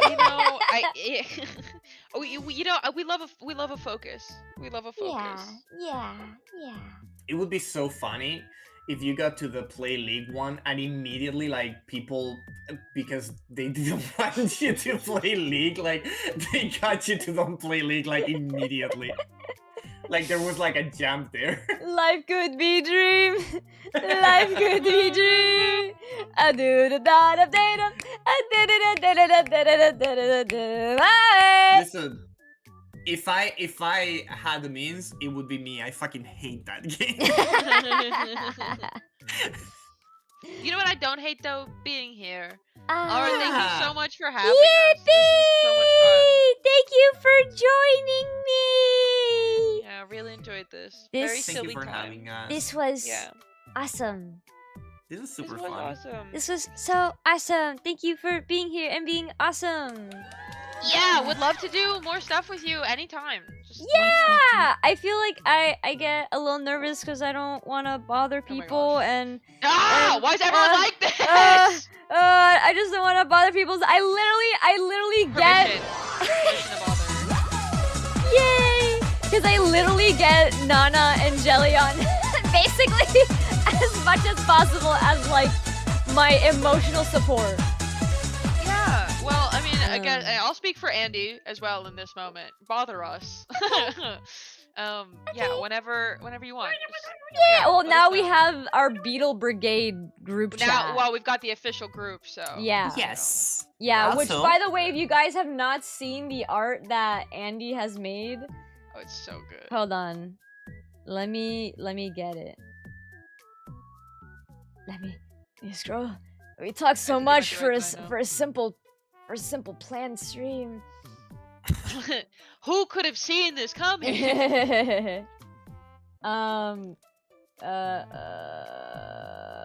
Right here. This one. There we go. Okay. Andy made this beautiful art piece of us as Beatles. Unprompted. Unprompted. I mean, we were talking about Beatles. Sure. Yeah, okay. literally, I like make a That group was the chat, prompt, and I'm like, guys, I would like to invite you to my stream. And then we start talking, and I'm like, guys, I have a bug to show you. Listen, okay, we're simple people. We are predictable in what specific topics are going to derail us for a long time. Yeah. And Beatles and bugs is one of those topics. Yep, I feel. yep. Anyway, yep, I yep. do you think someone who is making art like this for you would consider you reaching out to them a bother? Does that seem reasonable to you? Not you being the one to do this, Andy. Not you talking through this. I guess. Yeah, well, that's why I made a New Year's resolution that I would try to invite people on stream at least once a month. Good. And I've done awesome. 2 out of 2 so far. Even if they are planned a little last minute, at least I try to plan them as best as possible and I get them done. Listen, listen, at the end of the day, it just matters that they happen. You Well, did it? Yeah. That's true. Yeah. That's true. As That's long true. as everyone's having a good time, Yeah. that's what matters. And you guys have your PNGs, so if you guys ever want to do this again, hey, maybe if I don't get anyone next month, hey, Spree and Andy again. I'm Spree and down. Andy, Backup 5,000 plan. years. Spree and Andy. I'll be a backup plan. Literally, like, ask me to do anything. I'll be here. Yeah. Yes. Yeah, so put up a beetle, you know, like the bat signal, but it's a The beetle, yeah.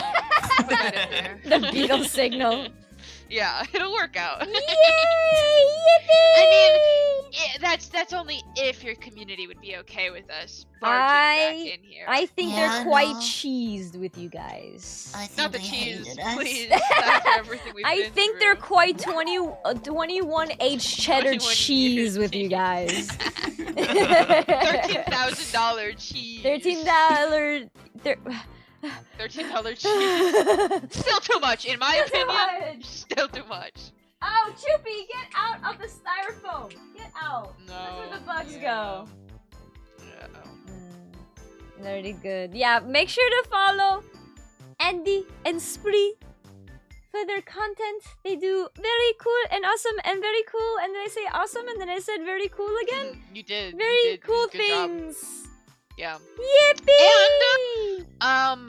Please continue to stay tuned for Ara's Donathon. There's a lot of cool fun stuff planned. There's a lot of really cool fun incentives, and it's always just really nice to be able to support someone who you get enjoyment from watching. If you ever, I don't know. For me, I really enjoy watching streamers as a way to like I don't know, feel like I'm connecting in with the creative community. Maybe they're, you know, making my day a little bit better.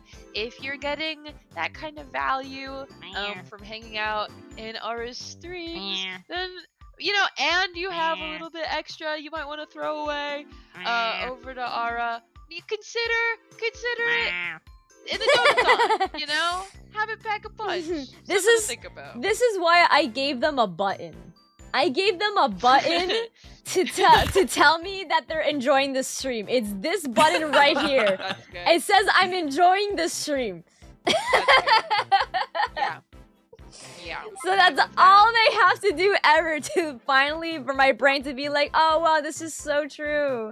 Wow, people like this. Wow, I'm I'm not enjoying this forcing stream. everybody to be here. Yeah! Yippee! That's interesting.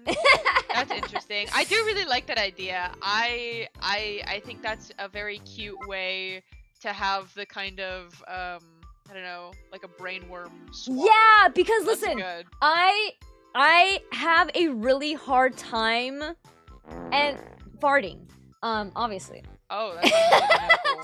I have a really hard time kind of like seeing myself from the outer world, like from a third person point of view, right? Same, for I sure, can only like I only understand myself from like a first person view. So if I'm like saying stuff, like people could be like, haha, Arakuya, that's the greatest thing you've ever said, but I would have no idea, right? Unless they're like actively like saying that. And sometimes people don't need to say that, and they're not obligated to say that. But like, my brain really doesn't comprehend how good I'm. Like, if I'm doing good, if I'm peeing, I guess. Wow, I feel like you should know that. I feel should. like you should. Again, a medical maybe. We got the medical crew behind the cameras. Yeah. But like, I really don't understand like how I'm doing sometimes unless people like actively tell me. But I don't want it to feel forced either. I don't want people to feel the need that they need to tell me. No! Hey everybody, are you enjoying this? Yeah. Everyone needs to tell. Also, I'm gonna DM you, like, all of you in chat right now, personally. DMing everyone right now. Yeah. By tomorrow at this hour, and I'm gonna ask what you did to support Ara in this Every single one. So, we've got homework. Oh boy. You better be ready. You don't want to disappoint Andy. Yeah, look for the link there in your emails. But like, I'll have people every so often, like at the end of the stream, they'll tell me I'm doing a good job, or I'll have someone DM me being like, I really enjoyed your stream, and I'm like, holy frick. Endorphins, endorphins, perceived me? endorphins, you perceive me, you endorphined my brain. And I've seen a couple of friends have the I'm enjoying the stream or I'm having fun button. So I'm like, you know what? I think that would be really nice to add on to kind of like give my brain a sign that whatever it is I'm doing, it's good. I think that's a good way to train yourself and to like, I don't know, listen to that, because it can definitely, just because people are engaged doesn't mean like that your brain clocks that as things are going well. I'm doing a good job. Our brains do a lot of work to the confirmation bias thing, and if you think that like, oh man, I'm just like okay at this, then you're gonna just look for evidence to support that. You're not gonna look for evidence to suggest that maybe you're good at it, or people are enjoying it, or that you could possibly make a difference in anybody's life day to day. And it is like, I think one of the difficult things of trying to navigate doing stream stuff. People will show up and they'll hang out, and that's fun. But I think it is very easy to not have a good idea of the impact that you're actually making, because I mean typically people aren't like gushing about like, yes, coming here every these days makes my life a little bit better in this way because it makes me feel a little less alone, or it makes me feel like, you know, I can like laugh for a little bit. Like you don't get to see the like it's actual time to drink impact. water. Thank you for water. It's time to drink water. I can agree with that. I'm also like someone who never I have never seen, I never saw myself as an entertainer. ever until like I started streaming and like I didn't even think like streaming was gonna be anything for me. Because I think I just been like in a lot of like circles where I think that aspect of myself was either like not commented upon or it was like almost shunned down. Yeah. Right? And then God knows the years of comparison issues in my brain. Yeah. So like that kind of stuff like really affects you and you don't really know it until like maybe you start streaming. Like because now you do have an audience, you do have people that you are communicating with in a different way that you never thought about before. So like on one hand it's it's brought upon I think a part of myself that I didn't think I could ever do.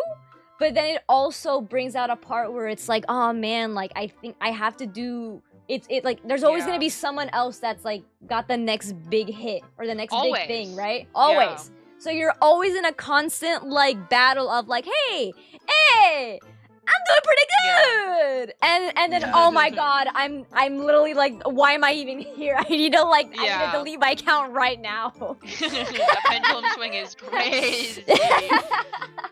Truly. It's such an interesting like thing that I don't think I would have ever really thought upon if I didn't like start streaming. Yeah, it's not something that's like you know, streaming's like a weird way of kind of socializing as well. Oh, Squishy! Let's go! Rooting for you forever. Oh, thank you, Squishy! Oh yeah, exclamation point Kofi if you want to do what Squishy just did. I appreciate it. And I appreciate you. Thank you for having us, Ara. Yeah, thanks for having us. Just of and you're doing great.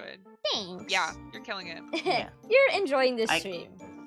I was able to say that before as a viewer, but now I can also say it as a guest. I think you're doing a great job. Yeah, I agree. Oh, shucks. There's a bee. There's a bee. Thank you guys. I appreciate it. Of course. Okay. Of course. Let me find someone that we can trickle on in, so that way I don't hold you guys captive. If you guys need to leave, by all means. If you need to skedaddle, I don't want to keep up your time anymore. Then I already have. So if you need to go eat and sleep and breathe. Oh, breathe. Okay, I will go ahead and skedaddle. You'll see me explode. But I had so much fun. I had so much fun hanging out here. You've got a lovely, wonderful community, many wonderful insects in your abode, and I can't wait to see how the rest of this donathon goes. I will definitely be continuing to poke in and see how things are going, and I wish everybody here a wonderful time zone. Yippee! And, yeah, guys, tell your friends about the donathon. I keep hitting that exclamation point Kofi, and well, I can't wait to see it hit 500%. Personally, I'm gonna head out while Ara makes those noises. Thank you, Spreebert. Of course. Bye. Bye, Ara. Thank you so much for having us. Bye, Andy. Thank you for being here. Yay. That's so awesome. I can't believe this is my last time on Earth. I'm leaving forever. It's gonna be very painful. No, why? Why? It was a pleasure. Okay. Bye, everyone. Believe in yourselves. Bye. Oh, Frank! Well, those are funny little guys, Arinian.